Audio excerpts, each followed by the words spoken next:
Yo, what's up, everybody? It's your boy 005 Dynasty. I'm in the building. I'm in the building. So I decided to do a quick little live stream. Just test it out.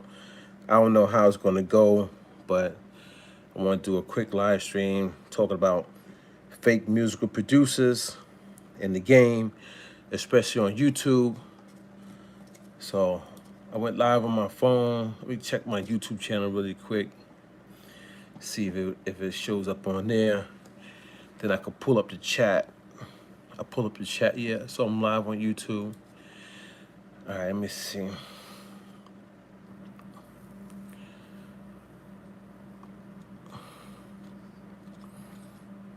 All right, make sure I mute that. All right, I'm live on YouTube. So if you chat, I'll see it on YouTube on my computer. But guys and girls, man, yo, fake musical producers in the game, fake music producers and on YouTube, basically, other social media platforms. And I don't agree with it, man. I don't like it. It is what it is. It's the current generation of people who are supposed to be like, you know, your mentors or your leaders or your musical insiders or people who claim to know a lot and they're helping you, right?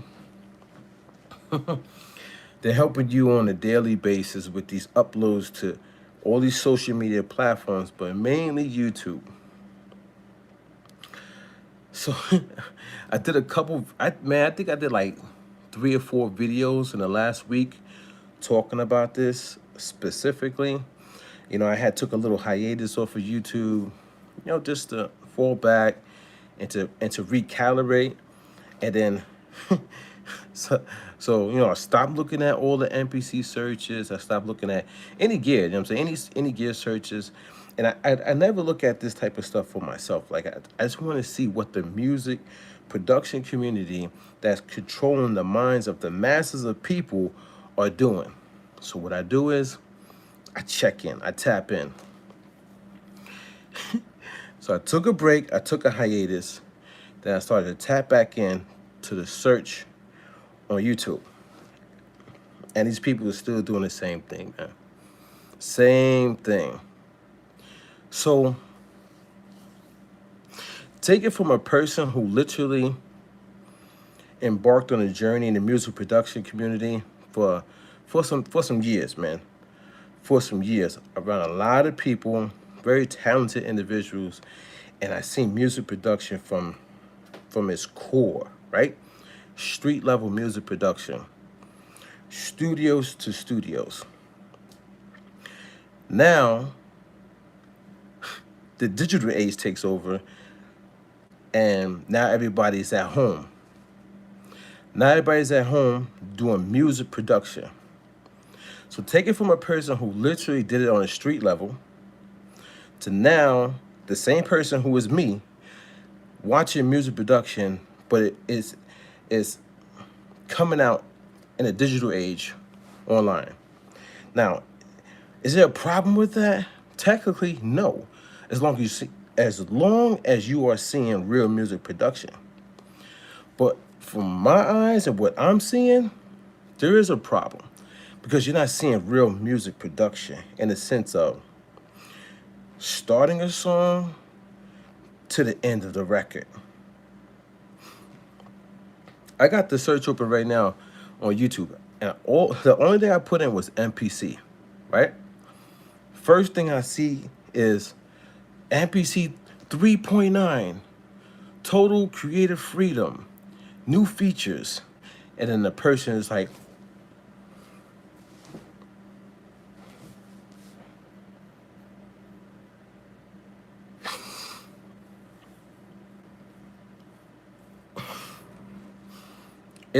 it pains me, guys. It pains me to see this. It pain.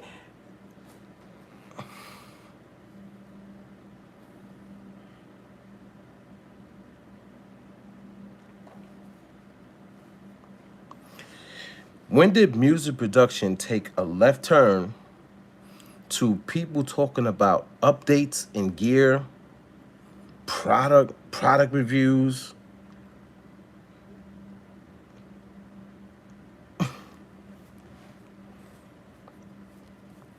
It's kind of crazy. It's kind of crazy, man.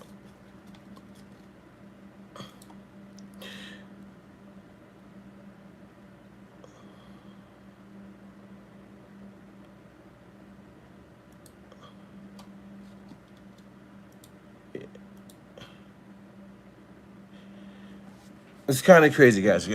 Oh, excuse me. It's kind of crazy. Let's go to the next thing. Yeah, I had to put homie on a timeout. 24 hours, man. 24-hour timeout for you, homie. Let's go to the next thing.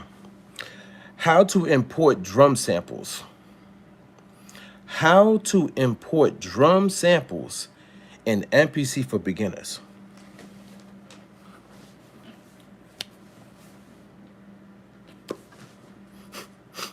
Yo.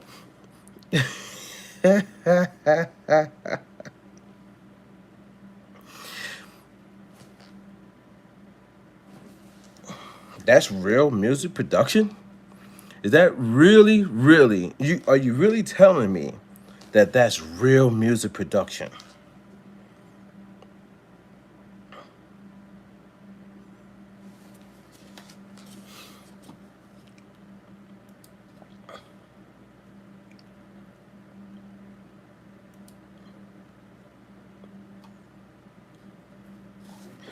Well, I love these moderation tools, man. They work quick.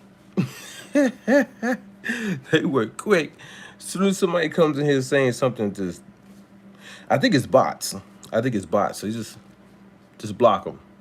But anyway, guys, how to import drum samples in MPC for beginners. How is that music production, guys? How's that going to help you learn music production from its core to a finished record? It's not. It's content creation. Why would anybody in the world in music production need somebody to teach them how to put a sound into a device?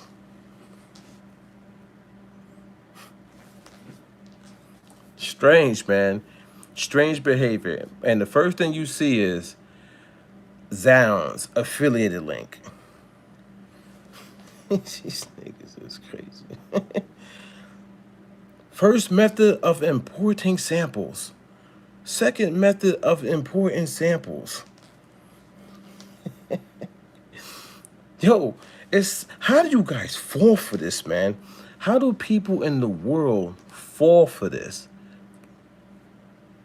And this is the first thing that pops up when you search the #1 device that people look for. They could have took that time to literally go to a real professional studio and show you the mastery of working inside a studio with a real artist. A real artist. That's what they should be doing. That's what they could have done. But that's what they didn't do. This is content creation. This is not music production, guys.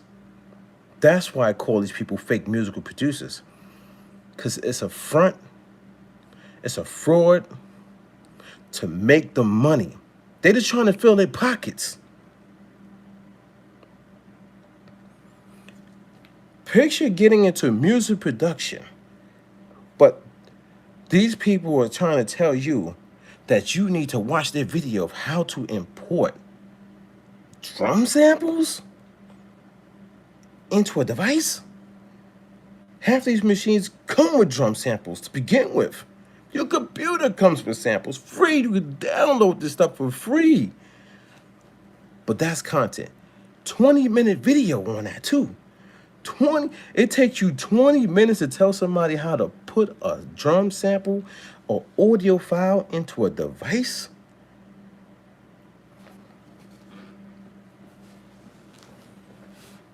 It's amazing. It's amazing what these people get away with. It's amazing.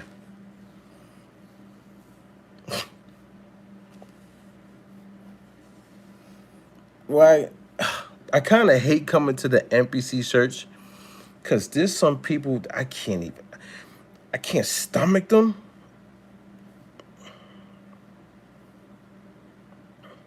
I can't stomach the way they look.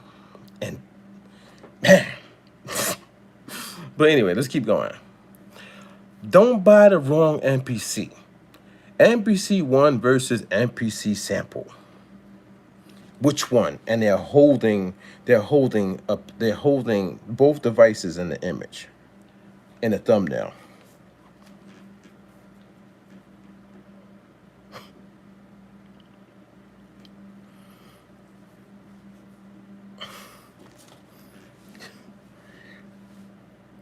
What's this one?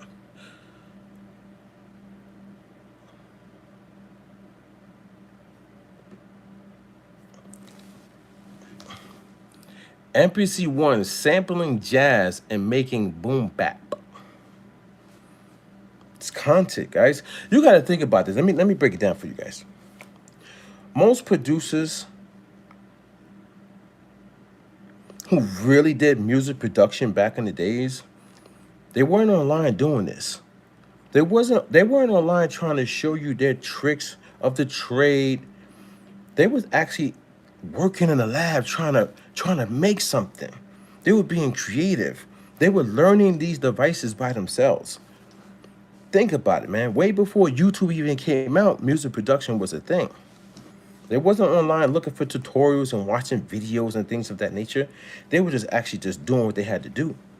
They was in studios, or if they weren't in studios, they were at home, or they was at their homeboy house. They was watching their homeboy cook up. Then they should be like, oh, yo, can I borrow your equipment? Then their homeboy let them borrow their equipment. Then they go home and they practice and they master the tool. I mean, I know if you're in music production, you've heard the stories, right? Until like all this digital stuff started to happen, like FL Studio, which was Fruity Loops at first. Then everybody started to do that, download software, and now they want to make beats that way. But even still, when Fruity Loops and all these other programs came out, it wasn't mad tutorials. You didn't even know how to use the program like that, man. First of all, it's a video game software anyway. People don't even know that. They don't know FL Studio, Fruity Loops is classified as a video game. But anyway, right? They put in that work though. They minding their business. They're not saying, yo, get my drum pack, get my loop pack, get my MIDI core pack, get my sample pack, this pack, that pack, this pack, that pack, expansion pack, this pack, that pack, all these packs. They ain't saying nothing about no damn packs. They working. But now music production is these people online saying, yo, watch me make a boom bap beat. Watch me do a trap beat. Watch me cook up in 5 minutes. Watch me use the MPC sample. Watch me use the MPC 1 Generation 2.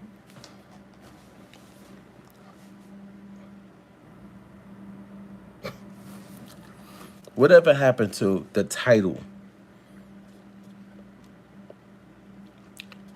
Whatever happened to the title, music production, musical producer? Whatever happened to the essence of it, guys? You guys are letting these people run amok on YouTube. They're running away with it, man. They're claiming something that they're not, or they're claiming something that they used to be. Not currently, though.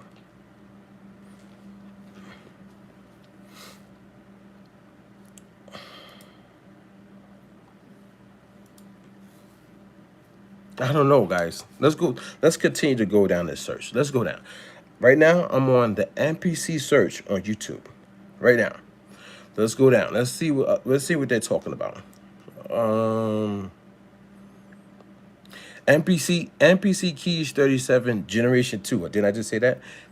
MPC keys 37 generation 2 beat cookup. West Coast R&B workflow. Content creation.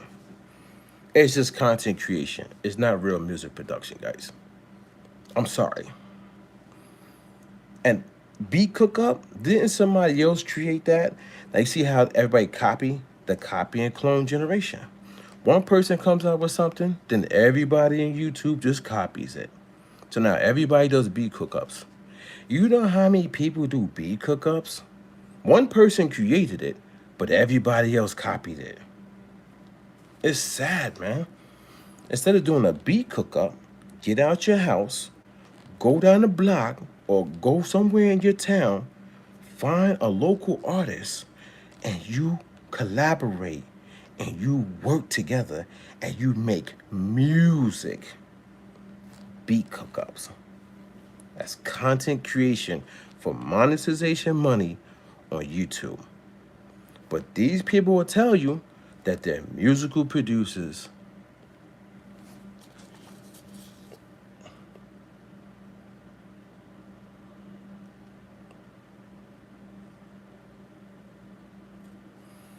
Next video. Making a beat on the MPC XL with a SP1200 drum trick. Content, guys. Who cares? Who cares that you're making a beat on the MPC XL? Nobody cares about that. If you're a musical producer, just go make your beats. You got the MPC XL. Just go make the beat. That's all you got to do. Just make your beats. Be creative. Come up with the song concept, song ideas. Or if you can't generate that yourself, just make a beat. But over here, quiet. And once you finish that beat, make another beat.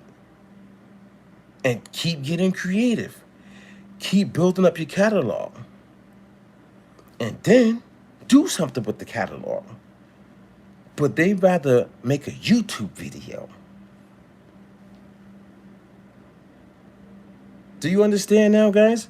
They'd rather make a YouTube video for content saying, making a beat on the MPC XL with an SP1200 drum trick. It's all propaganda. It's all marketing. It's all tactics to get you to the YouTube channel. Not go produce for Uncle Murder, 50 Cent, like Beyonce. Jay-Z got a new album coming out. You don't see none of these guys saying, I'm working on trying to get a placement on Jay-Z's album. None of them. They only doing content creation, guys. That's why I say fake musical producers. Because they're not worrying about the art of producing music, a real record, real studio sessions, working with real artists. They only worry about monetization money, controlling your mental real estate, guys. There's a million things they could be doing inside of the music industry, but they're not doing it. They're not even coming close to doing it. And it's sad. It's sad.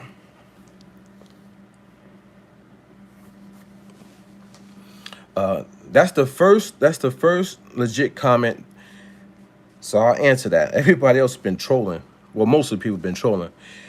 So I can't even say your name, but Black Therapy, I say the last part of your name. Black Therapy, I don't want to mess up the front part of your name. But anyway, he asked the question, he or she asked the question, so are they selling dreams?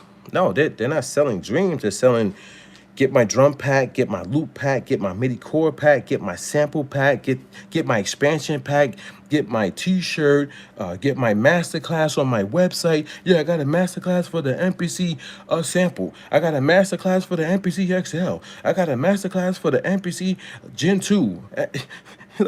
like they need a masterclass for everything. They're not selling you no dreams. They're talking about devices. They're talking about hardware gear. They're talking about plugins. They're talking about, like, you know, drama in the music industry, or like, oh, Native Instruments, oh, they're firing employees, or Native Instruments, they've been bought out by Akai, which is actually in music. They things like that. Oh, they're doing mergers. Like, that's what they're talking about. They're not selling you. They're not selling you a dream. They're doing the number one thing in marketing. They're doing the number one thing that drives in money.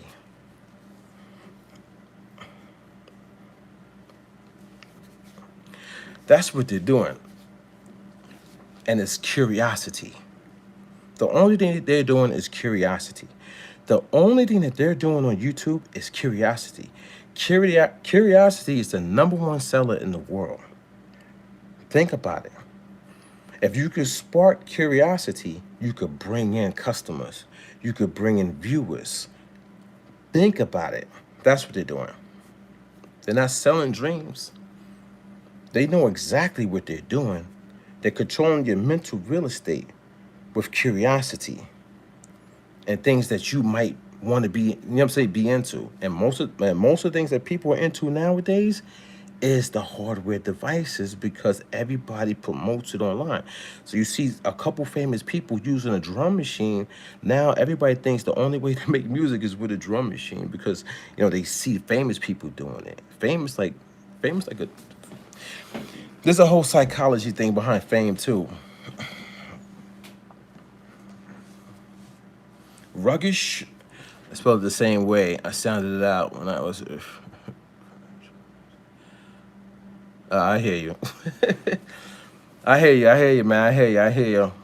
Roguish. So roguish black therapy. That's crazy. That's crazy. That's a crazy name. But yeah, that's what's up. So anyway, they're not selling dreams, guys. They're not selling dreams. The people who want to sell you dreams, they move a little bit different. These people are very strategic. These quote unquote musical producers in the game are very, very strategic on YouTube. They make you think that they're musical producers, but they tapped into the content creation. In order to be a content creator, you have to be a little bit of a manipulator. You know what I'm saying? And some of them are master manipulators. There's levels to manipulation. You have to find your niche, something that you're going to attach yourself onto, and then figure out how to present yourself well on camera, and then you start your manipulation. It starts with the thumbnails, it starts with the titles, it starts with the description, and then it also starts with how you start your videos off when you're talking. Like there's like catch lines and catchphrases, and there's strategic wordplay, all that stuff. If you watch at least 10, I kid you not, you could do this yourself. Go on YouTube, go to the MPC search and watch the first 10 content creators, and you'll see everything that I just said. They all mimic each other. It's the copy and clone generation. The way they start their videos off, they pretty much talk exactly the same. They're all different in a sense because they all have different upbringings. They all come from different walks of life, different neighborhoods. But if you really, really pay attention to the psychology part of it, they actually are doing the same thing. They know they have the gift of the gab, and they have the marketing tactics to use on your mind. They make it seem like it's buddy. They make it seem like it's groups. Like, oh, us. Oh, we're doing trap. We're doing boom bap. Oh, I'm going to help you guys. We're family. They put all these different wordplays together to make it seem like, and that's how they draw you in. And once they got you, they got you. You subscribe and you watch faithfully, religiously, over and over again. Even though they technically are giving you the same content over and over again, you don't see it because you start to ignore the content really and start to like the individual. That's what happens. So every time this individual uploads, you'll go over there because you start to gather a little bit of a liking for this person because of something that you think that they're actually giving you, but they're not giving you nothing. They're not giving you game, real wisdom. It's made up to make you think so you could believe in them. I swear to God. Yo, just all you guys and girls have to do is just start analyzing the videos, analyzing the people, the way they talk. They all come up proper. Hey guys, what's up? We're gonna do this today. Yeah, man. Yeah. All right, I'm gonna jump back in the comment section. I tell you, man. It's almost like people can't make a beat straight. It's almost like people can't make a beat straight analog from the motif and the MPC anymore. Facts. I like facts. All right. Most of them are trying to spell or sell personality as opposed to primary expertise. All right. So let me touch on that really quick. I like what you said there because That's what I'm trying to say about fake musical producers. Now, hear me out on this, okay? Somebody will go on the internet. They'll see somebody having success, like a successful run, right? And what they're doing is they're making videos on product for a specific company or a bunch of companies, right? And the companies already have a name, they already have a following, and they already have people who are looking for the next thing from the company. So now this person has success doing that. And now other people say, I could do that. And now they go and buy the same product. Now they start making all these videos exactly like this person, but a little bit different. It's in their own little way, right? And now what happens is this person gets a little popularity and fame because they just stole this person's way of doing things. Now they all start doing the same thing. Now you got 10, 15, 20 people doing the same type of videos for monetization money on YouTube. There's no expertise in that. That's why they all have the same talking points. Same. Look, watch their videos. They repeat stuff. The same video they're doing for the MPC Gen 2, whatever the MPC 1 Gen 2 right now, or MPC Keys 37 Gen 2, whatever it is. They probably did the same video for the MPC Live Mark 1. But they remixed it for this one. I kid you not, man. I've been on some of these people's channels and I went all the way down to their first videos. Then I started scrolling through their videos and I started seeing, oh, this is duplicate content. This is duplicate content. They did this already. They did that for the MPC Live Mark II Retro Edition. They already did that type of video, then you remix it for this. So what happens is now, you got a bunch of people doing the same type of content. There's no expertise in that. That's not real field work. That's not getting out there like a painter and really painting like 50,000 builders. That's not real work. It's not real expertise. That's learned behavior. That's learned. They learn talking points. They learn how to say this from the next person. Why do you think sometimes 10, 15 of these content creators in the music production community will say something and then they have to backtrack it or apologize or be like, oh, because it comes out to be false or just wrong information because they're copying it from this guy or from this girl. All their lingo is the same. They all drop a video at the same time. Yo, what up?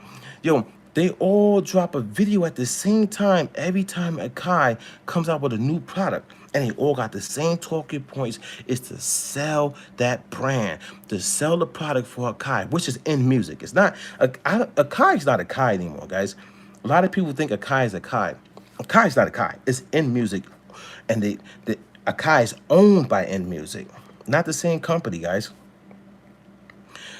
So that's what it is, guys. That's what it is. There's no expertise. There's no expertise coming from these content creators.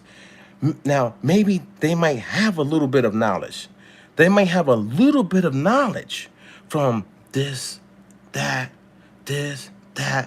And what they do is they string it together in the context of their video to make it seem like they know more or they do more.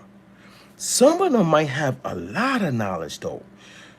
Like, don't get it wrong, don't get it twisted. Some of them might have a lot of knowledge. Some of them might have had their boots to the pavement. But what are they doing now? That's the thing that kills me. So when I say fake musical producers, it's levels to it, guys. Some people, they might have the knowledge. They know what the real music industry is, or they know they know what it takes to be an expert. They know it. But that doesn't make money on YouTube. For them, in their minds, they think, oh, Akai's gonna give me a free device.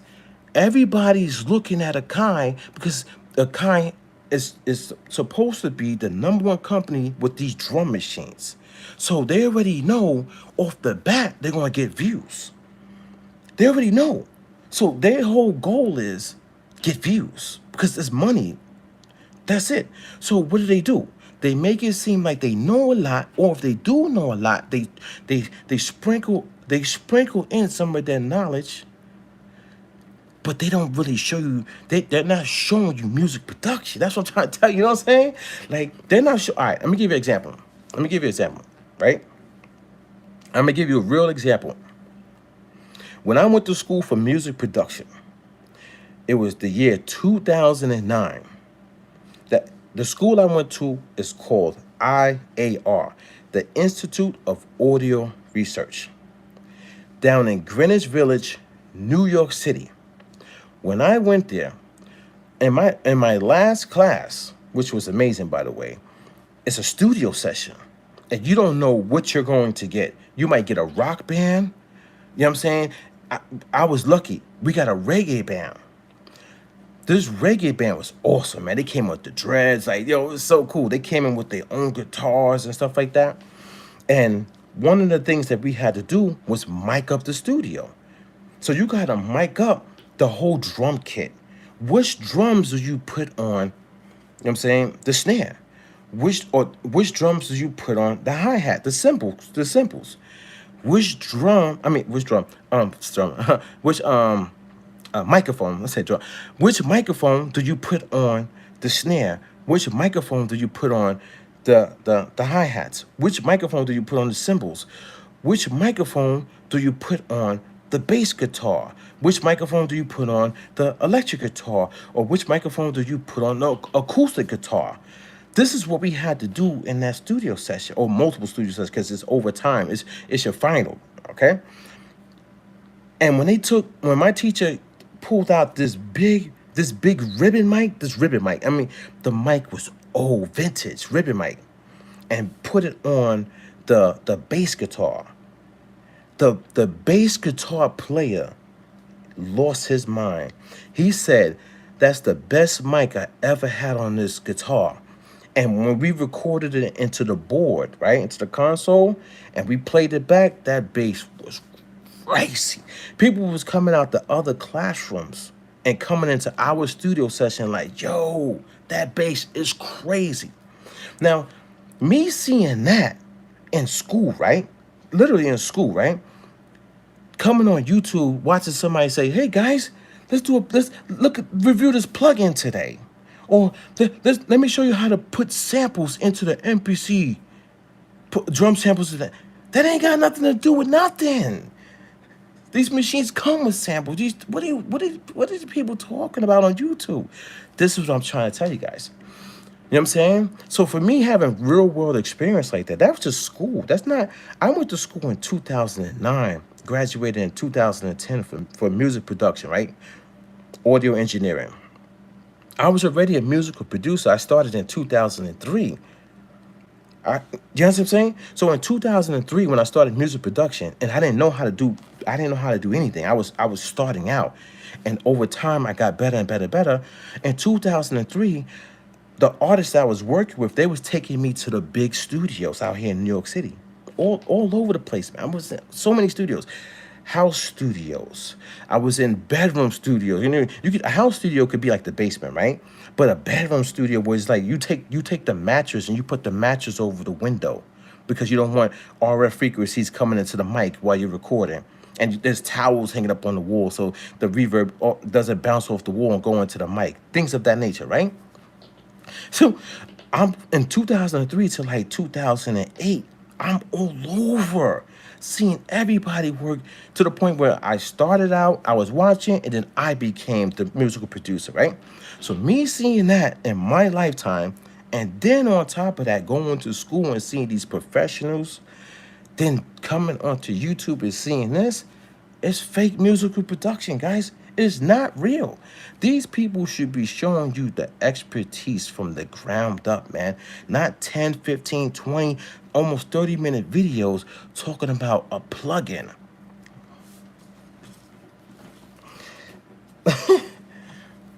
Let me see. Your comment got restricted. Let me see what it is.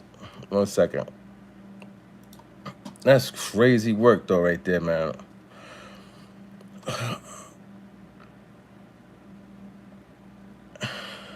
One second. Let me change this. So what I'm talking about is fake musical producers.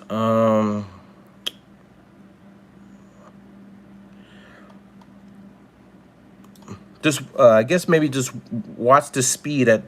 Just watch your speed at your comments are coming in, because Your message was, yeah, something was wrong with the message. But anyway, try to put that message again so I can see it. So they're more brand ambassadors than they are musicians. At least when it comes to it, at least YouTube, they might get their rocks elsewhere though. Yeah, and that's the thing though. I like that comment, man. I like that comment because brand ambassadors, right? That's a problem though, man, because you have people who are 15 years old, maybe 30 years old, maybe 55 years old, right? Come from all walks of life. Some people starting out, some people probably retired and now they're getting back into it. Some people just taking it up as a hobby. But the problem is that what they're seeing is not really music production. So the message gets screwed. Like, for example, like if these people call themselves musical producers, but they're not doing real musical producer work in real studios and working with real artists and and and and recording real records and getting those records placed on the radio and things of that nature. If they're not doing that, well then what are you doing? So all these people from all ages, from all walks of life is seeing brand ambassador type of content. Do you see what I'm saying now? Listen,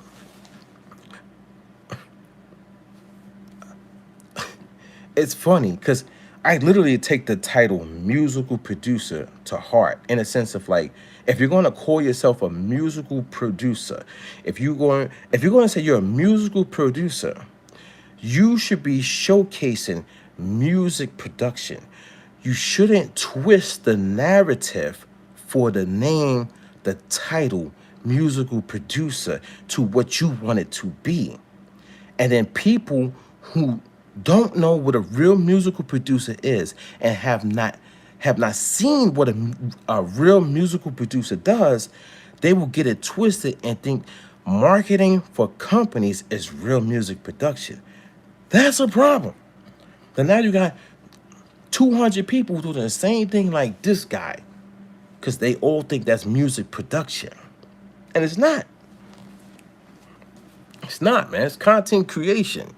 It's not, man. Listen,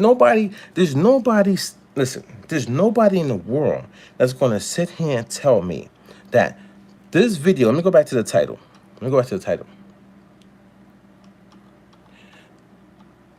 This video right here. How to import drum samples in MPC for beginners. There's nobody in the world going to tell me that that's music production, guys.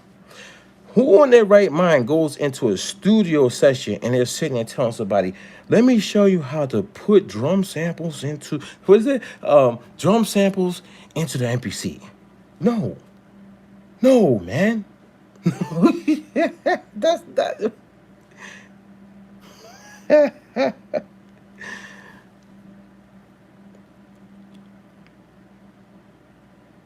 No. I don't even know what to say, man. So, and what studio session you go into? Real studio session. What you're a real musical producer and you're trying to get a record done. You're trying to help to put this record out, right? Or a couple records or an album, an EP, whatever you're trying to do. Music production, right? Music production. Getting a sound composition ready for commercial or street level. It's going to say, don't buy the wrong MPC. MPC 1 versus MPC sample, holding two MPCs. So what studio you walk into that somebody is sitting in the studio saying, don't buy the wrong MPC. MPC 1 versus MPC sample. Who's doing that, guys? Tell me what studio you walk into and somebody's doing that. No, they're in there working, man. They're in there writing the song. They're in there trying to get the jingle down. Somebody's in there trying to get the hook. The audio engineer's over there setting up something or whatever. You know what I mean? There's so many things you could do. Like somebody's in there setting up the mic. The artist is in there writing their rhymes either on a pad with pencil, maybe in their phone or maybe in their head. But you're getting a song. You're trying to make the next chart-topping record. Let me jump back in the comments, see what y'all talking about.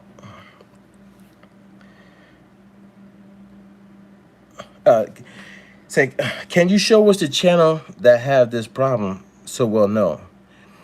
So can I first just say what the problem is?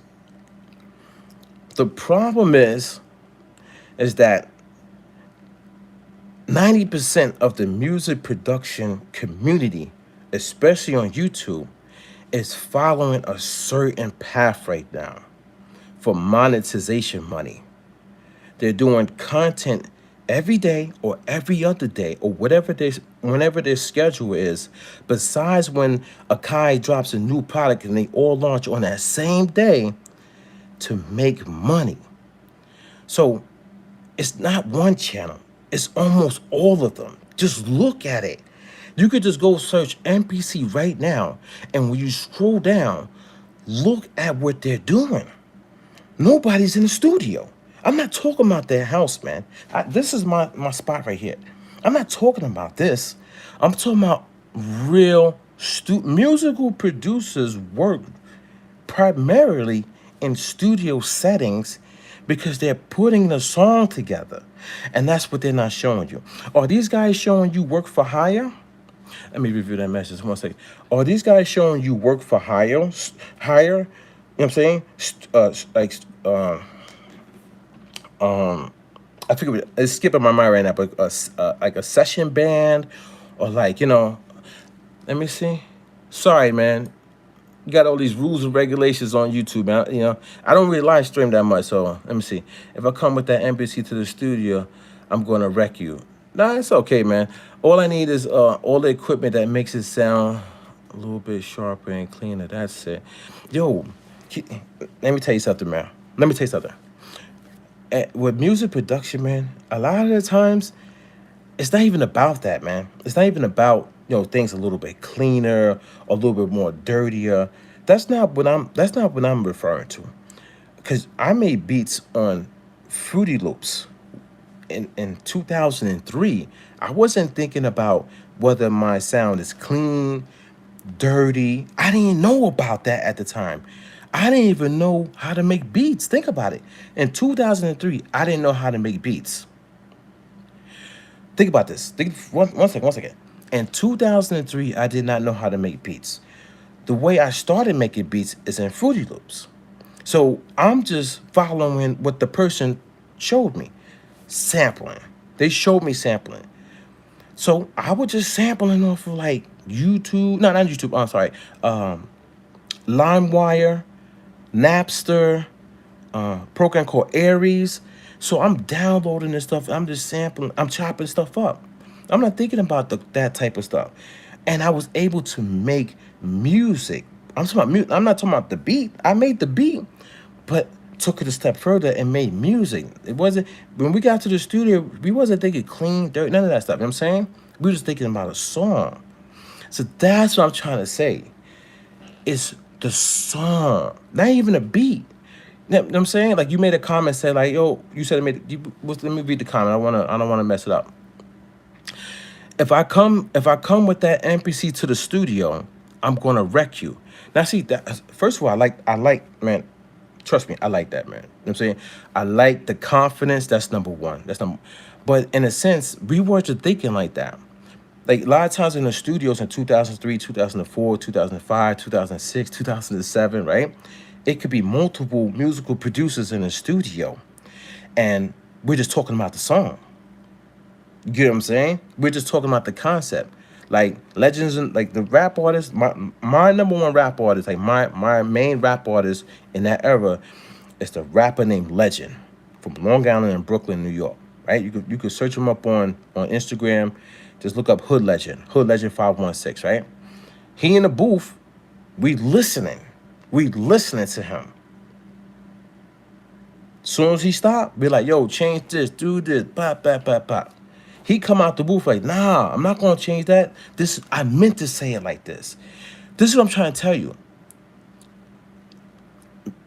Music production in those type of environments is different. It is different, man. It is different. It hits different. So when you watch these people on YouTube and they say, oh, which MPC to buy, that ain't got nothing to do with a studio session, man. That ain't got nothing to do with making a real record. If anything, that's what I'm trying to tell you. They should.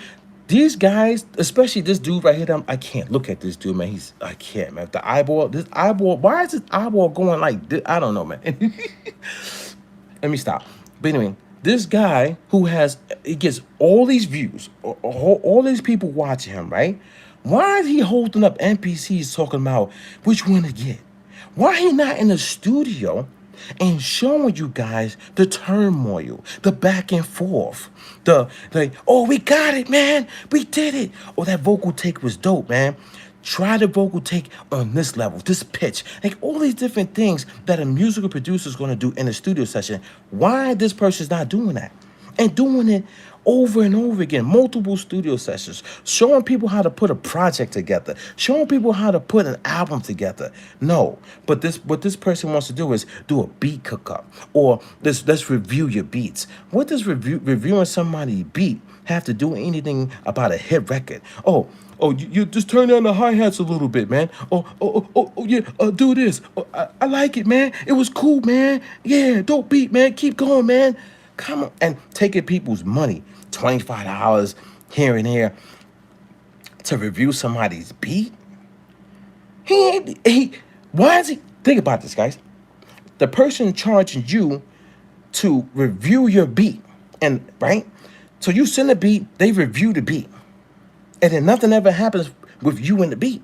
It's not like they're reviewing the beat and they're saying, oh, I'm going to jump on that beat. I'm going to use that beat. Or I got an artist for that beat. Or I'm in the music industry. I got over 100,000 YouTube subscribers. A lot of people watch me. Let me shop the beat for you.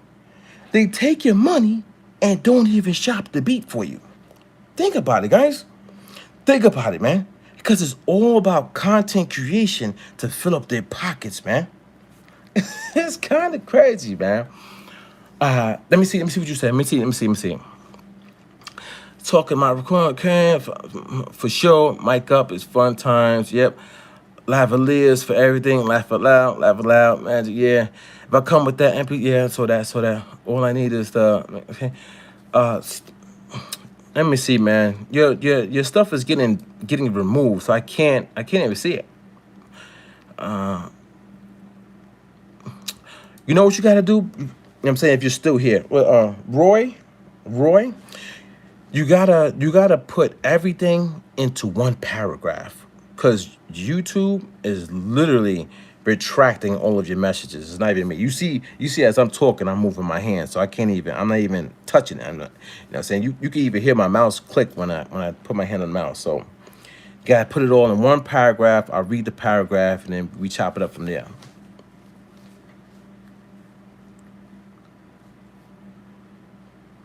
Yeah, exactly. You talk about producing. I understand. You talk about formulating and creating the music in the studio with artists. Exactly. Musical. That's the thing, because a lot of these guys are online and they're talking about beats. Oh, 5-minute cook up. Oh, I just made an instrumental. I just did boom bap. I just did trap. I just which MPC to buy, drums, get my sample pack. All that stuff is not music production. That's not producing a sound composition. A sound composition is a compilation of everything, right? The instrumental, you know what I mean? The vocalist, the mixing, the mastering, the printing, you know what I'm saying? And then marketing, promoting the album, single, release, and then what happens after. That's all music production. That's music, and that's the whole totality, guys. You don't see them doing none of that, guys. Like I could choose one of these content creators right now. I could go to their channel. I could click on all videos, and I kid you not, the first 100 videos, none of them are doing that, man. None of them. They're doing content creation for money. So why are they using the title musical producer? They shouldn't be, because they're tainting it. Now, if somebody comes online and they search up musical producer, these people pop up because they control the algorithm, because they control your mental real estate. So since they control your mental real estate, the algorithm favors them because it's going to bring in more money because of the advertisement, the revenue, and the retention. The longer you keep somebody on the YouTube channel and your retention is high, you're going to satisfy the algorithm, and every platform is going to put you on the front page, the first page, and primarily at the top if you really, really got it like that, right? For these people to be, like you said, brand ambassadors, or the other person said brand ambassadors, to market and promote for these brands to sell product. So are they musical producers or are they selling product? That's what I'm trying to tell you guys. They're selling their MIDI chord packs, their drum packs, their affiliated links in their description. You go in the description, you're making the money. So you make the money by watching the video. If they do a 20-minute video and you watch the video past 8 minutes, you pretty much double their money. It's increments, but you double their money because it's an advertisement that plays at the beginning of the video. It's an advertisement that plays around like 8 minutes in the video, and there's another advertisement that plays at the end of the video. That's 3 chances they have to make money. And then if you click on the advertisement, any one of them, that's called ad impressions. That's more money. Then you go in the description of the video. They got DistroKid links. Oh, click on my DistroKid link. You get a percentage off, whatever, right? They got DistroKid. They got Zounds. They got Sweetwater, whatever. They got Guitar Center, Best Buy. They got Amazon links, affiliated links. They got Plug-in Boutique affiliated links. They got all these affiliated links. And then on top of that, you could buy their merch. So now they got Shopify, or they got Streamlabs. You could buy merch. And then on top of that, they got their own MIDI chord packs. So now you gotta buy their MIDI chord packs, or their sample packs, expansion packs. And I love this one. Get my drums. My drums gonna make your beat hit hard. So now they got their drum packs. So all these different forms of monetization, getting money. Where's the music production?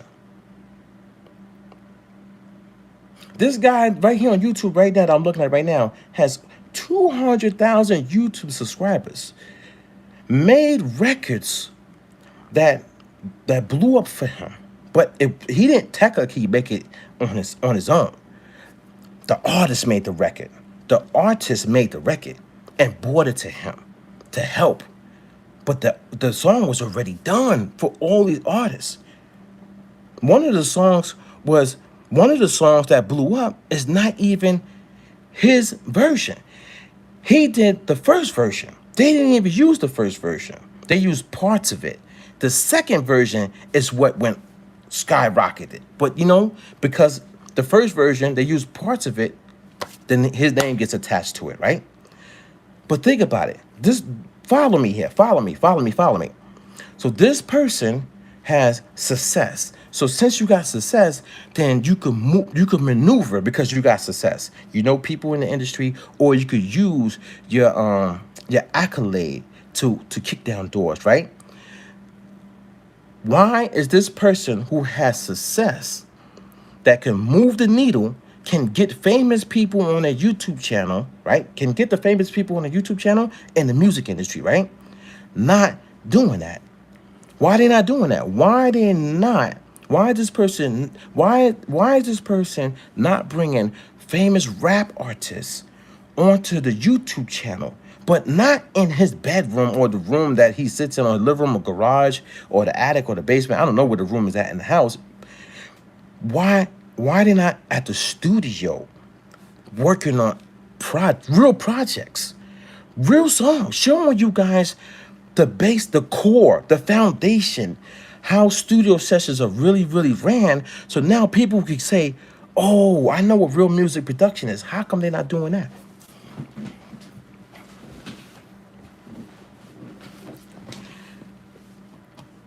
Your last messages, they got deleted again. It's not me, man. It's not me. It's YouTube.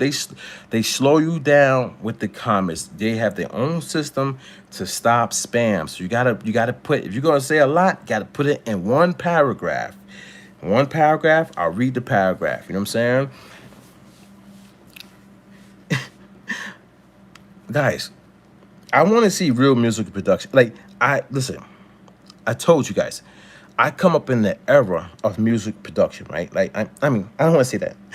What I'm trying to say is, I come up in the era before the digital era, the digital age, where people go online and they start marketing and promoting for, Akai, which is in music, Roland, Core, Casio. Like, you didn't even know what these producers used to make beats until. Oh, you deleted it? All right, cool.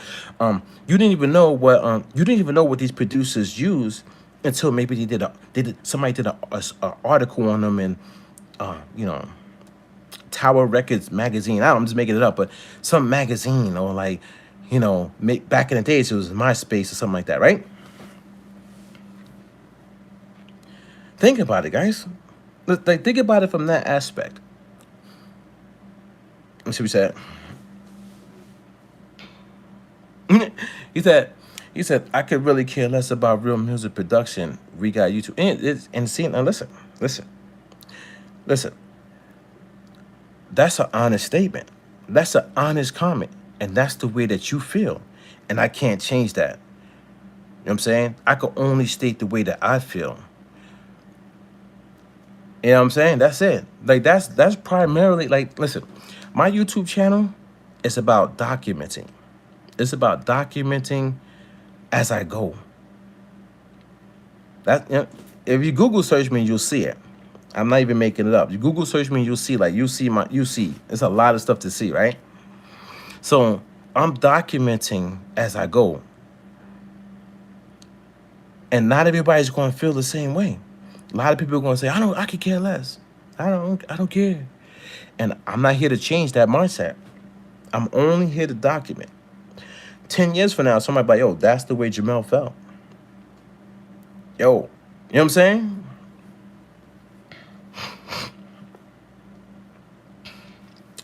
Yeah, exactly.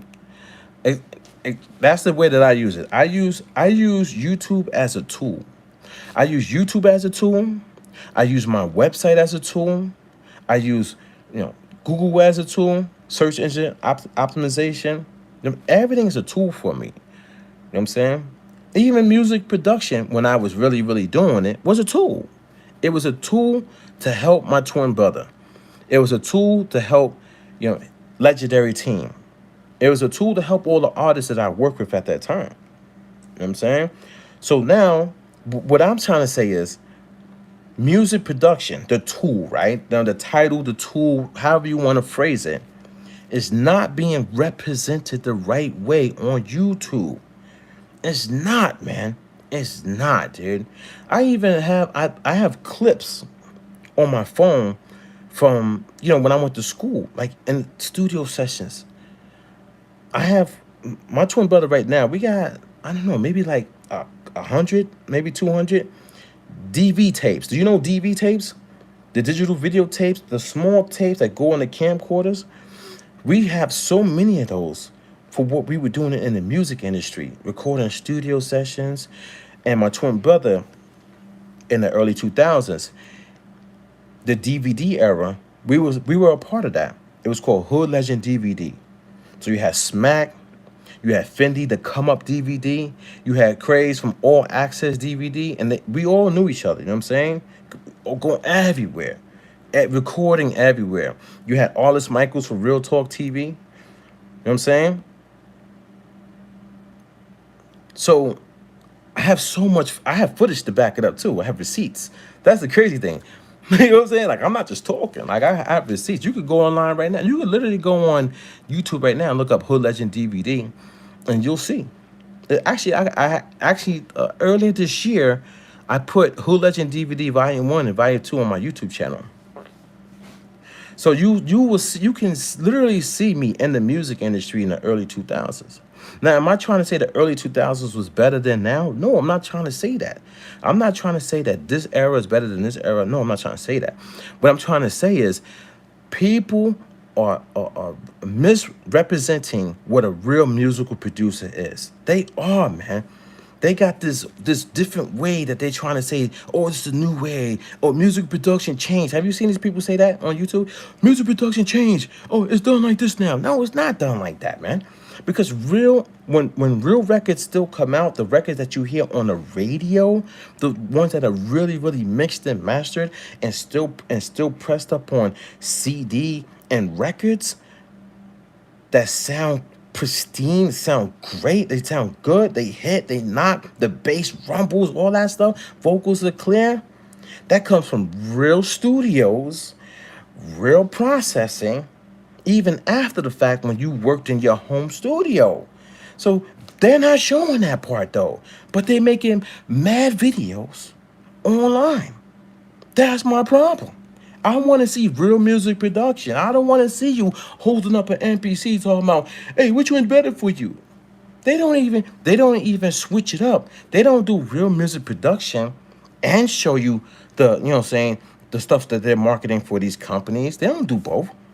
You know what they do? They trick you. They make a beat and call it a beat cook up. So the beat, you watch the beat cook up and you thinking they're doing music production. No, that's a beat maker. They're making a beat. That's what they're doing. They're making a beat. They're making a beat. That's not music production. That's beat making. So you see how they're twisting everything, man. They're twisting all the wordplay, all the lingo, everything, man, in their favor. And then when they twist it in their favor, and everybody comes to them and watches them, they start controlling your mental real estate, and people become zombies, zombified.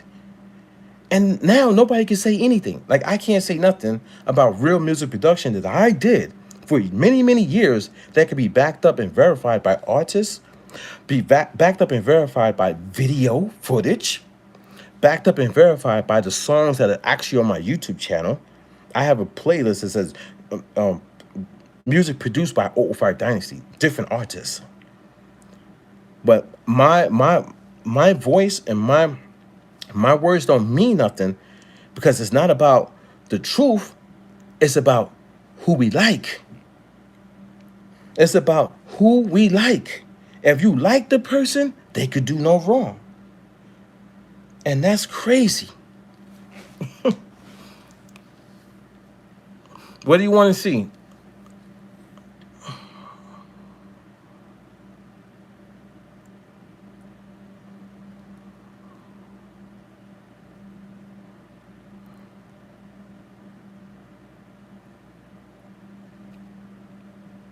Then what's a DJ's what then what's a DJ is that a producer, is it? That last question, could you I need you to what did you mean by that last question? Then what is a DJ? Is that a producer? So a DJ is a disc jockey. First of all, DJs are wonderful, man. DJs is the start of hip hop, man. At that very first party, you know what I'm saying? They're disc jockeys. So we're not talking about that. You know what I'm saying? We're talking about a DJ can be a producer though. I'm talking about producing a record, not mixing records. You know what I'm saying? So a DJ can be a producer. I'll tell you one thing. I remember going to the studio, right? With the artist Legend from Long Island and Brooklyn, New York. That's my twin brother. We drive into the studio to hear some of the songs for his album, The Next Level. The Next Level. It's a street album, so it's not going to be on the internet. It was a street album in 2004, right? We drive into the studio. We get to the studio to meet his manager at the studio. We go in the studio, and there's three people in there at the time. It's Legend's manager. It's the recording engineer, and it's a DJ. His name is DJ Bigger out here in Long Island, New York. DJ Bigger, right? So we walk in, we give DJ Bigger dap. He's like, yo, what up, what up, what up, what up? And we asked why DJ Bigger was there. And because I'm a new producer at the time. I started in 2003. So I asked why was he there. And DJ Bigger was there to mix down songs. DJ Bigger was there to mix down the songs on Legends album because he has a specific ear. DJs have it's not only their ears, their minds. They have specific ears, but minds. So they hear the music a little bit different from everybody else. And I never forgot that. I thought that was amazing to see a DJ come in to mix Legends album. So yeah, you could multitask. You could be a multifaceted individual in the game. That, of course, you can do that. You know what I'm saying? But a DJ is a DJ though. We can't say a DJ is a musical producer. You got a DJ, then you have musical producers, you have executive producers, you have so many different types of producers, but they all have specific titles and different roles. Mixing engineer, recording engineer, mastering engineer. Why do you think people say mixing and mastering? They combine them together because that title together, if you can mix and master, man, somebody wants to hire you, because mixing is one aspect, but in mastering, if you do it the correct way, like, you know what I'm saying, like the official way, then you have your own mastering setup, your own speakers and stuff, because it's all about the ears. And you got and the song has to play good in the elevator, the car, the radio, the club. So the mastering engineer, that's what they hear. Then you got people who know how to make hit records. I gotta find the video. This song. This girl, she's a one hit wonder basically. But the song wasn't a hit until this guy. I gotta find the video. This guy, they call him to hear the songs. So he knows how to change certain things to make the song into a hit. I saw the video probably like a year ago. I gotta find the video. Terry Crews is Terry Crews's favorite song. You know the actor Terry Crews. Walking my way downtown. I can't get the song in my head. It's that Caucasian girl. Walking my way down. She's the video is her playing the piano, and the piano is going through the city. So she's playing the piano. That song, if you watch the documentary, there's some video on YouTube. They call the guy. This guy he just knows how to make a hit. So there's people like that in the music industry. There's so many people, but they know they roll. They know they know they roll. Either they went to school or they was in the street level. You know what I'm saying? They grinded or they was around people, but that becomes their role. You're not seeing that on YouTube with a lot of these people. Or, let me say it like this. You're not seeing it on YouTube on the front page. Or the person that's holding up the MPC right now that I'm looking at, thumbnail, saying, don't buy the wrong MPC, which one to get? That's not what that musical producer figured out to turn a song that was already made into a hit that's in movies. I hear that. I heard that song playing at Walt Disney World 6 months ago because it's a hit. They're gonna play it forever. When I was at Walt Disney World, you know what I'm saying? Who on YouTube on the front page right now is talking about how to make records? They're not. They're not, dude. Like, come on. Anyway, so yeah, let me see what you're saying. That's what you should explain, the category of production. I'm a good person. Listen, now, do I know that? I like that you said that. I should explain the categories, right?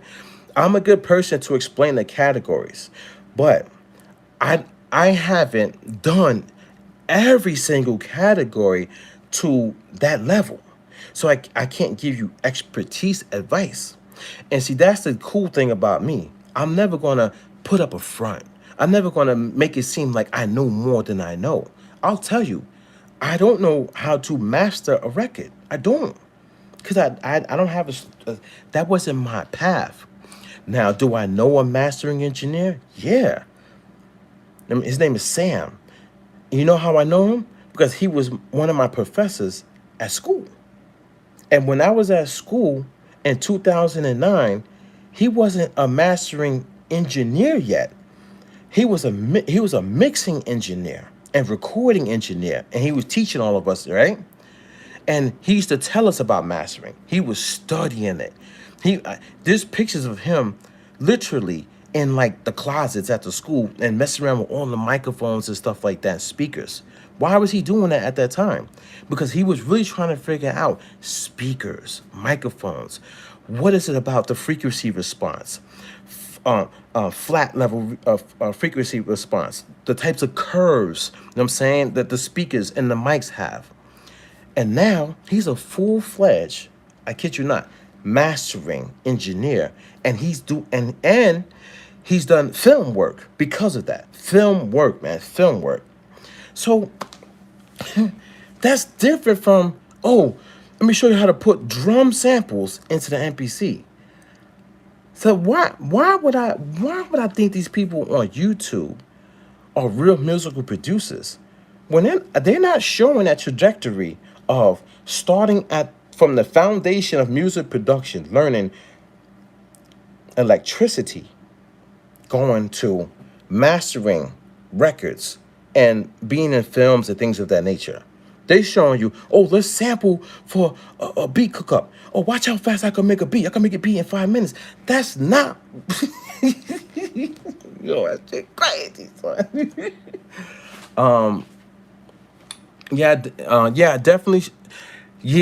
I definitely struggle with mixing and mastering, probably because my ear is not as sharp as others.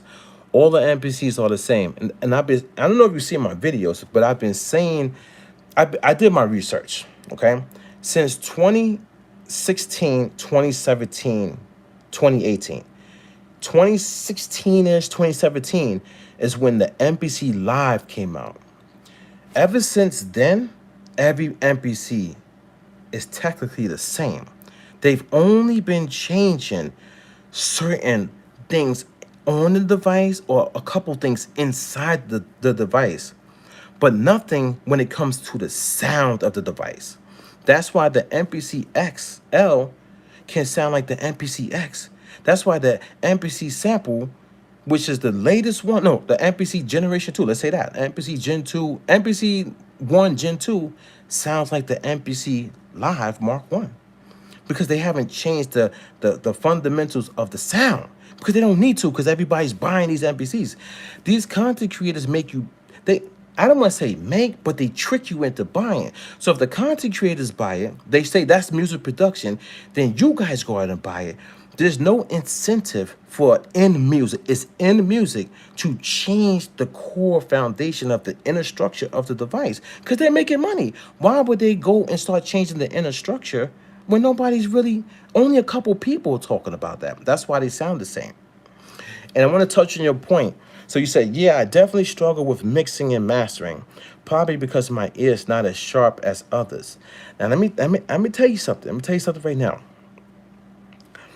The problem is, and I don't want to say you have a problem. I'm just saying in general. The problem is that not everybody's supposed to be a mixing engineer. Not everybody's supposed to be a mastering engineer. They've kind of tricked all of us, me too, at one point in time. They kind of tricked all of us to focus on multiple tasks. When technically, you could just focus on one. You could be a beat maker and still make millions of dollars because you made the beat. Let somebody else mix it. Let somebody else master it. But they got us in the rat wheel. They got us on the rat wheel. One day this guy's talking about, oh, which MPC to get? Next day this guy's talking about a plugin. Next day this guy's talking about drums. Next day this guy's talking about mixing. All these different things. Now you think, oh, I gotta mix. I gotta figure out master. I gotta go to waves.com and buy their mastering bundles. And now you spent money with Waves. You making them richer. Meanwhile, you just lost money, but now you got all these plugins. Now you gotta figure out how to use them. But you haven't used it for years. Mastering, I just told you, my teacher in school in 2009, he was already a mixing engineer, and he's teaching all of us But he wasn't a mastering engineer. Years later, he's a mastering engineer after studying the microphone, after studying a speaker. I mean, I wasn't with him, but maybe he was at home in his little laboratory taking apart speakers and understanding the curves. And maybe he was talking to other professors, or maybe he was calling up the manufacturers to see what's going on so he could figure out how to become a mastering engineer. We don't know. We don't know. You know what I'm saying? But that it's experience. It's time. You got to put in the work. It's just like what Kobe Bryant said. Kobe said, she wasn't with me in the gym. Remember that? When she wanted all the money from him or whatever? You know what I'm saying? I'm not, you know what I'm saying? But what he's trying to say is he put in all that time to get to that professional level. You know what I'm saying? These people are promoting to you like the professional level is at the tip of your fingers. If you spend a little bit more money, if you get the next MPC, if you get their drums, your beat will hit harder. Do you understand? You understand now? What these people are doing is not nice, man. It's not nice. And I've said this. I've said this for a long time.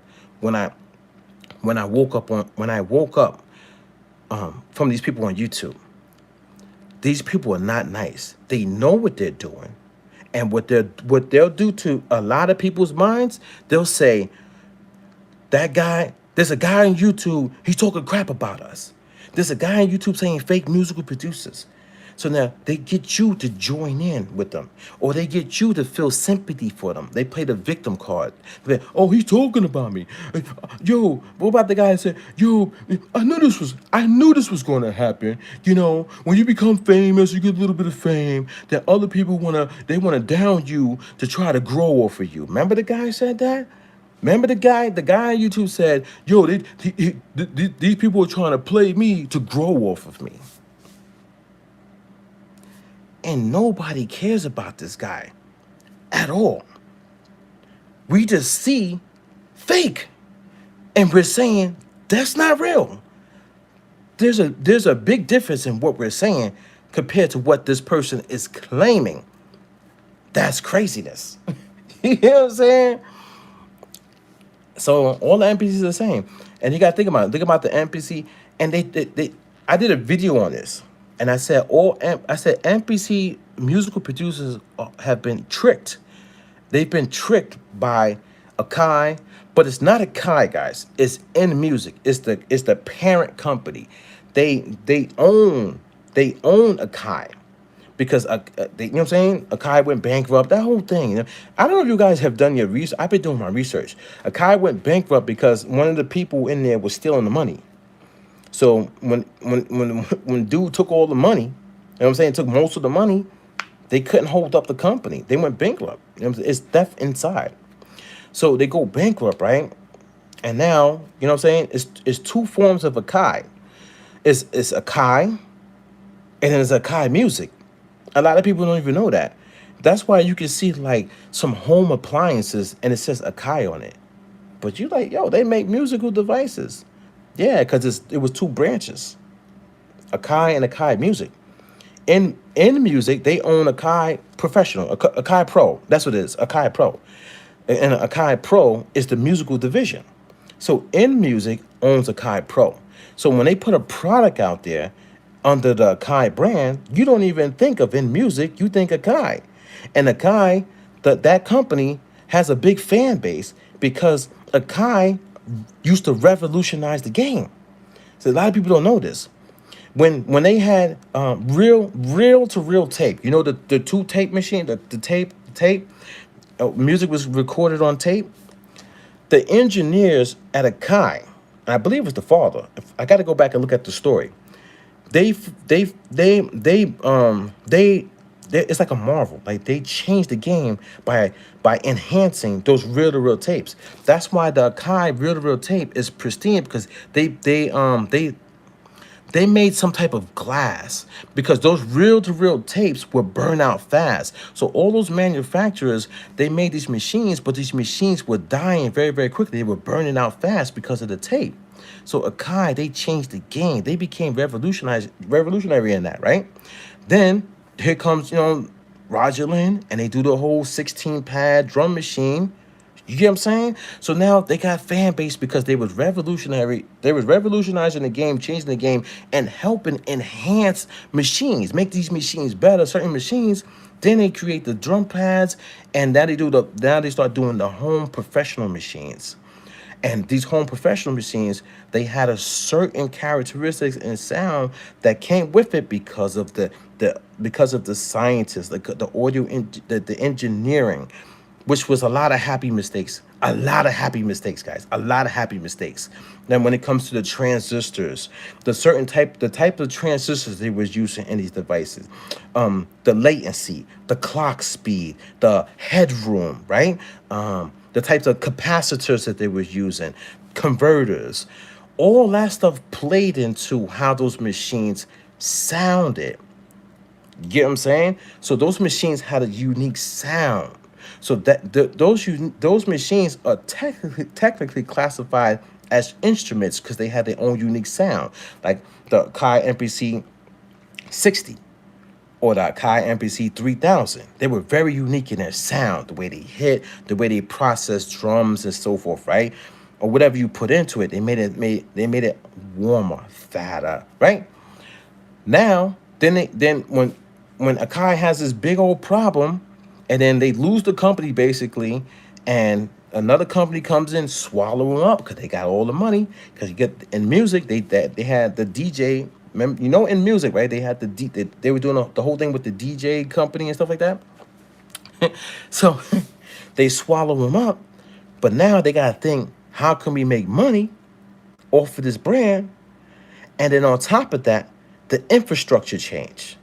So there's certain types of buildings that the original Akai was making the devices in. I could look it up. I don't feel like that. But there's certain they have names. Like there's certain those original machines were made a certain way. In music, they don't have those. They don't have the same infrastructure, guys.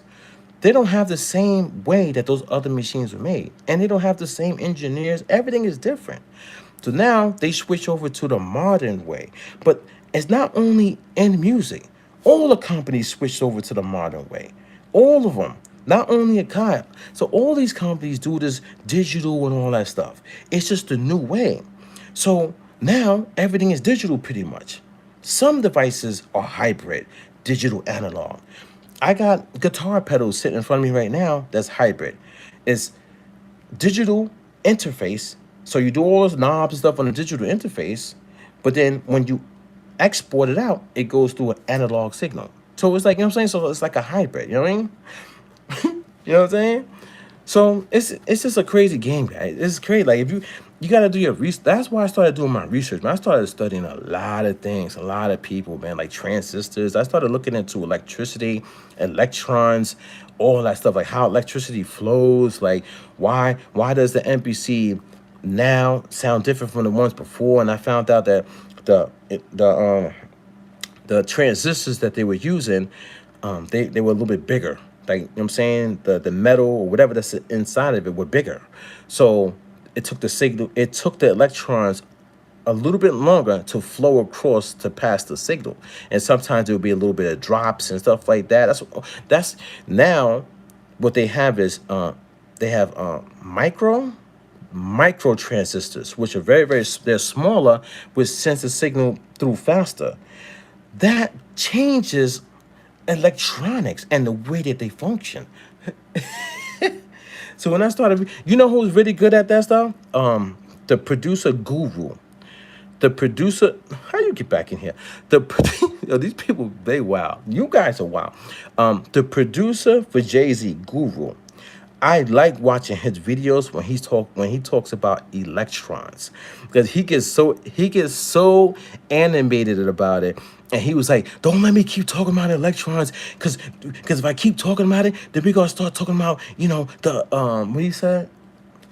He said atomic. He said then we're gonna get to the atomic level, like atomic bombs and stuff like that.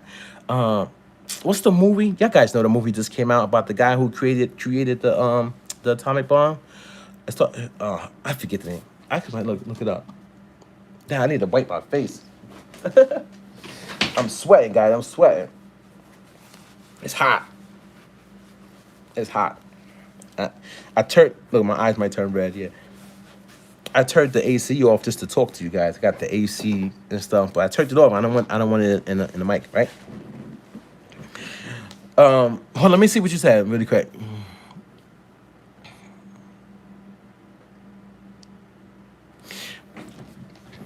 That's crazy, right? I saw what you said about Roger Lynn. That's pretty funny. Now, I wasn't paying attention. I heard some stuff about that. You know what I'm saying? I heard a little bit about that. So I don't have details on that, so I can't speak on that, and I don't want to speak on that man's name. But I heard some stuff that was happening about with that. You know what I'm saying? But to each their own though. You got everybody has a decision and a choice to make. You know what I'm saying? If he goes back, maybe they maybe they made him a lucrative deal. Maybe they made good on what happened before. Because I told you, we don't know. I mean, I don't know. Maybe I should do my research on it. But we don't really know who did what to Roger Lynn at that time. When it comes to like, royalties or like payments or, what I'm saying, owning this and that. I don't know. You know what I'm saying? So maybe it was the old people with Akai that did something. Maybe these new people, like, yo, come on. Or maybe because it was just maybe because he was doing his own thing and his devices. Remember, he got that Lindrum or whatever it is, some machine. Maybe they saw like, yo, he really got something. He still got it. Maybe they reached out to him. We don't know. You know what I'm saying? At the end of the day, man, these are grown men with money. They politicking. You know what I'm saying? So I don't know. But at the end, but you want to see something though? Look at how that looks in the viewer's eyes. It could look like that, right? Now, take that same situation to YouTube and search up the MPC. Look at how that looks in the viewer's eyes. This is what I'm trying to say. Certain things can look a certain way and persuade people's minds in a certain way. So when I see 20 videos straight on a YouTube MPC search, and everybody's talking about, oh, just get this MPC, oh, do this, oh, do that, and nobody's in a real studio session. There's this guy right now on YouTube, right? There's a video on YouTube. I saw it today. This guy, he's getting fame because he's using Akai. This guy puts the Akai drum machine thumbnail in the thumbnail every video. That's the only reason why this guy is getting fame on YouTube, right? I saw the video today. I didn't see the video. I saw the thumbnail. I don't watch the videos. I saw the thumbnail today, and the description or the title, it said, "I'm making a beat for an artist." So you know what I did? I wanted to see. Yeah, I always wear a hat. I wear a hat in the crib. Yeah. Anyway, usually back in the days, I used to wear like do-rags a lot too. You know what I'm saying? I don't know. Might be a New York thing. I don't know. So anyway, so the guy said he's making a beat for an artist. Now, I'm not going to watch this guy's video. But what I did do is I took the mouse and I grabbed the node on the video and I scrubbed through the video. And when I scrubbed through the video, I was checking for one thing, guys. One thing. I was checking to see if the artist was in the video. And the artist was not in the video. This is what I'm talking about, guys.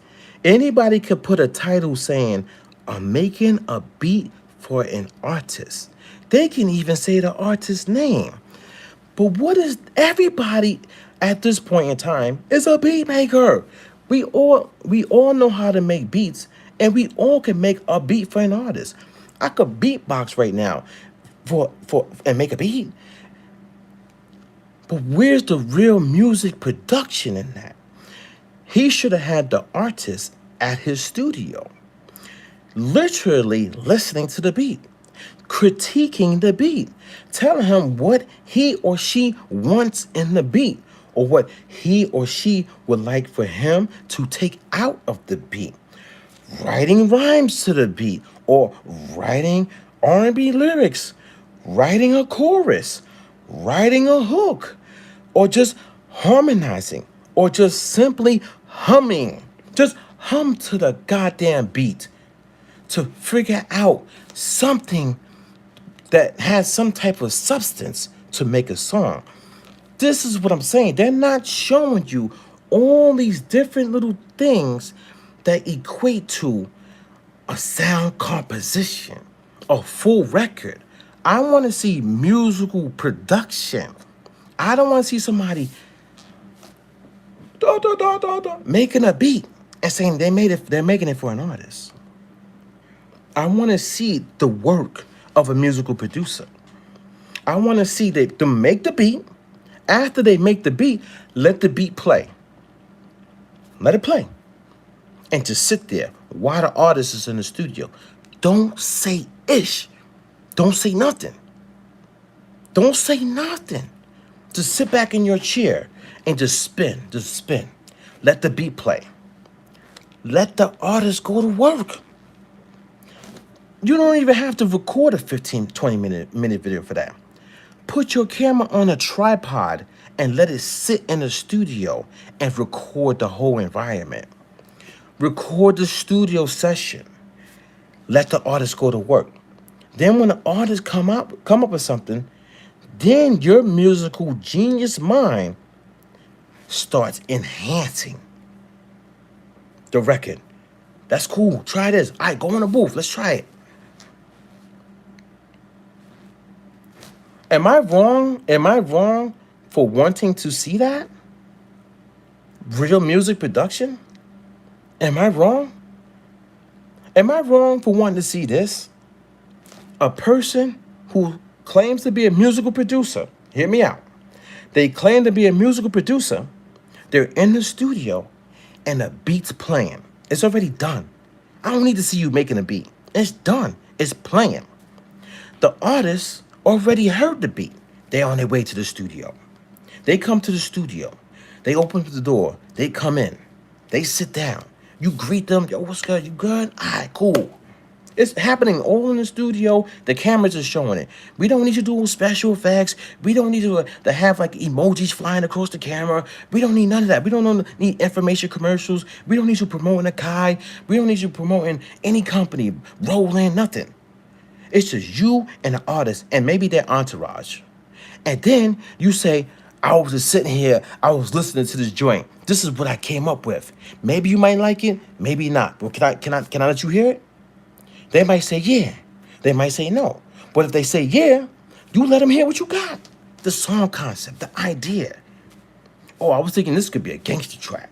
Or I was thinking this could be a dance track. You know how they got the dances out now? Everybody popping on YouTube. You know what I'm saying?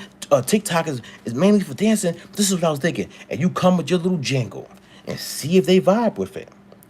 That interaction right there alone is priceless for any inspiring musical producer. Somebody who's never been to a studio session in their life. That would be priceless to see that interaction. There's a video on YouTube right now. I kid you not. It's Murder Mook, legendary battle rapper. To me, the GOAT, the greatest of all time when it comes to battle rap. Just phenomenal artist, right? Loaded Lux is the artist, and he made the song No Name dissing Hitman Holla from St. Louis, right? But there's a video on YouTube with them in the studio, and they're in the studio working on a song. And you know what I did? I'm a seasoned veteran musical producer, many years. I don't do it anymore. And I tell people I'm honest with them. But you know what I did? I was like this.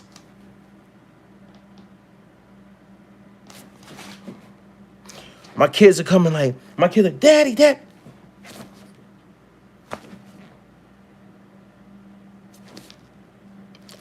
The whole time, I watched every second of that video.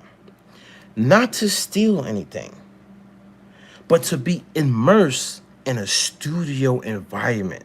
They were in there cracking jokes. They was going through Loaded Lux's bag, and they was pulling out stuff like all the stuff that he walks around with. You know, if you don't know Loaded, you gotta know Loaded Lux. Just search him out, Loaded Lux. He got this necklace he be wearing now. It's crazy, right? You know what I'm saying? They're going through the bag and they're pulling out all his vitamins and stuff like that. And I'm just intrigued. Because at the same time, they're like, yo, they're talking to the engineer. Yo, change this, change that. Murder Mook was standing over the engineer. The engineer's working, and he's like, all right, no, the timing's off a little bit. He's like, move it up a little bit, move it up a little bit. So then he moves it up a little bit. Then he's like, yeah, that's it.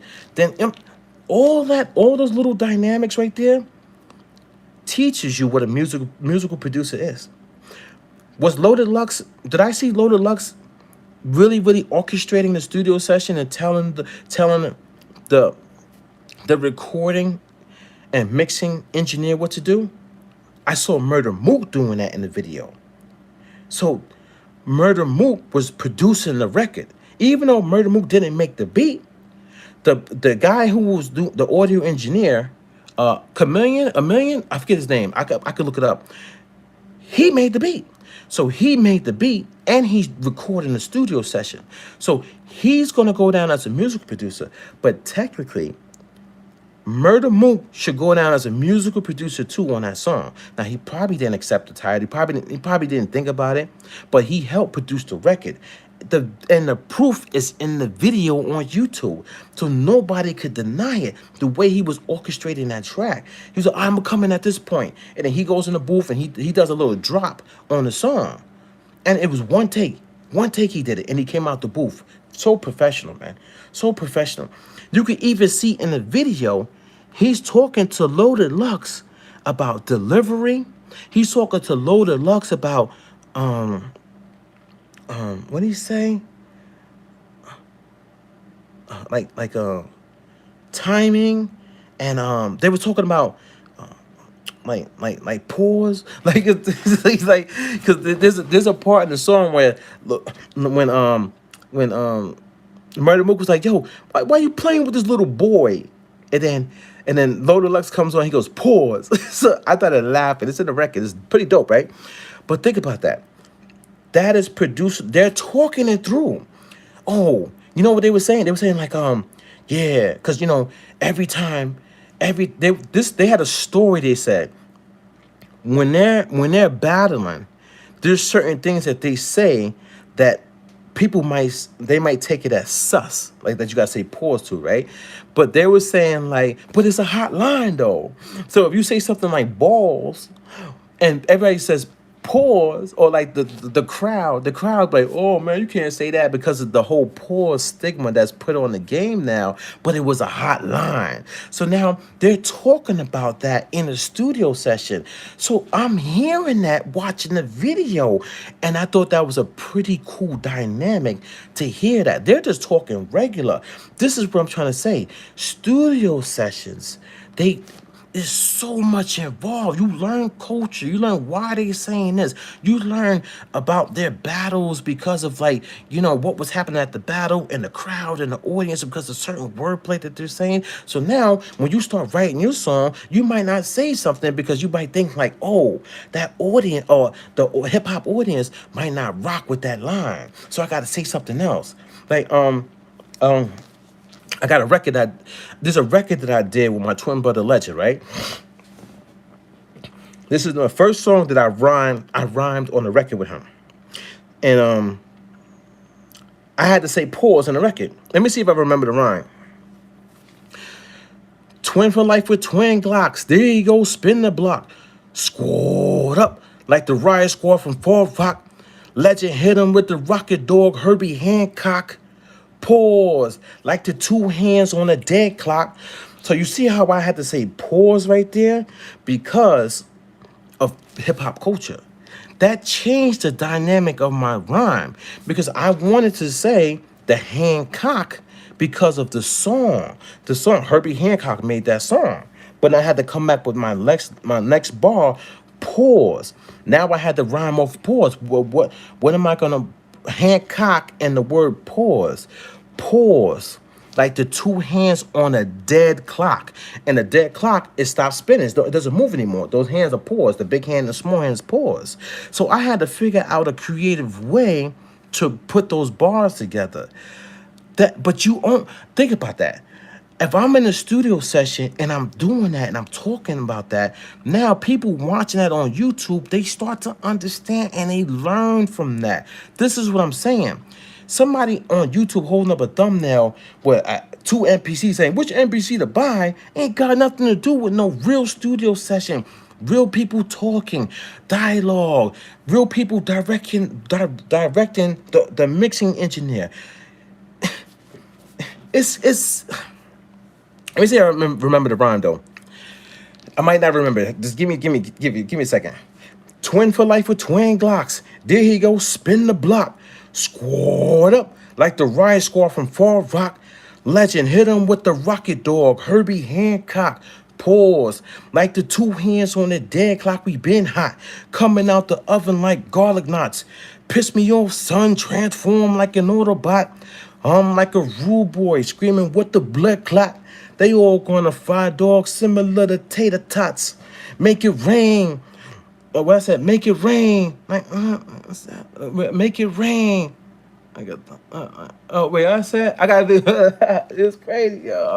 Make it rain. In Seattle. No, I already doing it. Whatever, man. I'll remember it and I'll spit it on the next line. But I haven't spit that rhyme in a minute because I haven't really spit that rhyme since I recorded it. But the record, we got the record. But it hasn't been put out yet because Legend, he didn't put out the album. It's a street album. So, yeah, because it got a lot of samples on it. So, yeah. But anyway, let me see what you're saying in the comment section. He said, when you say pause, that means you talking reckless in New York. Yo, have you seen, what's the name? Ghostface. Ghostface Killer from Wu-Tang Clan. And he was like, yo, you shouldn't be saying pause. Don't say pause. I started laughing. It's like a whole, like, that pause thing is funny because it's like a whole battle with people who say it, but they say it in a sense of like they're correcting something that they shouldn't have said, and there's people who say like it's okay to say, like stop being this, stop being that. You know what I'm saying? So yeah. But anyway, to each their own, right? He said, yo, I haven't seen you in a while, son. What up, Moss? That this is a great live stream, bro. No one's actually talking like this on YouTube, but you and Audiolithic Mac. Shout out to Audiolithic Mac. And I appreciate Audiolithic Mac for speaking out. You know what I'm saying? And you guys know, man. I don't do name dropping on myself, but I see some of his videos. Some videos I don't agree with though. Some videos I agree with. Some videos I don't agree with. You know what I'm saying? But that's just me. You know what I'm saying? I have my own opinion. You know what I'm saying? But the one thing I would never do is call the gentleman out by his name and disrespect his name or anything like that. You know what I'm saying? And, I think that's fair. You know what I'm saying? And I think that's healthy. I think it's healthy, you know what I'm saying? Because some people don't agree with all my points either. You know what I'm saying? And I respect it. Like, I respect people who don't agree with my points. I kid you not, man. The only person that I do not respect this is pretty much one person, guys. You know what I'm saying? I talk about a couple people in my videos, but it's one person I don't respect, man. And it's the main guy in the music production community that literally, you know what I'm saying, without saying people's names, you know what I'm saying, and didn't say my name, but I was the main person on YouTube, especially at the time that this person dropped that video, that tried to disrespect, quote unquote, a guy on YouTube talking about fake musical producers. And at that time, I had already dropped like 20, maybe like 10, maybe like 11, 20, I don't know, something like that. It was a good amount of videos. I was doing it over a month. Every video, I was like, fake musical producers.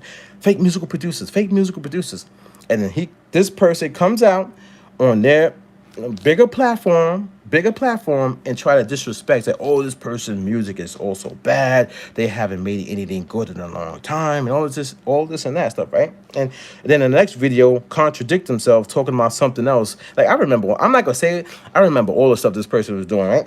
Anyway, that person, I don't like that person's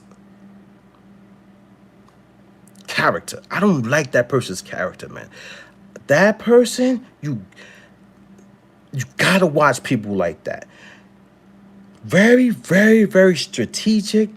The wordplay, the placement, he knows what he's doing. He has so many people's minds wrapped up. It's scary. I don't like that, man. I don't like that. And the problem is, people don't watch people like that. They don't, man. They don't.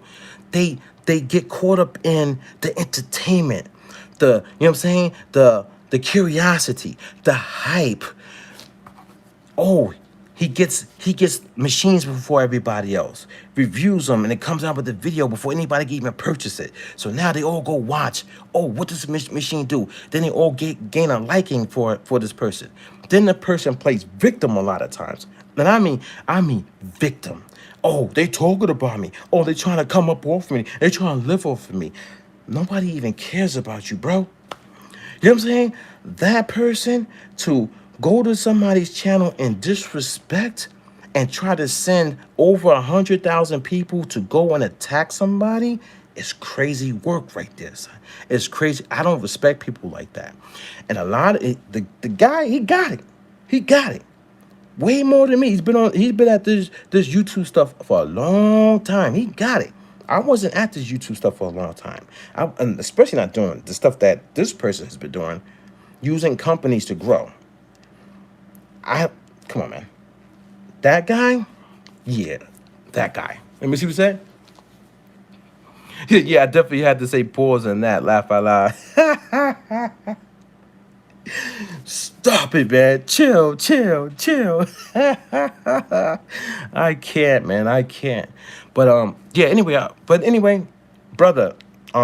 Thanks for bringing up Audio Length back. You know what I'm saying? He has his point of views. He has his way of going about his business on YouTube. And to each their own. They got their own way. I'm not trying to tell people to stop their way or tear their way down.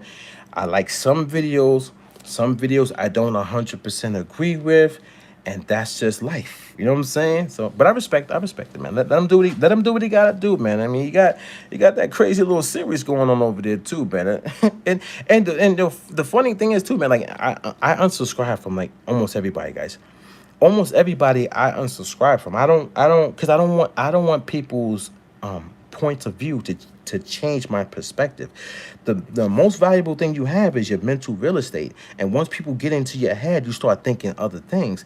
And my day is not focused around music production. My day is focused around my company, 005dynasty.com, and my family and my job.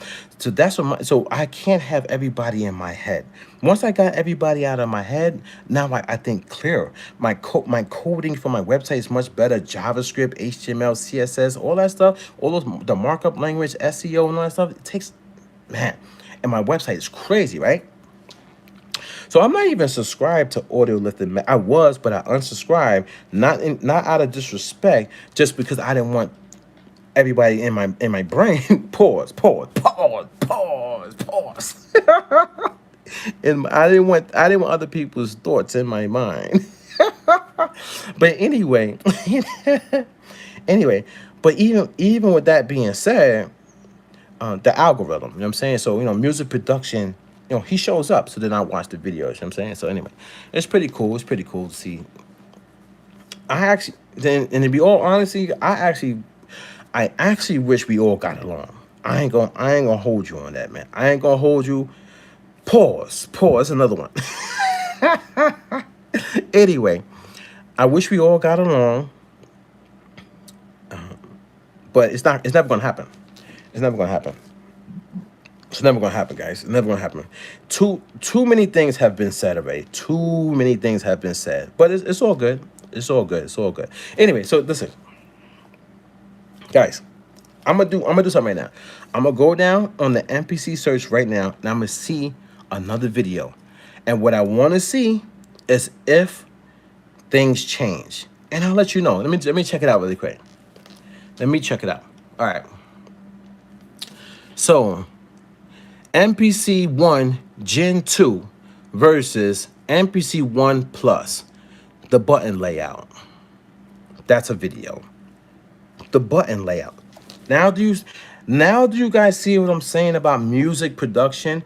What does the button layout on the MPCs have to do with making the next hit record?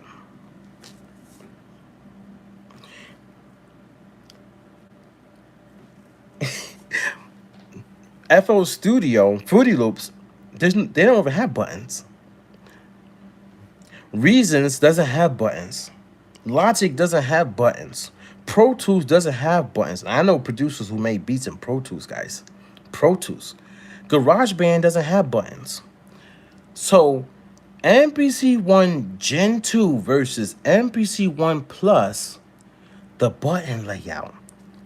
What does that have to do with making the next banger or the next milestone in music or the next creative genre or creating a new culture, a new vibe, a new way, or just sitting on Billboard's top 100? What does the button layout on these two devices have to do with sitting on a top 100 hot hit chart, whatever? Do you see what I'm saying now, guys? That's content. That's not music production. That's content.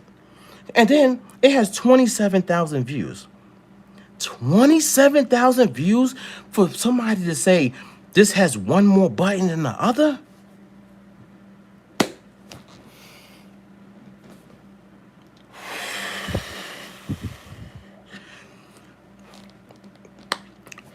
The people, the masses of people have been manipulated into thinking this is great for them, and they watch it.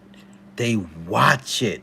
Do you understand what I'm saying now? Do you see what I'm saying about music production? They watching a video saying this one has more buttons than this one. Yeah.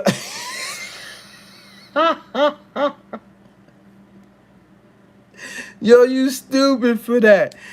He's using companies to grow. Pause. Yo, facts. Did I say that? I must have said that. My bad. My bad. Stop it. Yo, you can't though. You can't catch me like that. You can't, yo. You cannot catch 005 Dynasty like that, man. You gonna make me look bad, man. You gonna make me look bad. I can't, dude. Let's go to another video. All right. Comparing MPC Live 3 versus MPC XL and last generation models, right? Now, let me see something. Now, can I borrow your attention, please? The last two videos I read off is the same content creator. Think about that for a second. The same content creator. Now watch what I say. Watch this. MPC 1 Gen 2 versus MPC 1 Plus. The button layout. That's the first video. Second video, comparing MPC Live 3 versus MPC XL and last gen models. Think about that for a second. This person literally just promoted 4 MPCs in 2 videos to the masses of people, when you literally only need one device in your life to make music. One device. One MPC makes music. One computer makes music. But they're promoting 4 different devices. And all 4 do exactly the same thing.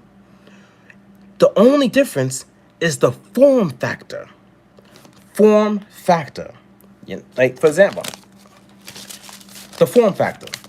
These are 2 pieces of paper, right? One is from my tea. I had a cup of tea. This is a piece of mail. Same paper, but different form.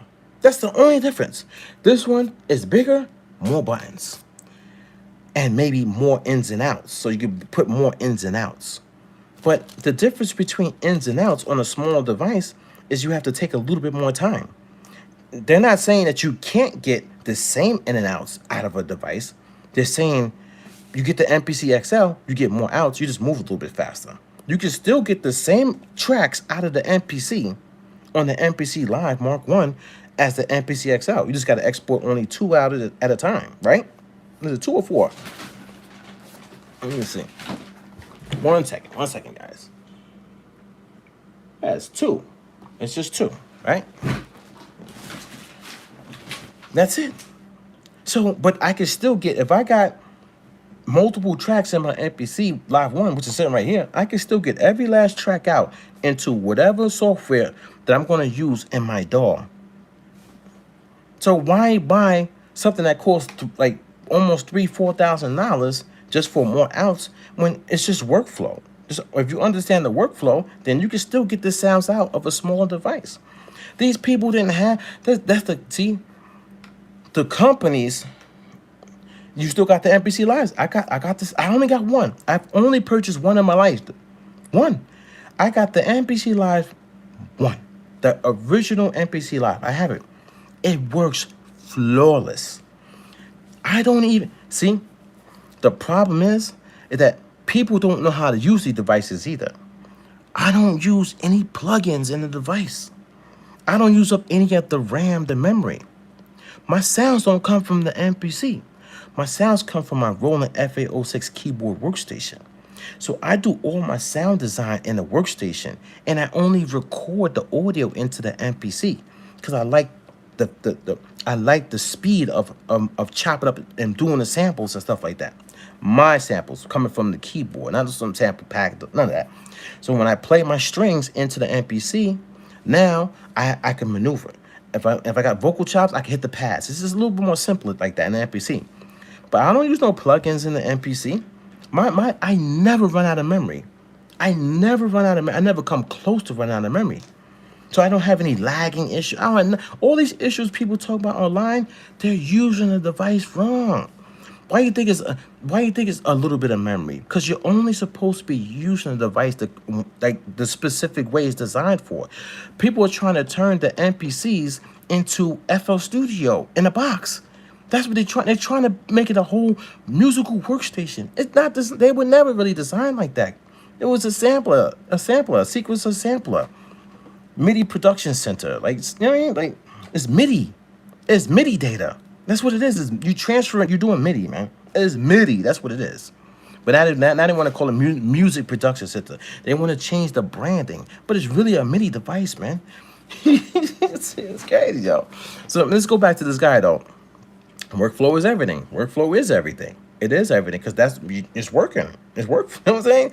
If you ain't got your own workflow or a specific style of working, you don't have nothing. You're not doing anything. So workflow is everything. But this guy promoted 4 MPCs in 2 videos, and every MPC that this person promoted sounds exactly the same. Think about it, guys. It has the same. It has the same structure. You know what I'm saying? The same software, MPC software, right? The same software. Does the MPC XL have a totally different software from my MPC Live Mark 1? No. All I gotta do is just update my software, and I got the same software. Then you get what's the extra pack you pay? You pay money, you get an extra pack, and you basically, I can have every piece of software on my MPC Live Mark 1 that you have on the MPC XL just by updating, right? Make it make sense.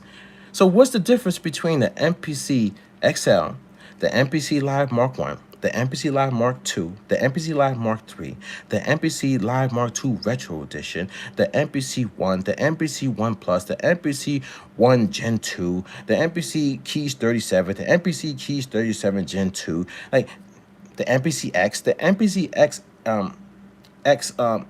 what's it, SE, right? Special edition, the MPC X SE with the retro colorway, like the MPC sample. What's next, guys?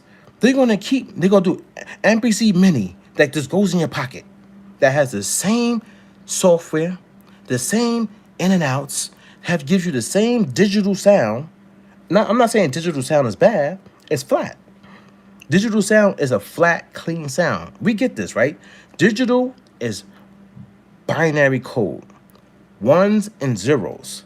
It's basically it's a calculation of the sound. It's because it's calculated. It's numbers. It's a computer. It's like a calculator. It's ones and zeros. That's it. It's not actual analog signal. So all these devices since 2016 is running a flat frequency response digital sound.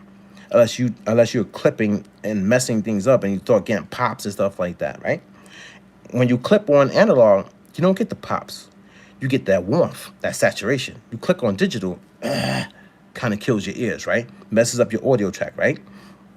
But all these MPCs, they're the same. Different form factors. The form of it, more buttons, more knobs. One has tactile. One has more ins and outs. Generation 2 has USB-C, right? When USB-C has been out for how long? How many computers have had MPC? How many computers have had USB-C ports on it for many, many years? They're tricking everybody. They're slowly giving you updates to these devices. Slowly. Why? They could have been gave you USB-C. Ben gave you that. They could have been gave you more RAM. They could have been gave you more hard drive space. Ben did it.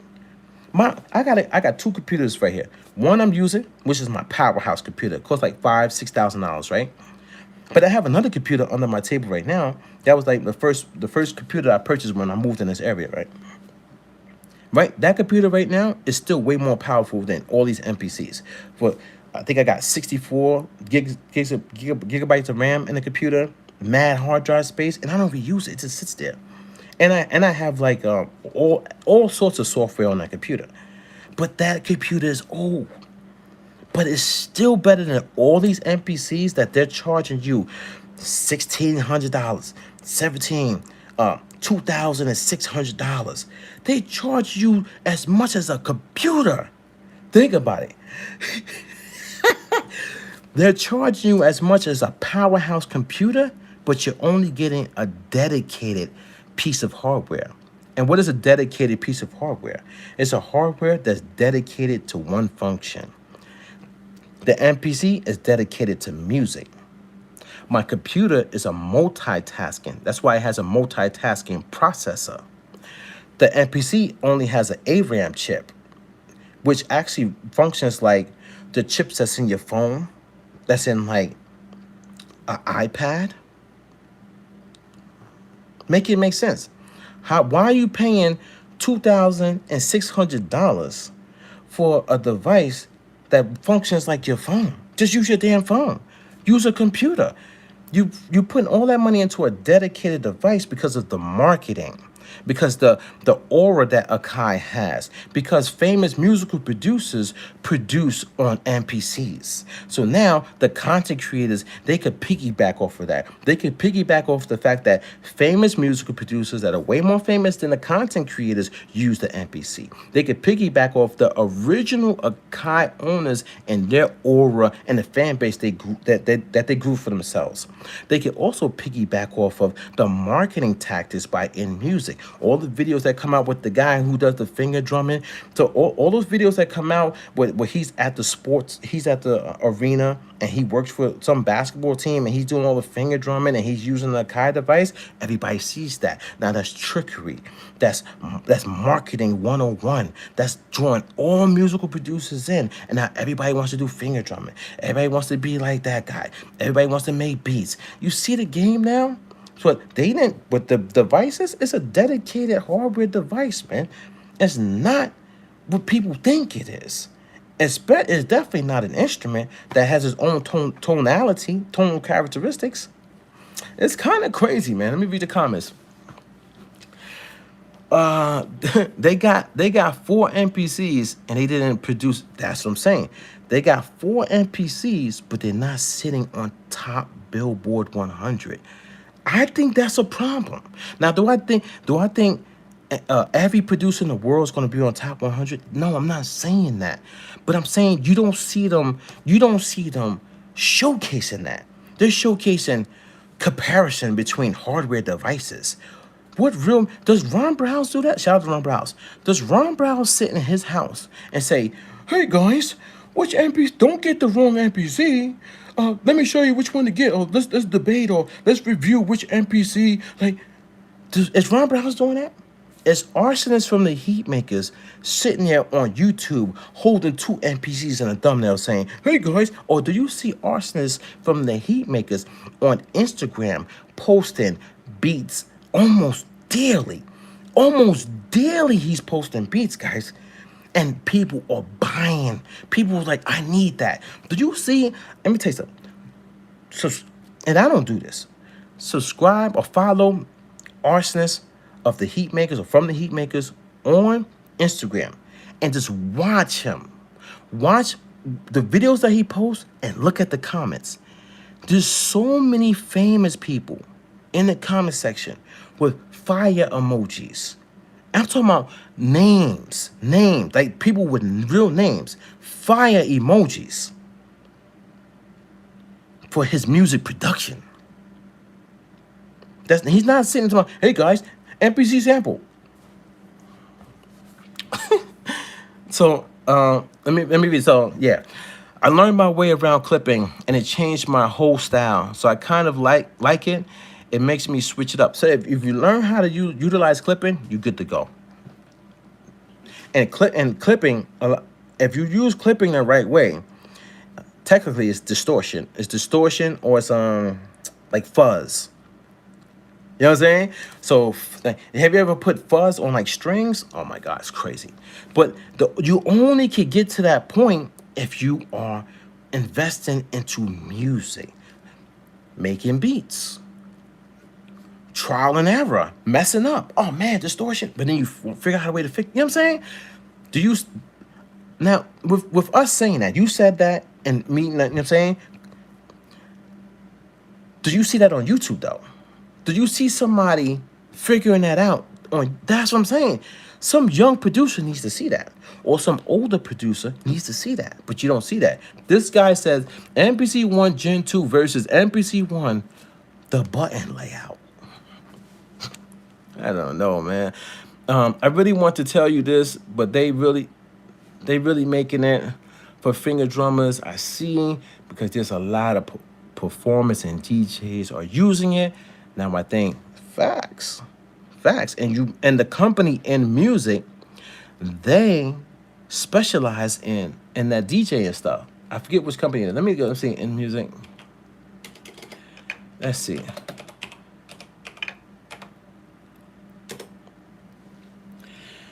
In music brands, right? So they have what's the DJ company? Let me see. Let me see. 1 second.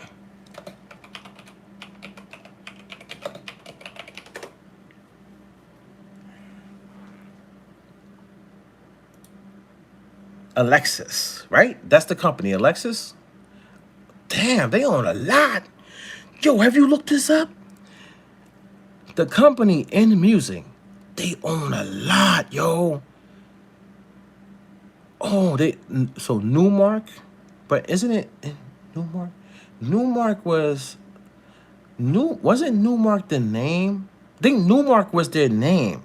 Then they changed it to In Music, something of that nature. But they own M Audio, Ion Audio, Head Rush, Deep Alto Professional, Alexis, Akai Professional, Air Music Technology, plus more. That's a lot. That's a monopoly. They control so many different dynamics of music production, and now they're incorporating certain companies into other companies, right? So you got what is it? Air Music. How many Air Music plugins you got in an MPC? That's kind of crazy. Let me see.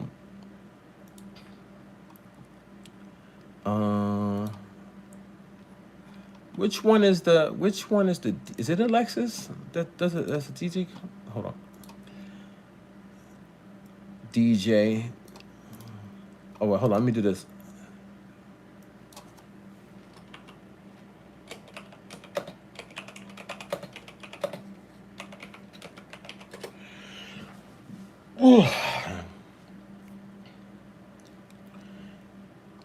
Yeah. Denon, DJ, an engine DJ, Akai Professional, Moog Music, and recently Native Instruments. Man, they own a lot. They own Native Instruments, Moog Music, Akai Professional, Denon DJ, Newmark, Renee, I don't know what that is, and Engine DJ. That's a lot. That's a lot, dude. That's a lot. That's a monopoly, you ask me. And I thought monopolies are. I thought you're not supposed to create a monopoly, but they're doing something. They're doing something over there. It's kind of crazy. The MPCs now the MPCs now cost is 1 month rent in New York. Yes, yes. How about just sending yourself to school for music? How about sending yourself to school for to learn music theory? How about something like that? You could literally take $3,000 and do so much with it, man. You could, you know what I'm saying? Or maybe for your kids, $3,000 in today's economy is a lot of money. Do you know how much I spend on groceries? Do you know how much I spend on groceries? I know you guys. I know you guys spend mad money on groceries. Yo, I heard they was selling like a bacon, egg, and cheese sandwich in the city for like $7. I used to, in like 1999, 1997, 1998, I used to get a bacon, egg, and cheese sandwich for $1.50. $2. Maybe if you want like beef bacon, $2.50. With cheese, $3. Something like that. $7 to $10 for a bacon, egg, and cheese. Like it seems like everybody jumped on the bandwagon for prices going up. Even companies that didn't even need to. It's crazy. It's crazy, son. It's crazy. When I tell you it's crazy, son. It's crazy. Man. All right. When he said so, the MPC is a drum machine. He said, damn, Mickey. I've been looking at the people finger drumming, and I said they don't even know how to do basic. I hear you on that. Because, I mean, finger drumming is like, what's the purpose? What is the purpose of finger drumming on an MPC? I think we have to answer that question, because what is the purpose of finger drumming? Because the most of the people that I see doing finger drumming, and I'm not talking about the people who are really, really, really good at it, but I'm talking about the people who are trying to like copy or catch up to those people, right? What is the purpose of them doing finger drumming except for content creation?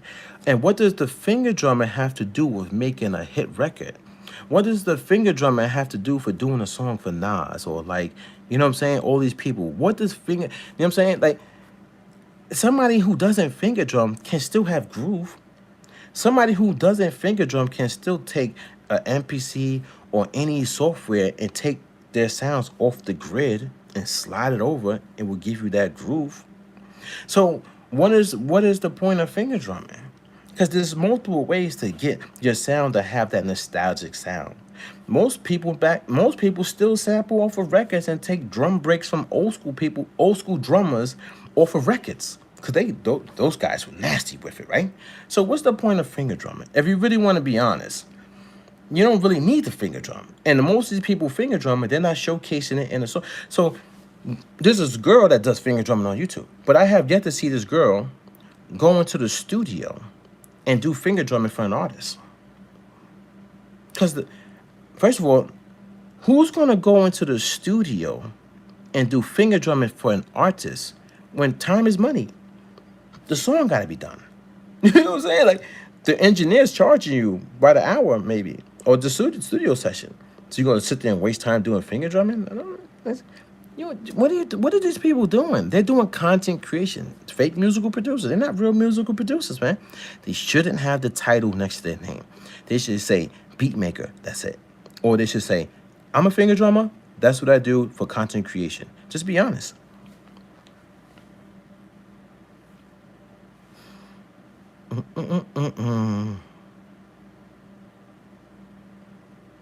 The MPC one and the MPC one and Keys 37 has consumer level outputs, while the XL and Live 3 has a pro level output. It makes a difference when gain staging and using outboard gear. The XL also has more headroom. Give me the facts on that. Give me the data. Give me the data. We gotta speak. We gotta speak with like total facts. MPC keys is on my list to cop. 37. So the MPC keys 37 is on my list to cop. Tell me why. A normal man a normal man to eat in New York is literally $25. It's a lot of money. A lot of money. Tell me why you want the MPC keys 37 on. And then consumer level outputs. Tell me, what is the consumer level output? The MPC one output is 9, okay, dB. The XL is 24 dB, okay.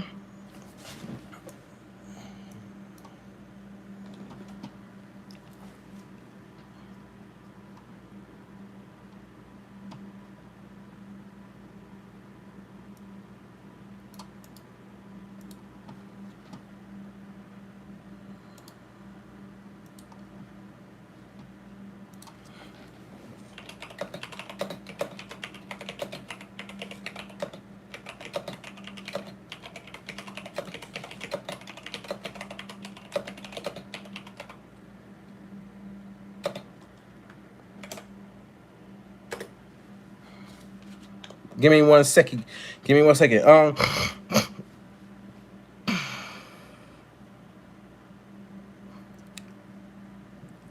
Okay. I get that. I get that.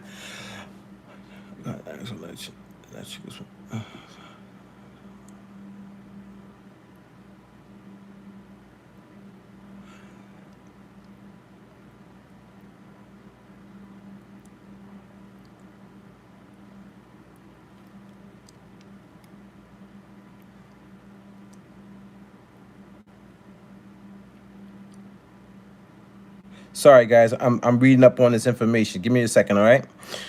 I don't like sampling. I think it's stealing.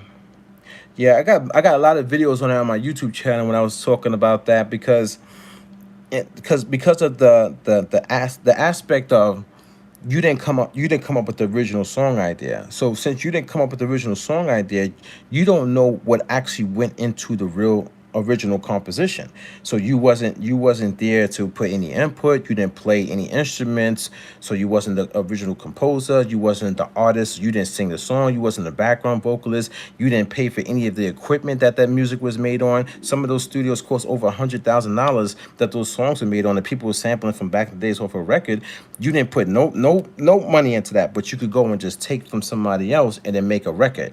Now, did I sample in my lifetime? Yeah. But did I stop? Yeah. You know what I'm saying? Because it's just not cool, man. Like to me, at the end of the day, I mean, it created billions of dollars, famous people worldwide. I mean, it's a whole, culture built around it, but still, you didn't come up with the original thought process, but then you allowed to take it and remix it at will.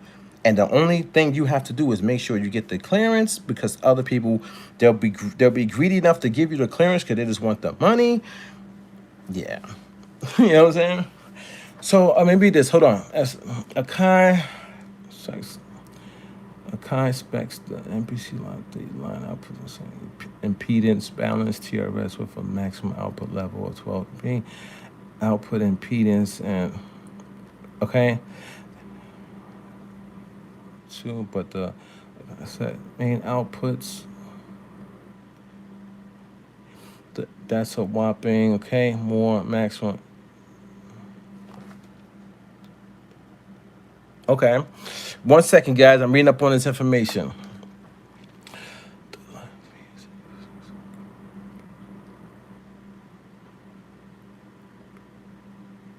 So it's technically, it's not a crappy consumer based output.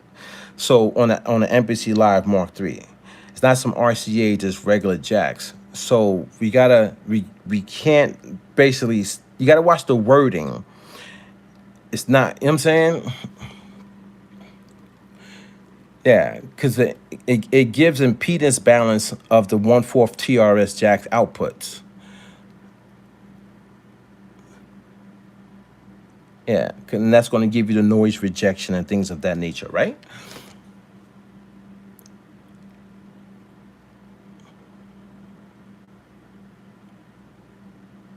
Okay.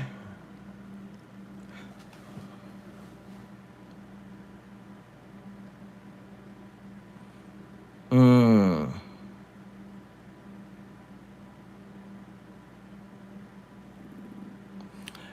Yeah. So what they're saying is that the Live 3 has consumer outputs and the XL has professional outputs. It's a bit misleading. So what they're saying is a much better statement would be the MPC XL has a substantially hotter analog output stage than the Live 3 and considerably more maximum output level compatibility, which can matter when interfacing with professional outboard equipment. But it's not, you know what I'm saying? When you say like consumer level, you kind of like downplaying the MPC Live. Like it's the, it just because it's a hotter signal doesn't mean like the MPC Live. No. You know what I'm saying? So hold on. So here, so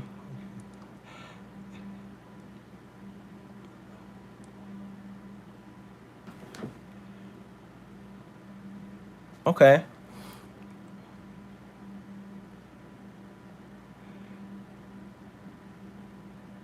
So okay.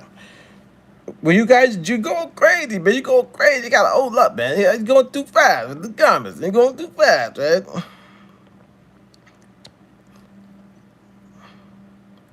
An 1176 compressor, for example, can receive signals up to now. Hold on. I wanna stop you for a second. I want to stop you for a second, and I'm not saying what you're saying is bad or wrong, anything like that, but you're saying a couple things that I don't want to go into. I don't want to go into that because because my videos and my talking points, it's not gear. I'm not the gear reviewer. I'm not the gear head. I'm I'm talking about music production. I'm not talking about the specification. And what happens is that's what all these content creators talk about, and that's what their live streams turn into and their videos turn into. I'm not talking about that. I'm talking about the fundamentals, the core foundation of the title, musical producer, and how it's being portrayed on YouTube and other social media platforms. So it's not like I don't want to hear what you have to say. It's just not, it's not what you know what I'm saying? It's not what I'm about. It's not what this live is or my videos are, but I respect it. Now, even though that even though you got the specifications about the MPC XL versus the MPC Live Mark III, it still doesn't change the fact of music production. Like, think about this. Somebody can make music in GarageBand and it'd be a hit all over the world. Has nothing to do with headroom, 1/4 TRS jacks, the in and out capabilities, and all that stuff. So that's where my mindset is at. My mindset is stop talking about the gear, Stop talking about the finger drumming. Stop talking about the color of the device, the buttons of the device, the plugins of the device, and my MIDI chord pack, my sample pack, my drum pack, my loop pack. Stop talking about that stuff, or stop talking about that only, and show real music production and not beat cookups. That's where my head is at. All right, 1 second.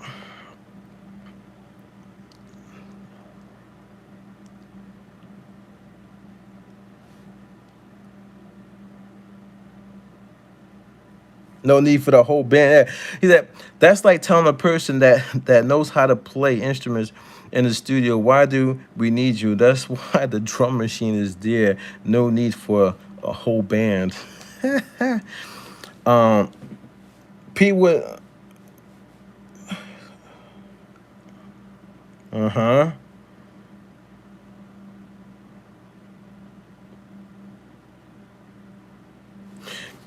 That's cool. That's funny that you brought up the FL Studio thing because, and let's just take Knife Wonder for example.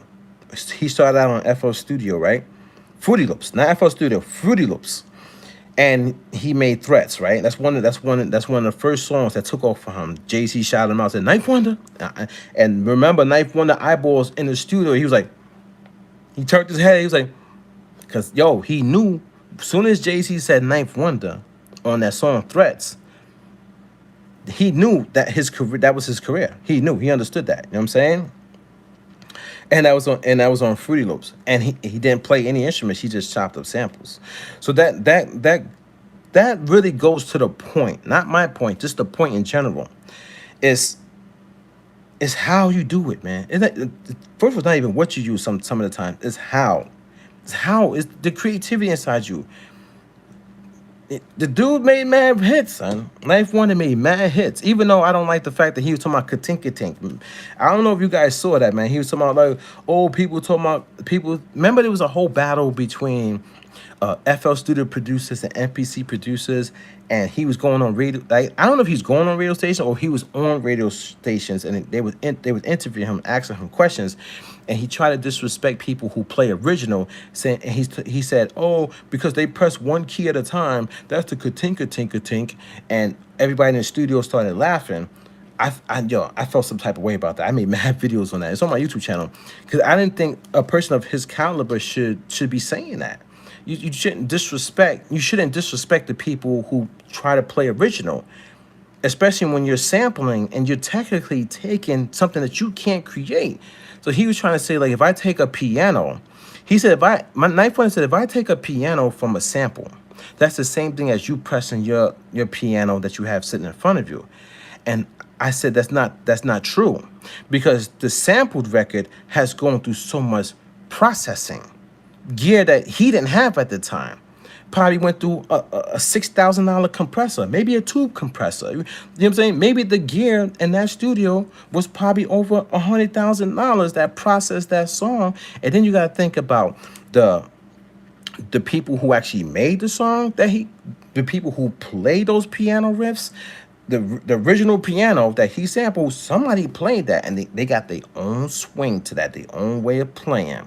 He didn't pay. He didn't go to when he sampled on that piano player. Well, he didn't pay the same teacher who that person probably played, who learned the piano. You know what I'm saying? Like, somebody probably went to school learning piano. He didn't pay for the equipment. So the manufacturers who built those machines, those compressors, those EQs, those consoles and all that stuff, he ain't pay for none of that. He ain't pay for the microphone, none of that. So when you're sampling, you're taking from a lot. You're not just taking from the record. You take it from the people who pressed up the record too. You know what I'm saying? You take it from the smart intellectual engineers who actually create these devices. You take it from the original artist. You take it from the person who made the beat, the instrumentalist.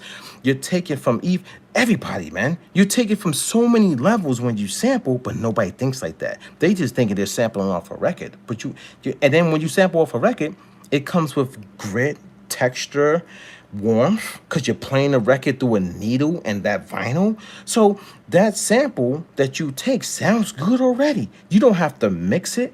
You don't have to master it. You don't have to do any processing, to be honest. And then if you take that sample and you put it through an MPC 60 or MPC 3000, that's going to give it more warmth and more kick. Then it's going to sound like a monster track. So when you sampling, so why would you say something about people who at least try to play original? I didn't like that, man. I didn't like that ka-tink and all that stuff, and everybody laughing in the studio because once again, somebody famous, they're making an impression on people. So now people who see that video are going to try to call people who play original tinkers and disrespect. You got to think about what you're doing. You know what I'm saying?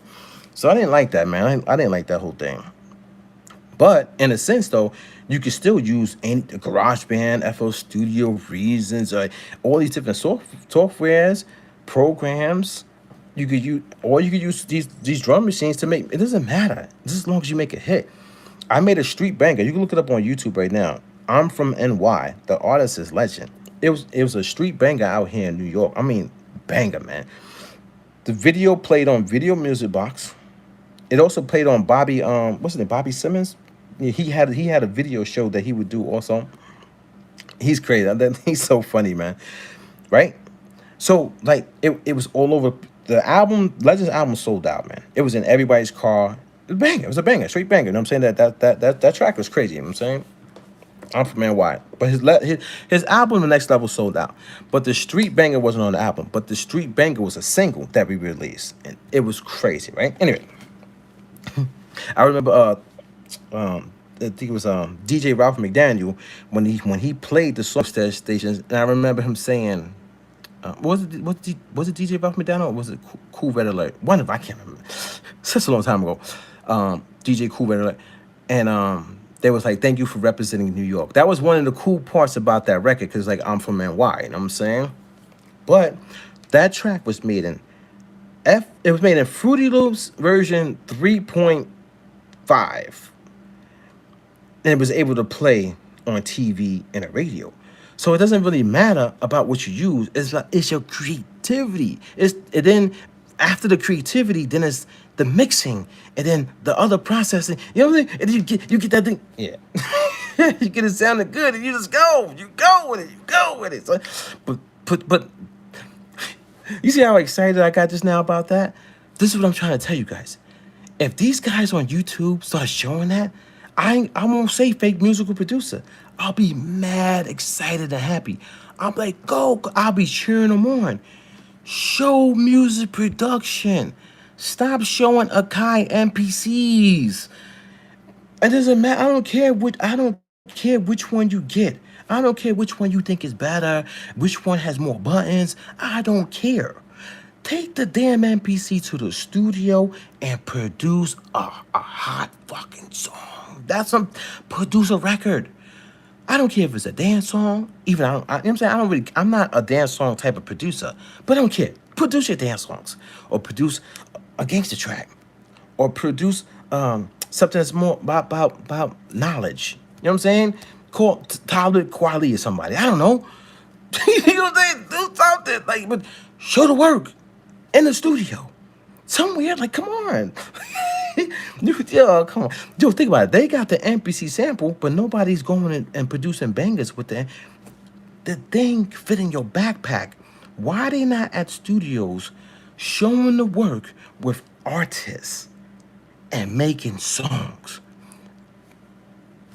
Let me see what y'all talking about. You know, I was talking, but I'm one of those people. I gotta get my points out, man. I'm sorry.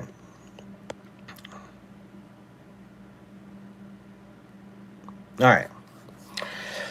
Because I know how to play drums and I need to play the keyboard, that's why faster workflow. Okay, I got you. I said consumer level because you can't properly drive outboard gear.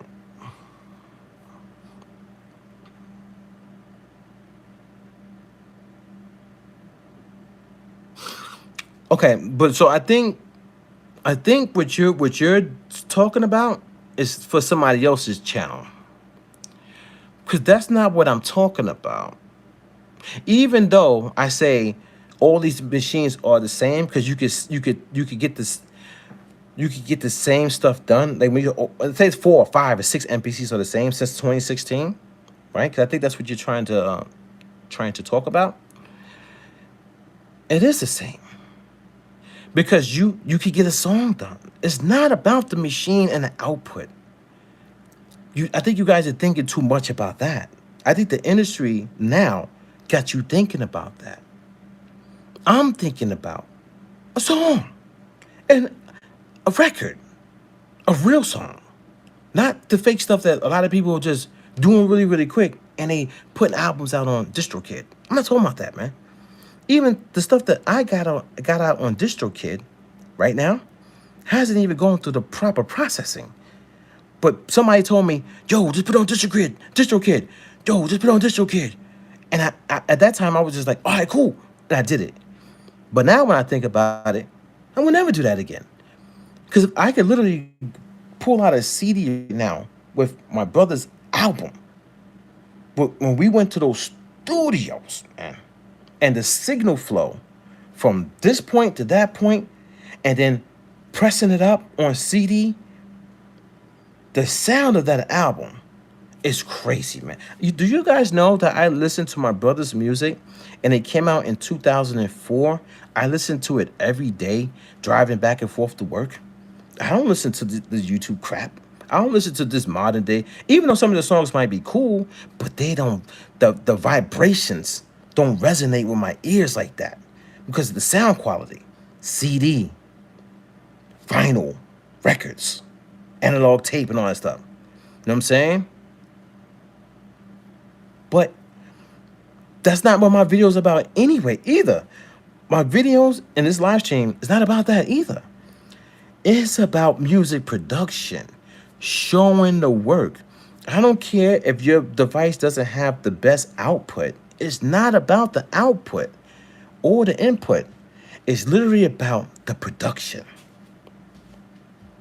the music production, the creativity part of it, the fighting in the studio, you know what I'm saying?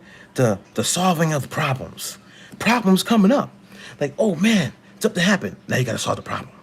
To me, problems might be one of the best things in a studio session, because when you figure it out, you become more knowledgeable, educated, and now your next studio session, you got this because you learned it in the last studio session. Now you start building and building and building. You go on this studio, that studio, this studio, that studio, and next thing you know, somebody say, "Oh, we got this problem." Oh, you got the answer because you learned it in 4 studios in the past. These people on YouTube, they're not showcasing that.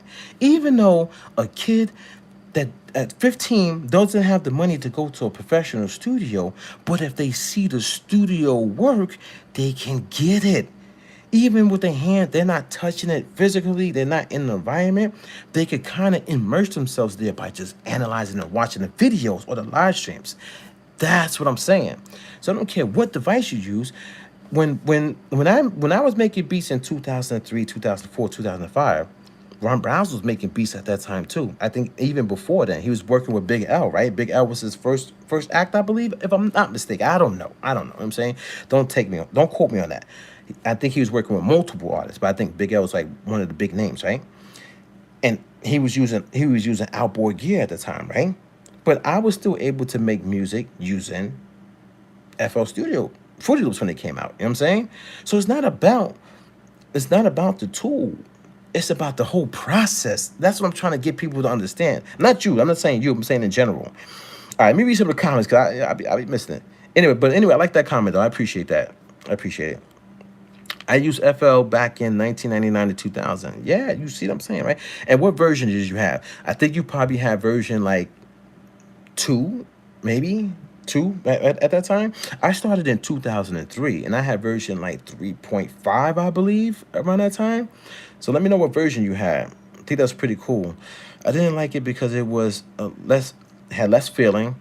I guess for a person that never played instruments, I guess it was great for them. Exactly. So Fruity Loops, I keep saying FL Studio. Fruity Loops was great for me because I didn't know music production at all. Not only did I not know music production, I've only worked in one program before that. I didn't know what programs were. The only program I worked in before that was Photoshop. So I was a graphic designer before I was a beat maker. So I was doing graphics on Black Planet, mehente.com, asianavenue.com, AOL. I was doing graphics. Then when this person, his name is Mighty K. He's from Hempstead, Long Island, Parkside to be exact. He's known as DJ Mighty K now, right? He came to my job where we was working for youth development at the Boys and Girls Club, and he put Fruity Loops on the computers. And I said, "What are you doing?" He's like, "Making beats." I said, "Yo, my brother Rhyme. I could make beats for him. I can help him. I can help him." I was trying to figure out a way to help my brother in the music industry. He's like, "I'll burn it on CD for you." I said, "All right, cool." He burned it on CD for me, but when I got home, I didn't know what I was doing. I didn't even know how to install it. You know what I'm saying? So that example that you gave you're right. I didn't start with a piece of outboard gear. I didn't know what outboard gear was. I didn't even know. I had a cousin. His name is Frankie, right? My cousin Frankie was a DJ when we was coming up. So he had the turntables, he had these big speakers, he had the mixer, but I don't know if that's a mixer at that time. I know now. So think about it. I was around gear and didn't even know what it was. You just growing up, you riding bikes, you playing basketball, you chasing girls, you doing all this crazy stuff. Then you wind up getting a job. You was living a normal life. So I didn't know nothing. So when I got on FL Studio, which is Fruity Loops, yeah, it fit for a person like me. 100%. I 100% agree with you. Now, if I started with a piece of outboard gear, then I probably would have had conflicting views on this whole thing way back then, but I didn't. I didn't even have, because when I saw when I saw Arsonist on Smack DVD making a beat, I downloaded that video. Dude, that video inspired. He's the main reason, besides me wanting to help my twin brother, why I started making beats. Because I saw Arsonist from the Heatmakers on Smack DVD. You guys go look up on YouTube right now, Smack DVD. And he's like making that beat. And the beat is a sped up sample. And it's like, and he's doing all these drums and stuff. I was like, that's crazy. First time I ever saw an MPC was him doing that. And I wanted to make beats like him. And I ran to Sam Ash. I think it's Sam Ash. And I said, I need a drum machine, drum pads. I need drum pads. And I got this little Akai. You guys probably know it. It's an Akai drum pad. It's like long, and it only has drum pads on it and like maybe a couple knobs. And I ran home and I plugged it up to the computer and I tried to put it into Fruity Loops at the time, and it was a problem because that software wasn't connecting properly to this little hardware MIDI device, and I didn't know about that you had to put it on FPC, which is the version of MPC before for Fruity Loops. I didn't know about any of that stuff. So, man, you bringing me back, man. Let me look at the comments, man. Look at the comments. That was a great comment right there, man. You should probably what they do on YouTube. The capture thing, like, I don't know, clip it. You should probably clip that, man. That should probably be a shorts or something. That was pretty cool, man. Thanks for bringing me back with that one, man. All right, so the FL is like MTV Music Generator, but FL Studio, where Fruity Loops is classified as a video game. It's classified as a video game. I think I think the story is like the Xbox, the original, very, very first Xbox had like this music player on there, and they wanted to make something similar to that, and that was Fruity Loops. If I'm not mistaken, if I think my story is correct, I think that's exactly what happened. I think so, but I think they win awards too. I think FL Studio wins video game awards. Look it up. I'm telling you, it's crazy. Yo, this industry is crazy. I'm a drummer. That's what I respect. That sampling is still ain't just being truthful. Facts. All right. If you sample, you're already getting if you sample, you're already getting an idea of what you're going to make or like. It's helping you out.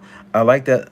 I think that's a form of cheating or you really need elevating and making a raw beat, or you really not elevating and making a raw beat. I'm sorry for messing it up, but I hear exactly what you're saying, man. Exactly. Like I listen. So I my style of music is different from a lot of people, right? Because I love cinematic music. I just love cinematic. I love background scores. Not even a soundtrack. I love background scores. I can listen to a background score 24 hours straight. I love it because of the different nuances and the way it makes you feel. There's a vibration there. It's different, right? No lyrics. It's just a background score. So when I started sampling, I didn't go for Diana Ross, The Supremes, Marvin Gaye. I didn't go for reggae tracks. I didn't go for country music and speed that up. All that stuff sounds great, right? I went for cinematic music. And in the cinematic music, all the stuff that they put in the cinematic music, I did not know how to do. I didn't know how to do it. I didn't know how to create those textures and the environment with like when the bell hits, the bell sounds like it's in like La La Land. I didn't know how to do all that, but I was sampling and taking it and using it. So when I started to think about it, I was like, that's not cool. Because I didn't come up with the idea. I didn't have the knowledge to create that original sound. So I said, I need to stop sampling and figure this stuff out. And that's when I went to learn music theory and I found out how to play the keys. I found out, I'm saying, the circle of fifths. I found out, like, I'm saying, all these different terminologies about the different, I got to charge my phone, the different modes and stuff like that. I found all this stuff out, guys. I found it out. And then I started creating original music. Right now, on my FA06 keyboard workstation by Roland, I have my own patches that I created from scratch. They're crazy. They sound amazing. It sounds amazing. And now I could use my own strings for my own songs. You know what I'm saying? And I feel happy. I feel better as a musical producer because I can literally go into this keyboard workstation and the patch says 005 Elven strings. That's one of the patches. 005 Elven strings, like Lord of the Rings, like an elf. So I literally, and I ain't gonna lie to you guys. I wanted to create the sound. So I went online and I said, how do they make music for Lord of the Rings? How is that done? Like, I don't have an orchestra here. I don't have professional players that I could contact and say, hey, help me make these strings. So I went online and I did research, and it was telling me about like multiple layers, and then timing, synths, like these synths, like detuning. So once it started telling me all these different things about detuning, space, doubling up, like maybe two pianos panned left and right, all the stuff, and I started to put it into practice, I was able to create these elven strings that is bananas, man. Bananas. I got trumpets in my keyboard that sound bananas by stacking. It's like two trumpets, but then it's also a synth, like a synth. But why? Why a synth? Because of the distortion part of the synth will actually help the trumpets have a better peak. But then how do you smooth that peak now? Now it's very, very it has a lot of presence, right? Because there's nothing that smooths it over. But how do you smooth it over? So once I started figuring out those different tricks, I was able to make my own patches in my keyboard. But in 2003, I was sampling, taken from somebody else who had that knowledge, and I didn't think that was right. But the world don't see it like that. The world sees sampling that, oh, it's an art form. We could do it. There's nothing wrong with it. Yeah, we give back because we have to pay, like we have to give. But then what about the people who do micro chops and now the original piece you can't really tell? Oh, but that's the art of it. But that's not the art of it. You took somebody else's work. No, we didn't take. It's the culture. You know what I'm saying? So it's like a whole big fight, man. It's crazy. All right, let me see what he's saying. All right, he said, I track all my beats through an analog signal chain. Those things are important to me, and like-minded people. Everyone works different and have different reasons for why they do things. I hear that. I'm not talking about. I'm not. I'm not downplaying that. I hear that. I respect that. I definitely get everyone. I definitely get everyone don't work like me. I believe we should do what we believe is best for our workflow. But now, hear me out. What you're saying is a lot of terminology that I've heard on YouTube already. A lot of content creators is saying that. And when you say certain terminologies that is kind of like, everybody's saying, it's kind of like I'm not talking I'm not talking, you know what I'm saying? I'm not talking about workflow. I'm not talking about workflow. Workflow is in music production. If you don't have workflow, you ain't doing nothing. It's workflow. Workflow is on the computer. Workflow is in outboard gear. Everything is workflow to me. Everything. Signal chain. There's a signal chain on the computer. There's a signal chain and an MPC going through outboard gear, such as MPC going to the compressor going to the EQ, then analog processor to the mixer interface. I get all that. I'm not saying that. What I'm saying is music production. Making a beat and sending your stems out the outs of the MPC XL and knowing that it has more, room or whatever, to give you, whatever. It's not what I'm talking about. When I'm in the studio with Legend or Stacks Paper or the artist A.O. Baker or the artist Pody, or I'm in the studio with Shalene Thomas when she's the wonderful R&B singer who sang with J-Lo, who sang with Celine Dion, who did the song Uchi Wally. She's the young lady who did the chorus, Uchi Wally Wally, Uchi Bang. When I'm in the studio with her, when I'm in the studio with Hood Fellas, Papa Sim from, Hood Fellas from Bad Boy Records, they got shelved, right? They never released the album on Bad Boy because they got shelved, right? But anyway, when I'm in the studio with them, all these people, right? We're not talking about the outs of the MPC. Nobody's talking about the outs of the MPC. Nobody. Not even the guy who owns the MPC in the studio. They're like, yo, just track that shit out. They're like, you done? You got the beat? And all right, play the beat. And now we start working on the song. This is what I'm trying to tell. This is what I'm trying to say. We're worrying about the song, and studios, and an environment, and how everybody collabs, or just maybe it's two people in the studio. How you two work together? Maybe it's three people in the studio. Maybe it's one famous person and three rookies. Maybe it's 10 famous people, and you know what I'm saying, and then an audio engineer. Like, what about the studio sessions you see with Kanye West lady on his last album? Remember they were showing studio sessions and they had the MPC Live Mark III in there, but they made the bass line on, and I think they made the bass line in Fruity Loops. Do you know what I'm saying? That's showing the process. They're showing the work. It's not worrying about the ins and the outs. So, but listen, I don't want you to take me wrong in my response to you. I'm not trying to downplay what you're saying. I understand what you're saying. And I understand the rest of the YouTube community is saying these same sentiments. But that's not what I'm worried about as a musical producer. I want to see real music production from YouTubers on YouTube, in the studio, working with rap artists, R&B singers, male or female. I don't care if you're doing a gospel song. I don't care if you bring Garth Brooks out of retirement and have him with a cane. Show the studio session. Show music production from the ground up. Show them.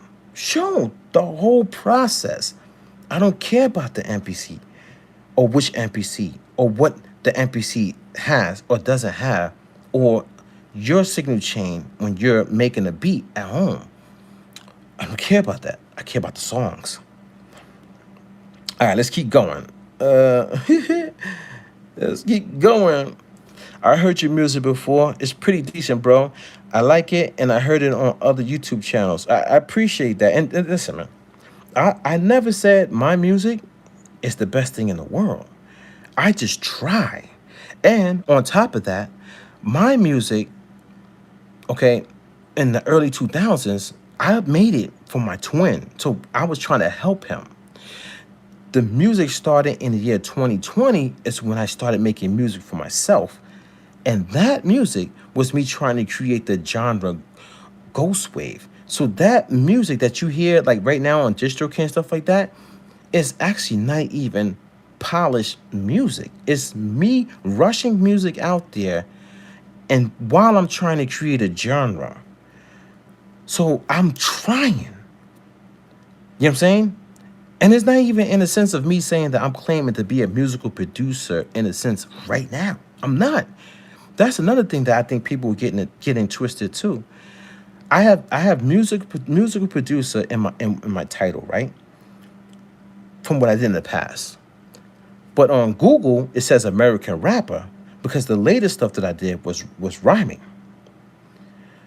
But in in a sense, I'm just a person who indulges in music here and there, but I want to see music more than just here and there. I don't want the front page of YouTube, the first page on the MPC or the Roland or the Korg or the Casio to be content creators all the time. And if you have the algorithm, if you're the person with the algorithm, you got it. Well, come on, man.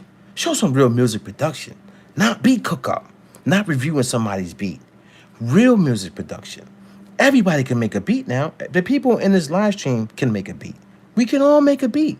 I could turn this MPC on right now and make a beat. I don't give a fuck about no goddamn beat. I want to see studio sessions. How does somebody in Tallahassee conduct a studio session? I've never seen it before. Can I please see that? Can I please see how somebody works with Adele? You know what I'm saying? The famous singer Adele. I want to see that. But a lot of those type of producers, they too busy making music to worry about YouTube content creation. And that's another problem. So now these people get to run amok on YouTube doing content creation and never show real to the core, the foundation, music production from the start all the way to the finished product. They don't do it because they only want money, monetization money from YouTube, affiliated links, their packs, their clothes, and brand deals, and brand deals, you know what I'm saying? And free gear. So they get the free gear, and they get brand deals on top of it, and they get to launch the video first before everybody else. You see how everything puts them on a pedestal? And you see how these guys have more than you because the companies help them, and they don't tell you the truth. Every time a company launches a new product, what do? They advertise. And on top of advertisement, they have agreements with the content creators that those videos can be placed on Akai.com or Sweetwater. So now the content creators they're not operating from only their YouTube channel. Like they say, oh, I put in hard work. No, you're getting a boost. It's almost like when somebody say I'm a multi-platinum off of streams too. Think about that. Not even sales, not even physical copies. They multi-platinum off of streams. And they're getting boosted by the record label. Remember, there's a record label that got in trouble a long time ago for boosting streams. But everybody forgets. Well, you multi-platinum, but most of the stuff got boosted. Even in the physical copy era, the record labels were buying albums. It's not playing. So half these numbers are fraudulent. I'm not trying to hate. You got the multi-platinum, but be honest, man. A lot of people are not honest with themselves. You want to know what they are? They're fake musical producers to me, living off of stuff. They living off of other things, but making it seem like they put in a lot of work.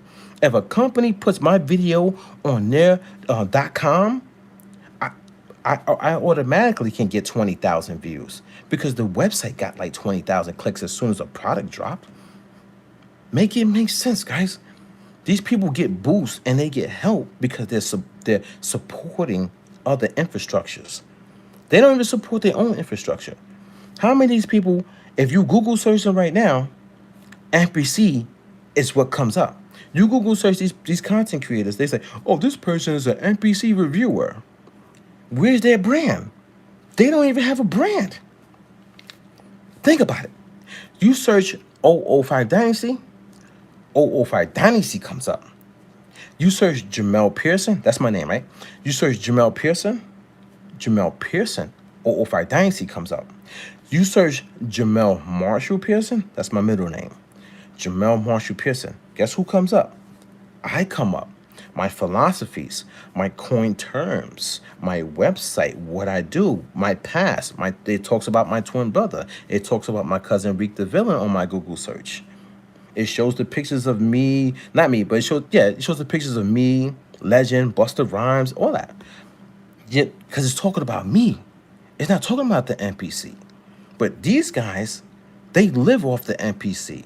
So how are you putting in hard work when you living off of an entity that already has nostalgia, that has a following, and also has capital for marketing, promotion, and pushing a product, but you put in hard work promoting a company, and then you're putting that on YouTube for everybody to see on the first page, the second page, the third page. So every inspiring producer that goes online for a little bit of help or want to learn music production, they see somebody holding the NPCs up saying, which one should you get?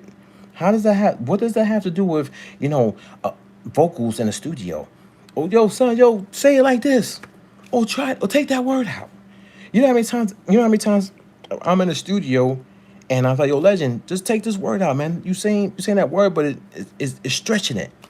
And then he takes the word out, and now he got it. He got that sentence. But then he come out the booth and was like, yo, thank you for that. But he's like, yo, I really wanted to put that word in it, though. I was trying to get it. I was trying to, you know what I'm saying? I was trying to get it. I was trying to put it in there. And then we laughing.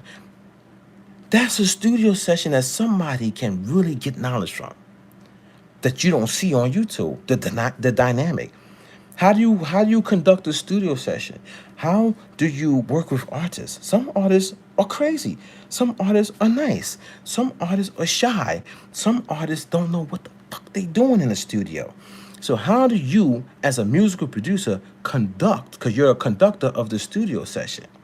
Do you say, pause, chill, we'll come back another day, let's give it a break? Or do you keep pushing? Like, different things. I had to go through this in my lifetime. So when I come on YouTube and I see other people not even trying to do music production from the ground level, and they saying like, oh, it's kind of, yeah. All right, let me jump on this. I had to get that point out though. I'm sorry. Let me jump on these comments again, man. I like to do scores. I like kind of theme music, intros, music, low-key, elevated music. You should keep your own style. That's your style. That's your fingerprint. Facts. And you could Google search my style. And I know you got a style too, because you were telling me about that. You know what I'm saying? About the distortion, the clipping and stuff like that. That's fire. My first, I think, real instrument, where I thought it was a real instrument, was hotkeys. And I was trying to make beats on that. I was like 12 years old then. So you was trying though. That's the point. You know what I'm saying? You gotta try. If you don't try, you ain't gonna go nowhere. You know what I'm saying? Like, and why should anybody disrespect that? That's another thing. Why should anybody disrespect that? You know what I mean? I respect it, though. That's the thing. Like, when people come to my YouTube channel, they're, oh, his music whack, it's because they upset because of what I'm saying, because they hit a nerve. But they fail themselves because they fall out of reality. Just because somebody's saying it's fake music producers and people doing some stuff that they shouldn't be doing doesn't mean that I totally disrespect their overall being as a person. I'm just saying that's fake musical production. Like, it's like saying like you can't say nothing in the world anymore. Well, I can't say this fake musical production. If you see a bootleg DVD, or let's say somebody comes up with a Chanel bag, I mean, that's a fake bag. It's fake. That's a fake bag. It's not real. It doesn't have the real, you know what I'm saying, logo signature. It doesn't have the right, correct stitching. It's fake. That's the same way I see it. When I talk about fake musical producers, if I see something fake, I'm gonna say it's fake. Then the people got mad because I was saying it was fake, and they hit a nerve, and they want to make these videos, but they don't want to say my name, but they want to make the videos saying the stuff that I was doing on YouTube. And that's the reason why I started saying, I'm trying to be nice this live stream, but that's why I started to call that dude a ugly gorilla, because now you done mess with the wrong one. Because I'm not a regular person. I'm a person who knows how to do graphic design, full-fledged graphic design. I'm a person who knows how to build websites. I'm a person who knows how to do music production. I'm a person who knows how to make beats. That's just a beat maker, you know what I'm saying? I'm a person who knows marketing, promotion. You know what I'm saying? I'm the guy who's like the backbone of a full legendary team. Whatever. So, but I've been dormant. I've been sleeping. I've been quiet all these years. But I'm the guy that knows how to do. I can work in pretty much every software. 3D Studio Max, which is not around, but you know what I'm saying? Cinema 4D. All these, I could work in not only Premiere Pro, but After Effects, Illustrator, Photoshop, Affinity Designer, Affinity Publish. I could do almost every software, guys. Music production software. That's why when I used to edit my videos from, and I used to do mad crazy stuff in Adobe Premiere, because I knew how to do stuff in Fruity Loops, and I know how to do stuff on the MPC. So I was doing all those different tricks using the basic software. And anyway, so a person like me, if you want to disrespect me, we could go there. So that's why I started calling the dude ugly gorilla, because he was trying to play me, and that was it. But anyway, whatever. Let me read some of the comments. If you want to see studio sessions, sign up for Pure Mix or Mix with the Masters. Tons of videos on there. Tracking is important because you have to capture the songs correctly. You kind of, sir, what, I'm not saying that. I'm not gonna say that. You will be able to see them create. I'm not talking about that, man. That's stage content. Your comment, you're okay. Can I say something to you? Because, and I don't want you to get upset. If you might not even be here anymore, but I kind of think you got like this brainwash mentality. I'll be honest. The way that you're framing your words is exactly how this content creator right here talks, and that content creator, and then everybody in the comment section, or if you're a part of certain live streams that those live streams that people got to pay for and stuff like that. You're kind of talking in that tone, in that sense. You're not hearing me, but you're on my live stream, but you're not hearing what I'm saying. That's the problem with the world, man. People don't listen. They fundamentally want to get their point across because they think their logic is correct. I don't care about your logic. I don't care. You can't tell me to go watch a masterclass. That's some computer like lingo, like just like brainwash stuff. I'm not talking about that. I'm talking about any and everybody in the world, and especially people on YouTube holding everybody's mind hostage, clogging up their mental real estate. Show music production on all these social media platforms from all over the world. Anybody who's doing music, show it. I don't care about do your content creation if you want to make money that way, but show real music production too. I'm not talking about going to sign up to some workshop or to some classes. That's not the same thing. And it's staged. It's performative, and it's directive. They have a distinct goal. Conversations like Murder Mook and Loaded Lux and the studio session that just happened just not too long ago, it's not in those classes. It's not in those classes. Can you literally go on YouTube right now and search up Loaded Lux Murder Mook studio session and just watch the video and listen to the whole studio session and watch everything that happens in that studio session and how they conduct that studio session. It's not no formative class. And I didn't come up that way. Why would I want to go watch some BS like that? That don't make any sense, man. I already went to school for music. I know how structured music is. I went to IAR, the Institute of Audio Research, down in Greenwich Village, New York. The school's no longer there. They closed down, but they got the classes out here at Adelphi. I think it's Adelphi University. One of those colleges out here, maybe Five Towns. I think it's at Five Town. Come on, man. Come on. All right. I bought the MPCs for my YouTube channel so that I can make music for my channel, so I didn't have to pay nobody else or borrow their music. That's why. And it's all coming together now. No, I respect that. You wanna know why I respect that comment right there? Because you're honest, man. You're honest, and that's the type of stuff that you say in your videos, man. You say that stuff in your videos. You be honest from the get go, and nobody should. There's nobody that should have a problem with that. And if they do, then just don't watch. But at least you're being honest and respectful about it. You know what I'm saying? Like I could tell you why I bought my MPC. You know what I'm saying? Let me see why. Oh, the reason why I bought my MPC is because I retired from music for like 10 years, between 8 and 10, but pretty much 10 years, right? From like 2008 to like 2007 to like 2018-ish. You know what I'm saying? Even though yeah, 2018-ish. Even though I went to school for music in 2009 to 2010, I was no longer producing. I went there because we heard the school on the radio, and my girlfriend was like, why don't you go to the school to try to like do something with the music? You haven't done it in a long time. You haven't done music in a long time. Why don't you go get the knowledge for it? So when she encouraged me to go to the school, I went to the school. But then after I finished school, guess what? I didn't go intern anywhere, and I didn't have nobody to produce with or for. So my knowledge just is sat.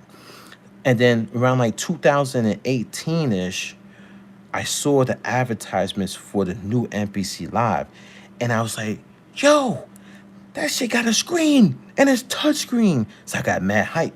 And I said, I never had an MPC. I gotta get it. And it's only $50 a month to pay for it. So I was talking to my girl. She's like, just get it. Start your music career over again. And that's why I got the MPC, to start fresh, thinking like the MPC Live Mark 1 was similar to the old school MPCs. And like, you know what I'm saying? Because I'm living off the nostalgia of MPC. I'm not living off the nostalgia of In Music had purchased the MPC, the Akai professional line, and the original Akai owners are not there anymore. I didn't know this information. See what I'm saying? You see how your mind you see how you could become brainwashed and then you move in a certain way. This is what I'm trying to say. I was brainwashed by, oh, arsonists used the MPC back in the days. I never got one.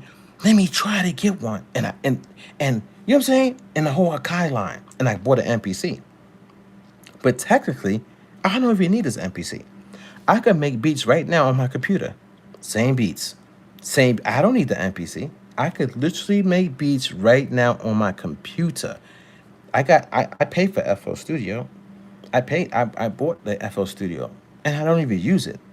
But I could use it right now to make beats. I don't need the MPC. You see what I'm saying? So that's what I'm saying. These people got everybody's minds wrapped up. But that's pretty cool, the reason why you purchased your MPC, man. I respect that. All right, Pure Mix is a website where they show real sessions, real recording and mixing sessions. It's still staged, man. I think you are struggling with your point because you seem to be all over the place. Everybody's all over the place, man. My mind is all over the place. I'm thinking about a lot of things right now. It's not a problem. You thinking and you're gonna be all over the place. You seem to be hyper focused on pre-production. That's not pre-production. Studio session is pre-production, or are you talking about bedroom pre-production? Just starting with the first original song concept before anything happens, or the creation stage. But that's only part of it. I'm far from brainwashed, and if you're far from brainwashed, hey, but the same lingo that you're saying right now. How many other people have said it? How many people talk like that in their videos? So you could say you're far from brainwashed, and I'm saying it seems like you are brainwashed from what I'm seeing. Am I saying you're brainwashed? But it seems like you're brainwashed. So pre-production, what I'm in right now is a pre-production studio. So I'm not struggling with pre-production. And pre-production, to be honest with you, just comes with the thought of music production in general, just your mindset alone. What am I going to do? What should I use today? Oh, should I use this keyboard? All right, let me sit down and start. All right. Oh, I got something cool. Then you start working. Now it becomes all about, you know what I'm saying, building, stacking, layering, workflow, song concept, song idea. Oh, let me try to write a hook to this. That's pre-production. Let me harmonize. Let me do. What are you saying? Studio session? I'm talking about studio session. Studio session. When you're in a studio, that's studio session. That's not pre-production. You see what I'm saying? So you're trying to like twist. You're trying to twist. I'm not trying to twist. I'm trying to tell you my stance, my point, my logic. That's it. I'm not trying to twist anything. You were saying stuff about the equipment, and I said, I hear you on that. But that's not my logic or my talking points or my videos or this live stream. My talking points is based on music production and what happens in those environments. And I don't want to see stage content, man. I don't want to see that. I want to see organic music sessions. I just gave you an example. I just literally go on. I could literally show you. Come on. I could actually on my hard drive. I got a studio session with me, Legend, and the audio engineer, rap artist, musical producer that did the whole session. It was crazy. Like dynamics that nobody knows about because it's just on my, you know what I'm saying, on my computer. It's in a digital video file. But it would be pretty cool if I uploaded it and show everybody, and then people are like, oh, that's kind of crazy.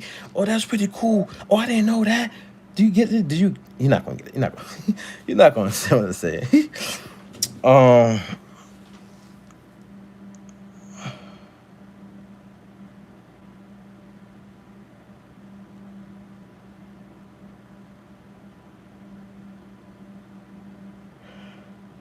What did he say?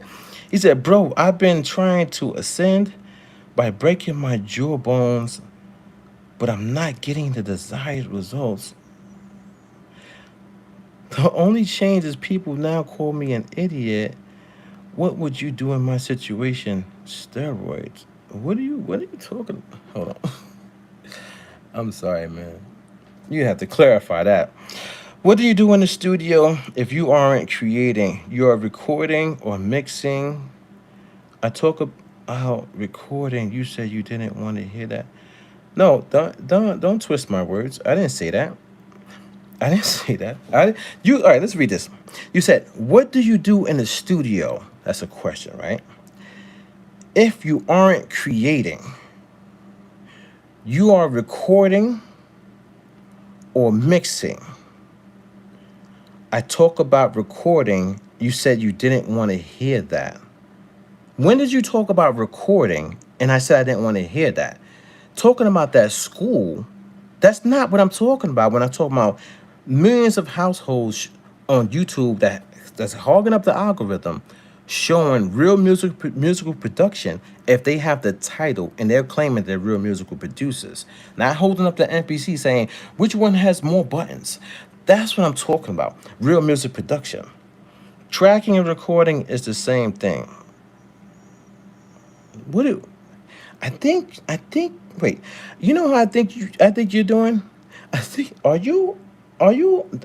this a burner account? There's gotta be a burner account. Because it's either a burner account or you literally are trolling on the internet. Because you literally are basically trying to force somebody to hear some logic that I'm not even talking about.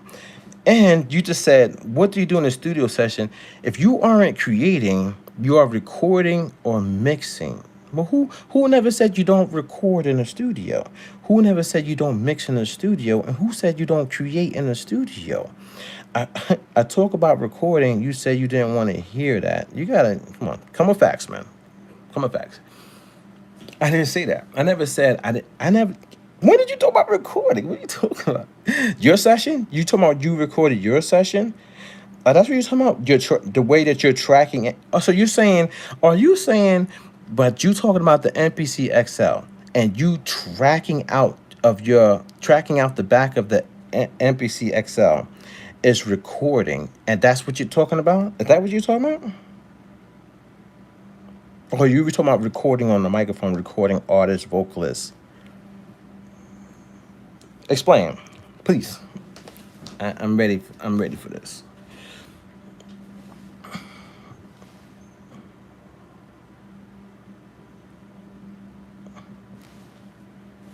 And yo, no hard feelings, man. It's just dialogue. We just conversing. So I don't want you to don't start getting all, you know what I'm saying? You don't get all crazy on me. Don't get all crazy. I just want to hear your logic and your point of view. I want you to educate me. Remember, I don't know everything. I want you to educate me on what you're talk about. Tracking and recording is the same thing. Tracking what? Instrumentation, your drums, your strings, all that out the back of the MPC into a board, into your computer. Tell me, what you talking about? Yes, tracking out of the MPC and recording to your DAW or tape machine. I'm not mad. I'm up. So it's cool. Okay, I feel you. I know how to track out shit. You crazy, man. Simple, no, simple. No need, because I ain't trying to make money off it. I respect that. Yo, and the crazy thing is, when I was working with Legend and all these different artists, and I was making beats and we was bringing it to the studio and things of that nature, I wasn't trying to make money either. There was a lot of artists that was asking me for beats, and my twin brother, you could even ask him. You go to Instagram and ask them. Hood Legend 516. You could go ask them. These artists were trying to they were trying to hear my beats so they could buy them. And I only sold beats to a couple people, but I told my twin, I said, nah, man. I said, these beats are for you and Legendary Team. So there's so many beats I could have sold and been on so many different records and stuff like that back in the days. It wasn't my mindset. So I know exactly what you're saying, man. It was just something about just creating. Like, you gotta think about it. I didn't even know how to make beats either. So for me to sit there and just I was trying to chop up. I was chopping. Oh, this fit. Oh, this don't fit. This don't fit.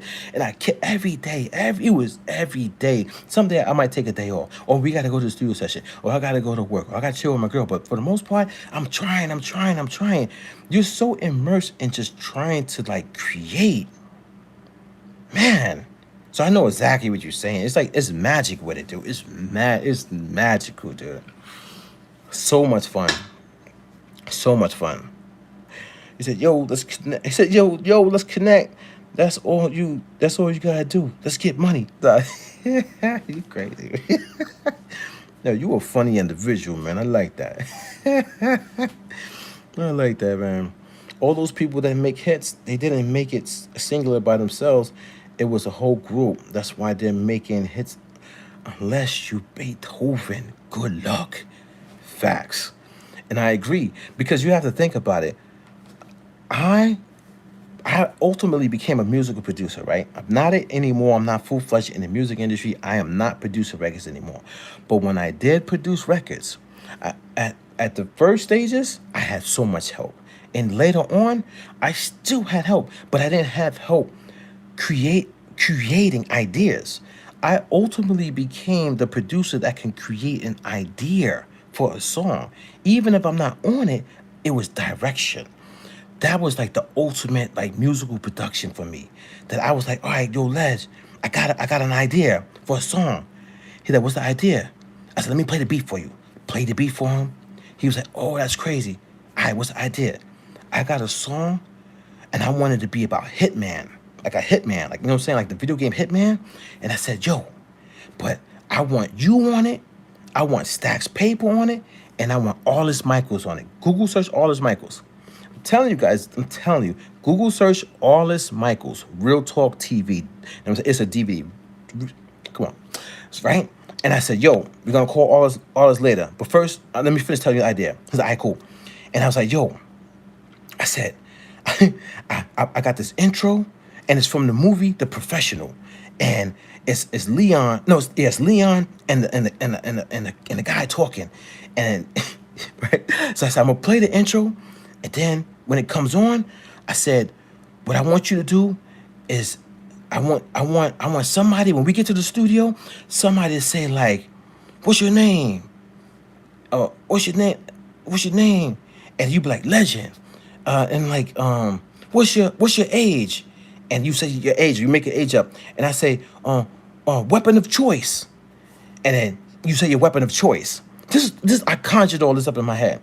He's like, all right, cool, that sounds great, it sounds crazy, right? And I said, then you go, then I said, put Stacks in the middle, because he's the young artist, and then let Artist Michaels finish off the song. So then we send everybody the beat through email. I send Stacks the beat, and I send Artist the beat, and we're like, yo, they hear the beat, and they're like, this is crazy. And I tell them the idea, and they start writing up their stuff. Now, everybody comes to the studio ready. The pre-production work was done at way before. They got their verses in their head. There's no paper. They already wrote the verses and they got it in their head. So we get to the studio, but we don't have the song together because we didn't do the drops yet. The only thing was, it was the beat and the intro. We still had to do the beginning part of like, yo, what's your name and all that stuff, right? So we was like, who's gonna do it? I go in there and I do it. I do the parts, right? Then I come out the booth and I was like, all right, cool. Now you go in and fill it in. So remember, I said the different parts, and now they got to go in and say what they say. Then they go and they kill it. But while we're in the studio session, I'm like, yo, Stacks, calm down, chill. Like, you know what I'm saying? Let it flow. Do that slick talk. Like, I'm conducting a session. Artist Michael, Legend of Artist Michael, I didn't really have to talk to them too much. They professional. They seasoned veterans at this. Google search Artist Michaels. I'm telling you, seasoned veterans. The song that I'm talking about is called Legendary Hitman. Legendary Hitman. It's on my YouTube channel right now. So if you want to listen to it, it's literally on YouTube. I could probably put it in the chat. Let me pull it up actually. Let me pull it up so you can see or you can listen to what I'm saying, and you could really get an idea of what I'm talking about. Let me go to my YouTube channel.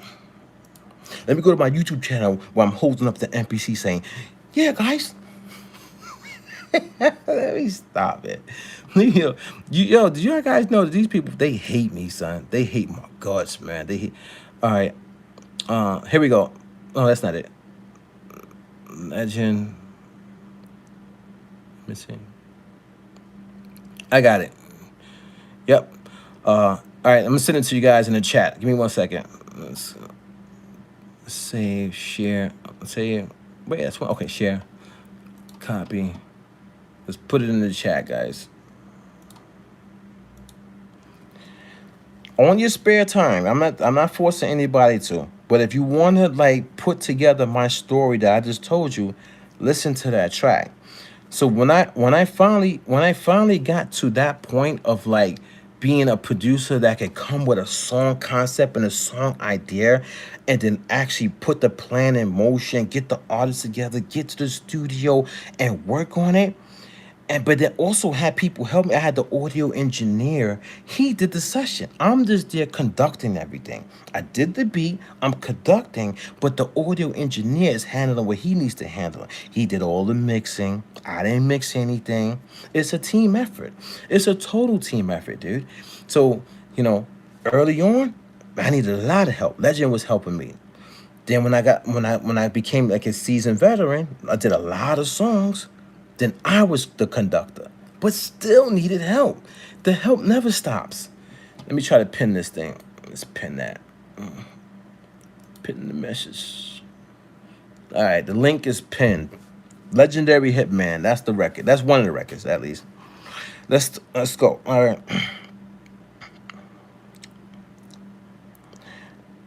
All right.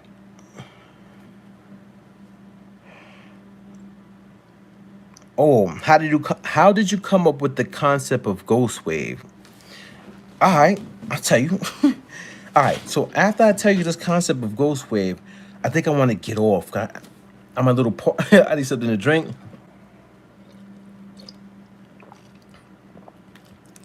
But I'm gonna need more than that. I'm gonna need water. That's tea. And then I want to take a break, man. I've been talking for a while. But anyway, so Ghost Wave, right?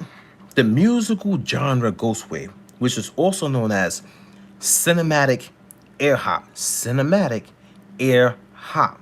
Because it's not hip hop, it's air hop because it has a lot of air and it floats. It's more of a flowy cinematic style. But it still has those drums, like kinda, but it flows. So Ghost Wave is basically like, the sound Like 1 minute you see it, 1 minute it does something else. Like a ghost is like, oh, I thought I saw a ghost. So ghost wave kind of like it flows like a ghost. Like a ghost floats, the track should flow. The way that I came up with the genre was first of all, it was always in me when I started making music, because remember, I started sampling cinematic music. I didn't sample old school records. I didn't sample like Diana Ross, like I said before. I didn't sample none of these people, Patti LaBelle and stuff like that. I wasn't sampling none of that. I was sampling cinematic music. So it was always in me because I love cinematic music. And I love cinematic music because I used to always watch HBO when I was a child with my moms. So my mom, every time I got sick or something like that, back in the days in the 80s, there was an HBO box, a little black box. That was HBO back in the days. And she would let me just watch movies with her, and she would just hold me while I was sick. I told the story on my website. So I gained a love for music for for cinematic music for my childhood. So when I started making beats, I was sampling from cinematic music. So when in 2020, now I'm not even lying to you guys, there's a musical producer on YouTube right now. He's dope. His name is Raul. Y'all might know him as Lifted Noise. I used to talk to Lifted Noise, but we don't talk anymore. But I used to talk to him. Great guy, you know what I'm saying? And I told Lifted Noise, I want to start a genre. I want to create a genre of music. He was like, really? He didn't really, you know what I'm saying? It didn't really click to him because it wasn't his mindset. It was my mindset. So I was going to try to bring him along with it, but I saw that it wasn't going to fit with him. So I said, let me just do it by myself. And the reason why I wanted to create the genre is because I got tired of listening to repetitive hip hop. I love hip hop, but the tracks, the hip hop tracks, the beats stay repetitive throughout. And the way that I understood that I did not like the repetitiveness of the hip hop loops was, I'm a dancer and I used to do dance choreography for you know what I mean, my dance team, the Perfection dance team and Twilight dance team. So instead of me gaining more and more like love for hip hop over the years, I started to gain this like, man, it's just too stagnant. It's the same, like the chorus and the verse and the bridge. Sometimes the bridge changes, but sometimes it doesn't change. The loop pretty much stays the same. And what people do is, and myself included, you do different tricks to make the chorus seem a little bit different from the verse, but it's a trick. Maybe you might bring in some strings, or maybe you might drop out the bass line. And dropping out the bass line is pretty much everybody's trick, right? Drop out the bass line. So what happened was, I didn't want to do that no more. So I said, let me figure out how to create a genre with the way that I like music, which is cinematic music, but cinematic music doesn't have a groove. It flows and it could change at any point in time, but there's no steady like rhythm. You could catch a rhythm, you could sample a rhythm, but cinematic music, like Hans Zimmer and all of them, they change up the score to go along with the movie scenes and stuff like that. I said, all right, cool, but I want cinematic music to flow. And I still love hip hop, but I want to subtract. The stagnation of hip hop. Stagnation means it stays repetitive. So, and then that repeats. And then that repeats. So I said, let me take hip hop, but not hip hop. Subtract hip hop. Make it more airy by adding cinematic music so it's flow, which is cinematic air hop. And now, how do I get the song to change every increment? Meaning every 4 bars or every 8 bars. How do I get the song to change? I don't want the same tone. I want to change the characteristics of the song to make the song have more emotion, whether it ascends going up or descends going down. Well, how do you do that? You do that by changing the key signature of the song. You don't necessarily have to change the pattern of the keys, but changing the key signature. from maybe from a C major to an A minor. Now the A minor is minor, sadder, darker tone. So if I have a bright chorus, C major, can I get the song to go to A minor when the verse starts? And then in the verse, the first 8 bars of the verse stay in the A minor. The second 8 bars of a verse, if you're doing a 16-bar verse, which is technically standard, right? The second 8 bars, can I switch the emotion again? Can I ascend now? If it's in A minor, can I go up to G major or F major? And now, what emotion does that do to the song? So then once I started to play around with that, I figured it out. Pivot chord modulation. Pivot chord modulation. When you pivot the chord just before the section of the song changes, you pivot and you modulate the keys into the next key signature. It flows smoothly, like cinematic. You don't even notice it. You don't even notice it, but you feel a difference. And now what happens? That gives the artist a chance to feel more emotion because the instrument is going up and down. The instrumentation, the music is going up and down. So the chorus might be more energetic because you're in a major chord. Maybe a major chord inversion. Not even you know what I'm saying? Not even a regular triad. It might be inversion. And then the verse changes the key signature twice. If you're able to do it, going back into the chorus. And then the bridge, different key signature. So that's how you make, so now the song moves and it flows like it goes. It's in and out, in and out. And then I said, but listen, I don't want the song to sound modern or just regular. And that's when I learned how to do sound design and do reverb stacking. So now Ghost Wave technically has 2 or maybe 3 reverbs on the sound, and people don't even know it. How do you stack reverbs? So now in Ghost Wave, if I got a string sound and it's dry, and then I say, okay, I want to now turn the reverb on the Roland keyboard. But then I go into settings and maybe I EQ the low end of the reverb to cut it out. It's only going to give me the mid or maybe the mid highs of that reverb from the Roland keyboard. Now I pass that sound out the back of the Roland into my outboard reverb.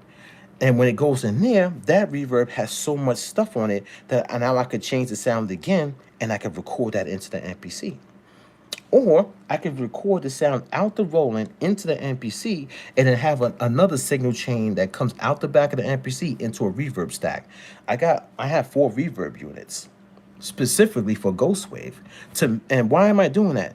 To change the tonal characteristics of the sound, to pan the sound north and south. Hear what I'm saying? Pan the sound north and south, north and south. You know what I'm saying? Not east and west. East and west panning is left and right panning. That's in left channel, right channel. Ghost Wave pans the sound. It can pan east and west. You know what I'm saying? We do. If I got a piano playing and I put a delay on it, and then I put like a ping pong delay. We get that. It bounces between left and right channel, both speakers, right? But north and south panning actually puts your strings into a different stratosphere. Basically, like, say if you're watching a movie, right? And you hear like a bomb go off, but the bomb doesn't sound like it's right in your ear. The bomb sounds like it happened over the mountains. So now everybody is standing right here with me. We look at the mountains like, oh, bomb just went off over there. But how do you create that sound? How do you make the bomb go off way over there but sound musical? You do it by reverb stacking. So when you put the reverb on there, and the reverb, depending on what reverb you use, if you're using like a cloud reverb or this, you know, I'm not talking about using a spring reverb. You know what I'm saying? I'm talking about using like special effect reverbs. And then that reverb sounds like the sound is back here. Then I put another reverb on this, and it makes it go even further back here. You know what I'm saying? So that's what I'm saying. So I developed. So now I'm developed. Now I'm doing texture, sound design, and I'm doing pivot chord modulation, key modulation for my songs. I'm trying to make sure that if, and I'll show you. This is the circle of fifths right here, right?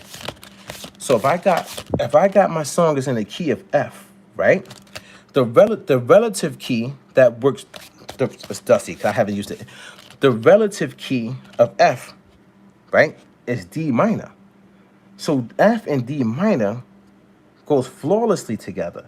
So maybe the chorus is in F major, and then the first part of the verse is in D minor. Then what other key would I go from that? What key would sound good for the bridge starting from the F minor? Will it be B?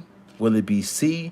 So now it comes to mind games of like, how do I put a ghost wave track together and how I'm going to have the emotion move throughout the track? That's a genre of music, dude. It's not just sampling and doing boom bap and doing trap or trip hop or, you know, Afro beats. It's not that. It's a whole fundamental. I have a wiki on it. I have a full wiki explaining how to do ghost wave. Just put wiki.005dynasty.com or search up ghost wave, the musical genre. If you search up ghost wave, there's a band that has the name. So you're going to see them. Respect to them. But if you search up ghost wave genre or ghost wave musical genre by 005 Dynasty, just Google search it. It's going to show you, and it's going to ask you, what characteristics do you want to know about ghost wave? It's going to tell you on Google, and then it might even give you the link to go to the wiki. I could give you the link right now. I don't, but whatever, man. I'm not forcing people. I'm not, I just wanted to tell you. I'm not promoting ghost wave like that. You know what I'm saying? I always say Google me. That's what I say. But ghost wave is the musical genre, and it took a lot of I started in 2020. I didn't finish creating the genre, like the full form of it that you guys haven't. Nobody has heard the full form of ghost wave yet, except for me. I have it on my hard drive, like a full track from beginning to end that sounds cinematic, that flows throughout, and it changes the key signature. And most of my songs are not played in triads. They're playing triads, but they're not basic triads. My songs are played in inversions, so I inverse the keys throughout the entire song. Only when I have to go back to a regular triad because that tone fit right there, that's when I do it. But I literally start pressing the keys on the keyboard in first inversion or second inversion of any key signature. It be D minor, D major, whatever. I start with inversions. So that's another thing you guys should look at too when you're doing music, because if you play in inversions, it sounds better. It sounds smooth, man. It sounds cinematic. And then when you add the seventh, so if you're playing triads, if you're playing in the fifth, and if you start adding the seventh and the ninth chord, then it starts getting real interesting. But in Ghost Wave, I try to stay away from the seventh and the ninth chords. Why? Why do I try to stay away from the seventh and the ninth chords when I'm doing Ghost Wave? Because if I do the seventh chord and if I do the ninth chord, or maybe the 11th or the 13th chord, if you run into a problem of too many tones, too many sounds. With the triad inversion, it leaves you enough room to do reverb stacking, add a chorus, add a flanger, add delays. But if you make the sound too strong, then when it comes to the sound design and the texture, you're going to start getting a lot of masking and too much sounds. It's still music, and you still want an artist to rhyme or sing over it. So I try to stay away from the seventh and the ninth chord. But the triad inversion, first inversion, second inversion, butter. Trust me on that. And that's Ghost Wave, man. That's Ghost Wave. So that's my musical genre. And you got people who say, "Oh, his music trash," but they don't have a genre though. They cannot The people who said my music is trash, they cannot get on YouTube right now and tell you and explain to you a full-fledged musical genre that they created from their life experience. They could only go do a beat cook-up, which is boom bap, trap, drill, reggaeton. Like, that's what they do. And I'm not knocking it, but it is what it is.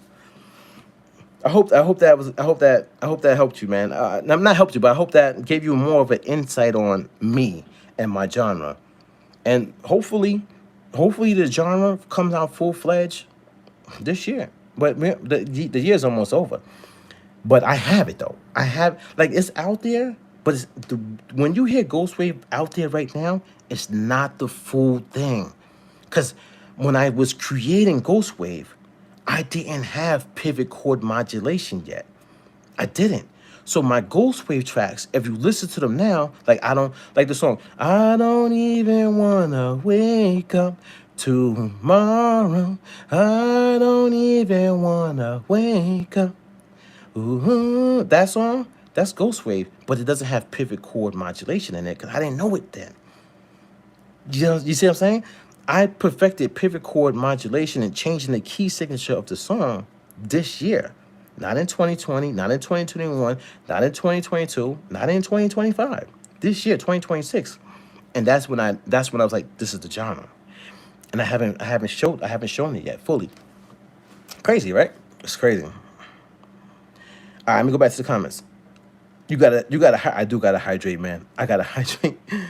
But this, no such thing as ghost. Yeah, I know, but that's the thing. You think you see a ghost. And that's the way the genre of music is supposed to flow. It's supposed to be movement. It's supposed to be not the straight beat. It's supposed to go up and down.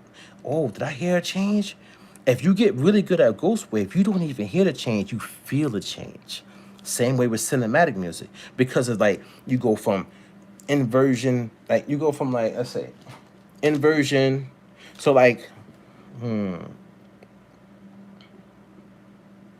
like, you gotta understand, like, the fifth of every chord is a pull chord. It pulls. So the fifth of F is C major. So if I go F, D minor, so I go F, D minor, G minor, C, F. So when you start learning the fifths and how the fifth is a pull chord, and also when you start learning chords that share the same key, then you know a great pull chord. So if you know pull chords, you know how to make loops. Pull chords help you with the loops. The fourth key can make a great loop too. You know what I'm saying? But the fifth is really a pull chord. And then if you could figure out two keys that blend, that two keys that have similar keys in it, then you could do pivot chord modulation and switch to another key. It's kind of hard to explain. But I tell you one thing, you could ask artificial intelligence. They could tell you online because the information is out there. And some of my videos, I have some videos talking about it on YouTube. Let me jump back in here. So, what keyboard would you recommend to pair with the MPC? The keyboard, I wouldn't recommend the keyboard because I don't do content creation style music. I tell you this, I went with Roland because Roland has like this dreamy type of like feel to it. So I went with the Roland FA06 keyboard workstation because it has like this nostalgic, dreamy feel when you press the keys. They're not overly sharp. Like if I use the synth engine in the MPC, I got beats out there with that too, right?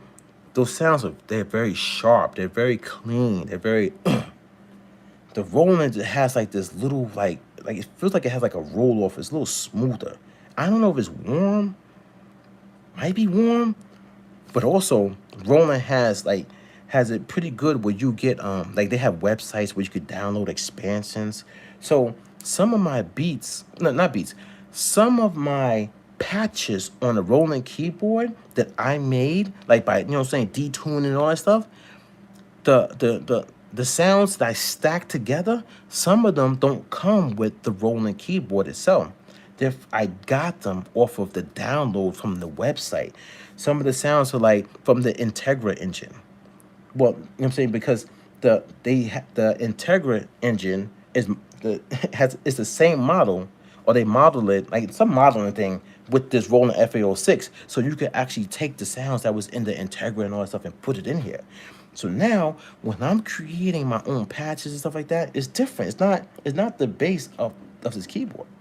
So it's like I wouldn't say, oh, get the Roland this, Roland that, because I haven't done my research on it. I don't know what sounds come with these keyboards. I don't know if they're warm, if they sound angelic, or if they're really for like techno music or like club, you know what I mean? Or if they're really for reggae. I don't know. So I can't say. You gotta like kind of do research. I did my research. And then once you figure out, oh, that's more like me, then if you want to invest. But I'm not even saying invest. You could use a computer. You know what I'm saying? Like, you gotta figure out your way. But you got your way already. I know what you're saying. You trying to figure out if it's a good investment to get the sounds from some other source, and if it's good and stuff like that. The best thing I could tell you is, if you understand your devices, like as far as like what you want to do. Like I said, oh, the MPC Live, I don't want to use the internals of it. I want to get my sounds from an external source that sounds dreamy, cinematic, so I can make ghost wave or just cinematic music. Bring it into the MPC and then use the capabilities of the drum pads and like the sequencer in there. Because the sequencer in these keyboard workstations, it don't feel good. It doesn't feel good to use. But the MPC feels good to use. So that became my workflow. And I understand my signals. I understand like how to get this and that, get that done. You know what I'm saying? Like I got stuff saying like it's probably, I haven't made music in probably like 2 months, guys. I ain't gonna lie to you. Because I be working on other stuff. I'm unplugging it. But see, this is one reverb unit sitting right here. Now, do I go out and try to market and try to get good rewards audio? No. I'm just a musical producer. Well, I used to be a musical producer. Now I'm just chilling. But I have my tools. So like this is one reverb unit. So if I make a string patch with the Roland, and I put the reverb from the Roland, right? I'll bounce it out the Roland. And it's 2 ways I might do it.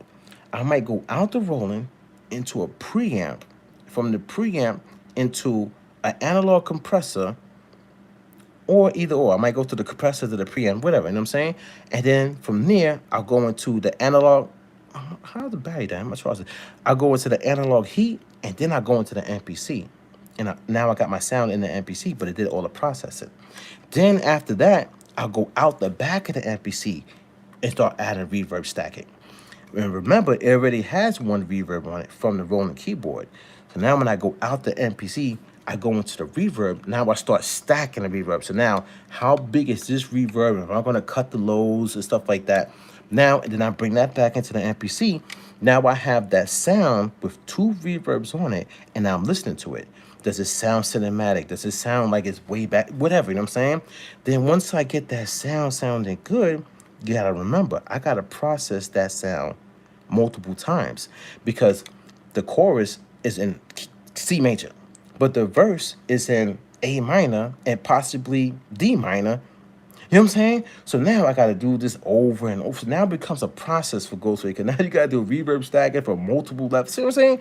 So since I have all this knowledge and stuff that I'm doing with my sound, when I make music, I'm worried about that. I'm not worried about making a YouTube video trying to say, hey guys, should you get this? You see the difference, guys?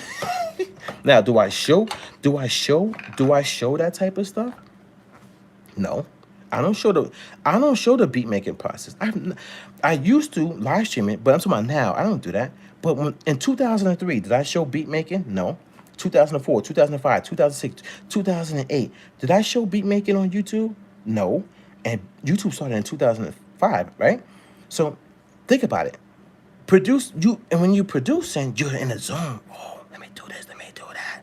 Oh, then when you get the beat, now if you want to showcase something, showcase the studio session. Do you see what I'm saying? So get the beat. Let's make our beats, guys. Let's make our beats. But then if you're on YouTube and you're saying you're a musical producer, showcase musical production as far as getting the sound composition off the ground. That's what I'm saying. You feel me? All right.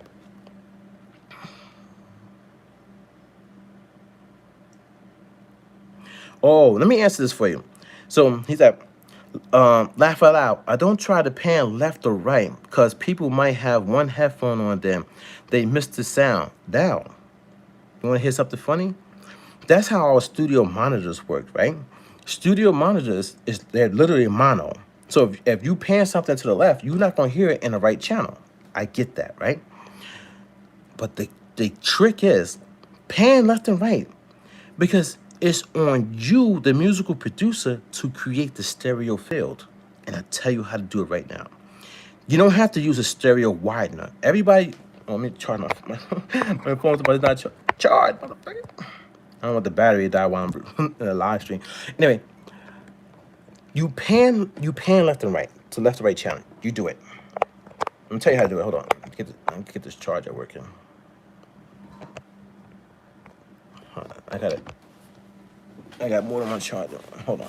I'm gonna tell you how to do it. Just give me 1 second. Because if this thing dies, it's gonna be mad funny. Then I'm just gonna go get some stuff. Get some agua, all that good stuff. All the good, right? All right, hold on. I got mad charges, but these things be dying. Let me make sure this doesn't die. And there we go, recharging. When I started creating Ghost Wave, I ran into the same problem, right? So I started analyzing music, and when I started analyzing music, I started listening to songs. I was like, how did they get this stereo sound? Because I don't want to use a stereo widener, and I know I could get a bigger sound. So I said, how do I do it? So what I did was, I took the sound, if it's a piano, or if it's a string sound or a synth sound, and I duplicated it. And when I duplicated it, I panned it left and right. Now, that duplication pushed the sound in both channels. So now, how do you mix like that though? That's another thing. You gotta know how to mix like that. So now, you put, if it's a piano, you got piano going left, you got a piano going right. So now, that's when the cinematic, I don't know what to call it. Okay. If you look at cinematic music, right, like the charts and stuff like that, they have the conductor sitting in the middle and he's holding the wand or whatever, right, the stick, and he's telling, oh, you do this, oh, the trombone, you do this. There's a chart. That chart tells you where they think is the best placement for music so that there's no masking and clashing of sounds and you sound good in those positions. If you look at that chart and you put it to hip-hop music, it's the same thing. So your piano might be panned 30% or 50% left. So now duplicate it and pan it 30% left and 30% right. Now you got a stereo field and it sounds really, really good. Now, how do you go from there? So you can put reverb on there and now it moves the sound back. That's north and south panning. So now the piano is not up in your face like ding, ding, ding, ding. It's like ding, ding, ding, ding because of the reverb. The reverb pushes it back, right? Now, but if the sound is in left channel and is in the right channel, I said, but I don't want the sound to be that full left channel, right channel. And that's when I did some research and I found out, yeah, you don't really want that. So now you figure out how to the left channel will be regular and the right channel might be detuned by cents, maybe 3 cents, 4 cents. you detuned one channel, and now it sounds like the piano, but it's a little bit different to the ear. So one piano, it sounds a little bit brighter, and one sounds a little bit off, a little bit darker. Or you take an EQ and you roll off the highs of one side. Maybe the left side, you roll off the highs a little bit. So that piano sounds a little bit darker than the one on the right. So now you have the piano in the stereo field, but a little bit of a difference. That's how you do the stereo field.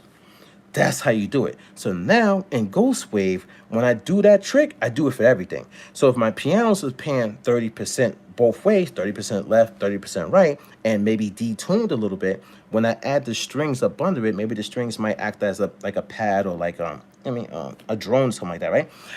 The strings will be wider than everything else. So maybe the strings are 50-50. So now I got strings at 50-50, but one is detuned on one side. So now it's going to give you a different balance. So if you have a string, let's say you have a piano on the left is brighter than the piano on the right. It's the same piano, but one is changed a little bit. So it's going to make your ears have a different dynamic. That means the string sound on the right should be a little bit brighter than the one that's on the left. So now you're going to have a bright piano up top and a dark string under that. Then a dark string on the top, and you know what I'm saying? Like, so now you're starting to create these textures and these different layers. That's how you do the stereo field with the sound, and also you start building and layering. And you don't need too much after that. You might have piano, strings, and then a synth sound. But if you're changing the key of the song, so now you got all this stuff. And we still haven't even talked about the bass line. We still haven't even talked about the percussion. We still haven't even talked about dropping sounds out. We're not going to keep all the sounds in throughout the whole song. So now let's say you got the verses in F minor. You know what I'm saying? Like the chorus is in C major, the bridge is in G minor, you know what I'm saying? Or E major, or the intro was in A minor.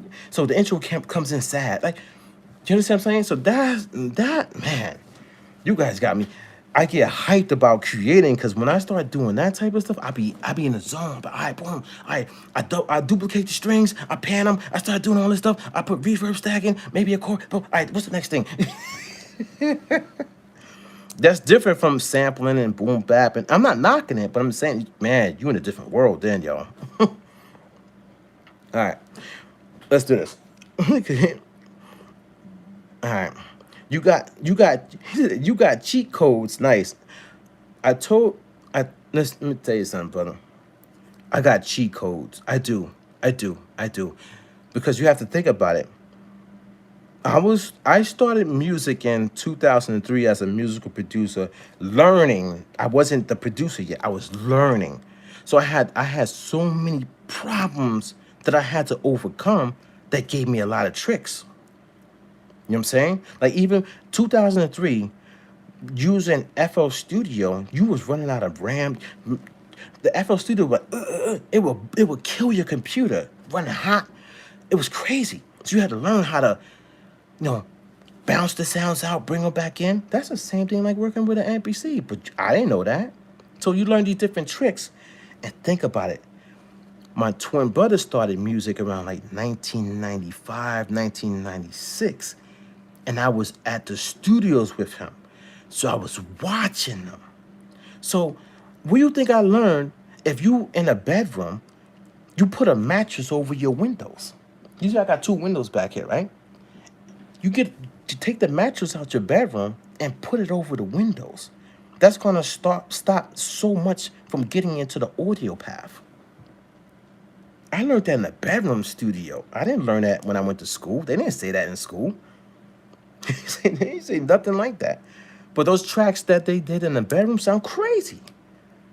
And it was a young kid, a teenage producer, man, that was doing that. His name was One Touch. One Touch. I got the songs. I still got them on my hard drive. His tag was One Touch Tracks. One Touch Tracks. Yeah. It's crazy. So my man, and I don't know everything. I need to learn more. All these guys and girls on YouTube controlling the algorithm, show me more. Show me more. Show me real audio production, music production. Not does which MPC has more buttons. I don't care about that. Which one? Oh, you like this color, the MPC? Oh, let's do some finger drumming. I don't care about no finger drumming. I want to learn. I want to learn. Like I said before, how whoever does music in like Alaska. I want to see how y'all do music out there. Real music that, like, you know what I'm saying? That's just like, maybe your studio session, you just mess around because you own the studio. But let me see that. I want to see that. I want to see a studio. I don't want to see your bedroom. I don't want to see a I got cameras, guys. I got cameras. Sorry. I got cameras. I got professional cameras. You're welcome, brother. You're welcome anytime, man. I got cameras. Where you get that? I got cameras, guys. Professional cameras. Canon. I got my lens is like $2,000. The lens that I got. You know what I'm saying? I got filters. I got ND filters. I got the black mist. I got black mist filters. I could pull out my camera and put the black mist filters and all these different filters on it. And I could put a light behind me and put the softbox. I got softbox. I got the C-stand. I could put my camera pointing straight down on the table. But you know what I realized about that, man? That's some fake-ass musical production. I ain't gonna hold you on that, man. That's content creation.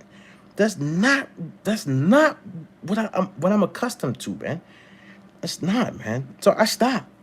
You can go on my YouTube channel right now. Look at my live streams. Look at my live. That's when I was doing it in my live streams. Yeah, I stopped. So now I said, this is bullshit. I said, this is some content creation stuff. And yo, it's money in it, dude. It's mad money. It's a lot of money. Outside noise, exactly.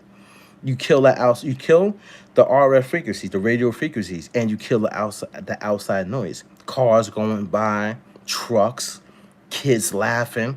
You kill that with that mattress. And it was towels. So he put towels over the windows and he put a mattress up against the. And we all asked him, "What are you doing? Why are you picking up your mattress?" And he told us. And we was like, "Oh, I never forgot that." Like, my microphone is crazy. Like, my mic.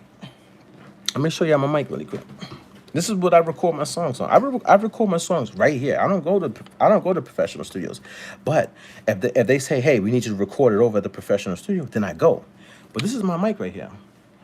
You know how much? Look. And the reason why I do this is because it gives me my sound. A lot of people won't even do this. Let me see if I can take this off. Hold on. Let's see if I could do it.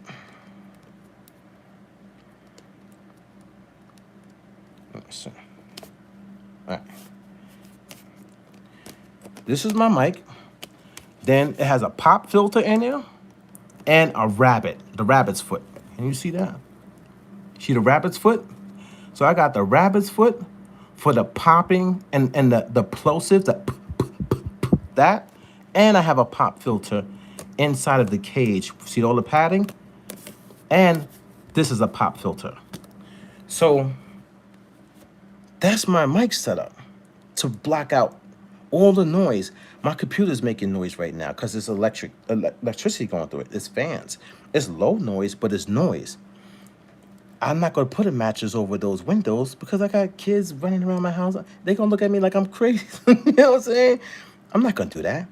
So I figured out a way to kind of get the same sound that I saw at that bedroom studio.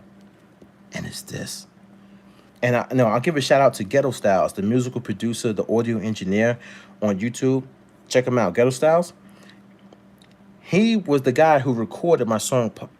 I recorded my song Pop Shells at him. He mixed it. And he was mixing. He was the guy mixing my stuff.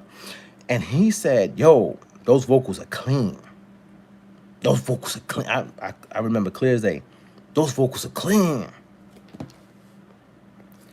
But I learned this 20 years ago, more than 20 years ago. That's in 97, 98, 99, 2000-ish, around there. So maybe more than 20 years ago, I learned about dampening, controlling your room environment without professional padding and all that stuff. And when I went to school, I learned more. They showed you how to build a studio. Like a lot of these people's studios is wrong. Like even my studio is wrong. Like you see how I just showed you this mic, right? But technically, you're supposed to do the floor. You're supposed to have a floor, and this floor is soundproof. Like, but it's soundproof in a way that helps you. Like, you know how you go into the studio, and you're walking in the booth, you're stepping and stuff like that. They rhyming, they moving. The floor needs to have a treatment.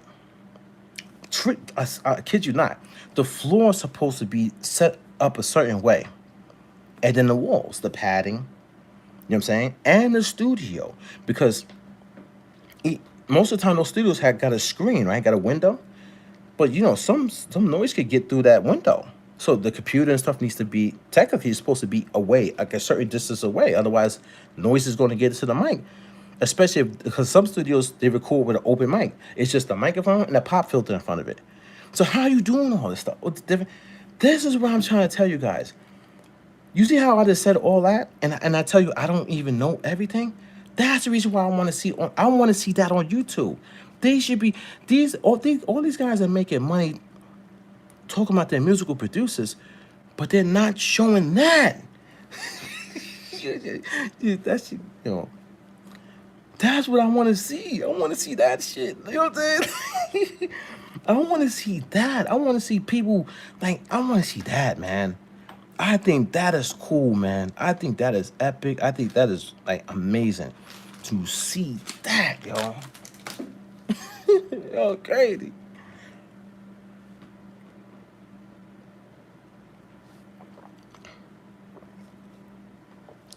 Tell me, have y'all been to musical studios before?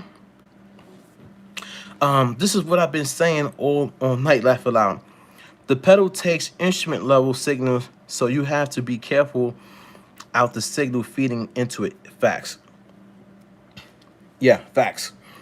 The MPC one is more forgiving going into the pedal, but it's important to know how much signal the pedal can handle. Facts. So I like that. Thanks for clarifying that. I ran into a problem. I was watching a lot of people online set up outboard gear.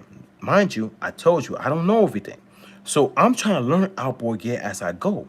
So I started in 2018, but around like 2022, 2023, 2024, I still don't know really. I daisy chained. I daisy chained all of my pedals. And I had like 6 pedals on my, I got mad pedals. I'm looking for effects and stuff like that.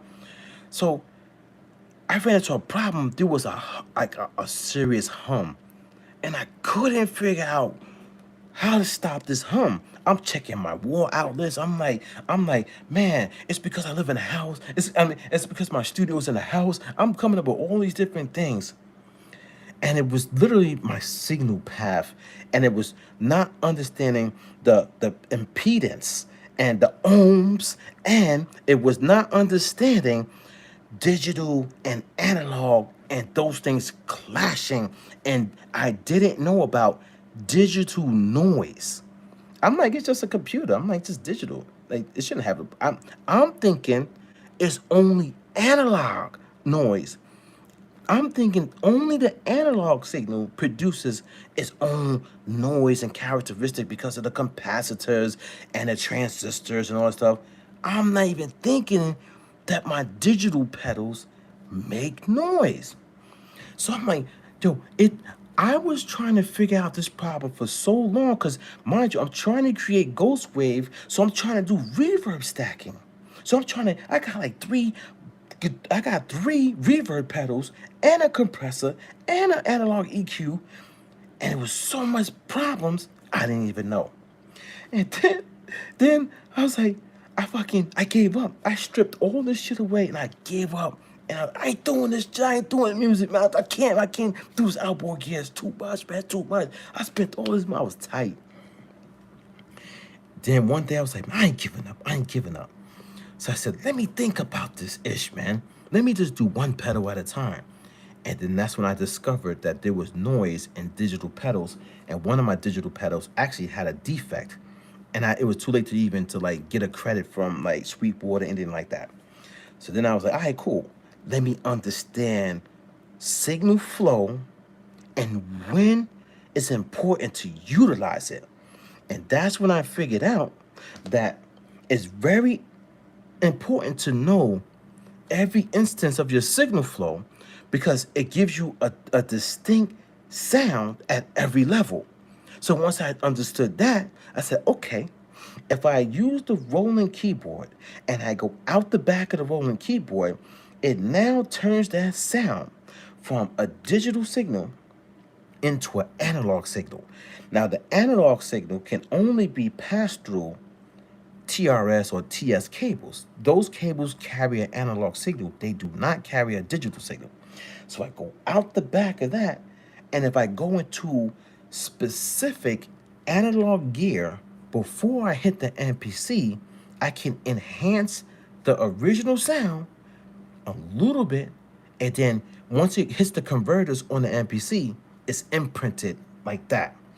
Then if I want to do special effects, I do my special effects after. So now I go back out the MPC, do whatever special effects, and go back in.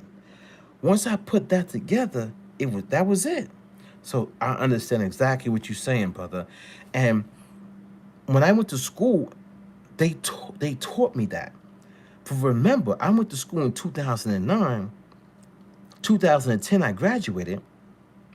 I retired from music and didn't start making music until 8 years later. And when I started making music 8 years later, it was with me looking at YouTubers and them saying, oh, get this, oh, get that. So I forgot all my music stuff from school, and I had influencers influencing me to buy this plugin, buy that. So I lost track of music totally. So then when I started having all these issues with this equipment, I gave up. I had to say, let me go back. I stopped watching every YouTuber. I stopped, man. I stopped. And I said, okay, get back to basics. I said, you don't want to sample, but you want to create music. So you got to learn the fundamentals. I said, you want to do this gear, you got to learn the correct way. And not saying the correct way, but you got to clean up that audio. No more hum, no more hiss, no more of this. And once I put it all together, that was it. So yeah, thank you for clarifying that, man. I appreciate that. The MPC one is more forgiving. You said that. Yeah, so we talked about it. Yeah, outside noise. We talked about that. One time I couldn't figure out where sound was coming from, popping in the sounds, coming from when I was using the interface. Come to realize it was my cell phone.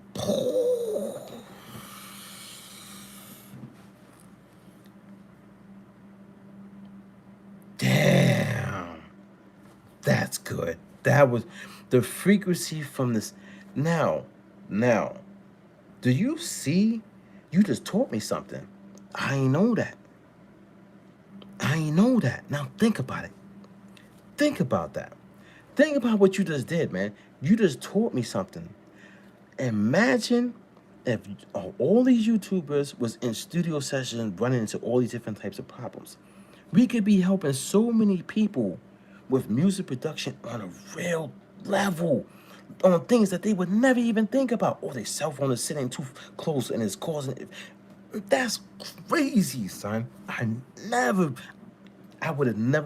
always got my phone too, like in my pocket. You know what I'm saying? Like, that's crazy. That's crazy.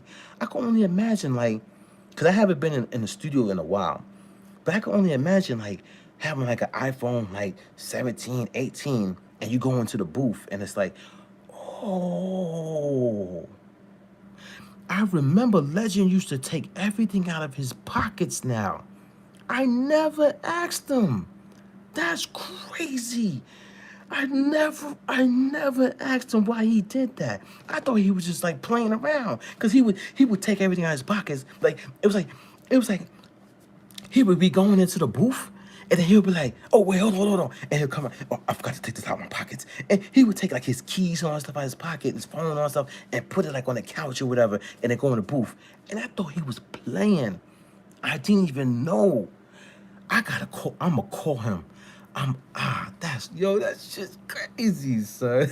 That it was interfering with my audio interface mixer. That's crazy, son. Now I understand when you go to the doctor office or hospital, exactly, they really tell you to turn off the phones because it's interfering with certain things. Facts. You see, you see what we just did here. That's music production. That's audio engineering.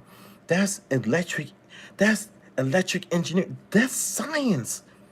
We just you just put it together. You know what I'm saying? I'm just here for the journey, brother. I'm just here for the journey. Think about that. That's what I crave to see on YouTube. Could you imagine somebody, one of these people with 100, 200,000, 500,000, they in a studio session with like Usher, and they like, damn, it's noise. Why there's noise? And it was their phone. They figure it out in the studio session. That's 200,000 people that see that. That probably didn't know. Maybe 500,000. You know what I'm saying? The people, they knew it, but maybe the other 500. You get what I'm saying. I'm just making hypothetical numbers up, but you know what I'm saying? Real, like getting into those sessions. Yo, this shit's crazy, son. If you're coming from your interface with a line level signal into a pedal, you're supposed to use a reamp box to convert the line level signal to instrument level. Interesting. I like that information. I like that information. I like that a lot. I like that a lot. I like that a lot. I like that a lot. I like that. I like that a lot. Thanks for sharing that. Thanks for sharing. I appreciate that. And there it is. There it is, man. There it is. There it is. I like everybody. I like the minds. I like when the minds are flowing. I like it, man. I like it. I like it. There's nothing when it comes to music production, man. The thing that gets me excited the most is those completed projects, guys. Listen. I'm not lying. I like the completed projects. I'm that guy. I like completed projects. And the stuff that you guys are saying is awesome. Because I like problems too. I like problems because once we figure those problems out, we become so much more powerful, man. I'm telling you, dude. Man. Crazy, right? Guys, I think we've been on here long enough, man. It's 3:20. I gotta get something to drink. I gotta get up tomorrow and deal with my kids. But maybe one day, man, we'll start seeing people showcasing real music production a little bit more than content creation when it comes to brand ambassadors and brand affiliates and promoting product. And we could get down to music production at its core. Maybe one day, man. Maybe one day. Maybe. That's what I hope for. I don't think everybody's wishing for that. That's me. That's my personal thing. But anyway, man, I appreciate all you guys, man. Maybe girls too. I don't know. I appreciate all you guys and girls. And peace out, man. Thank you, man. And yo, you know what's so ironic? I haven't live streamed in a long time. And you know what I'm saying? You guys were here with me. So thank you, man. Man, shoot, man. You guys don't understand. I humbly appreciate it, man. My girl, she woke up. She came out here to go use the bathroom. She's just looking at me like I'm crazy. She haven't seen me live stream in a long time. So thank you guys, man. I'm humbly saying thank you, man, because I learned a lot. I learned a lot just now, guys. I learned a lot from you guys. Trust me. And all the stuff that you guys said in here, trust me, I won't take it for granted, man. All the stuff about the MPC Live Mark III, the MPC XL, you know what I'm saying, all the data that I've researched on the computer, signal flow, reamp boxes, cell phones, like, you know, just all this stuff. Thank you. Peace out, guys.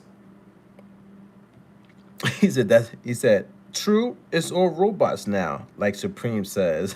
I like to get inspired and play along till I find that unique, clean sound, and then I shape the track. That's dope. That's dope. That's dope. That's dope. That's dope. All right, that's dope. And what Supreme says, that's pretty funny. And I gotta go. I gotta go. We could chop it up for a long time. Let me go. I catch you guys on the next one, man. You guys have a fun, blessed evening, morning, afternoon, whatever time of day it is for you. And get out there and enjoy some sunlight, hear the birds chirping. And if you care to make music, make some music. I'll catch you guys on the next one. Don't forget to Google me, man. And check out the song Legendary Hitman. The link is right there. I produced that, and I produced the whole song. Legendary Hitman, the link is right there. I can see it. Yep, it's pinned at the top. Yep, right there. Oh, DJ Premier, got you. The DJ Premier, got you. So all robots. DJ Premier said it's like all robots now. Facts, and you know, Premier. You know. All right, let me get out of here. I'll catch you guys on the next one. Peace out.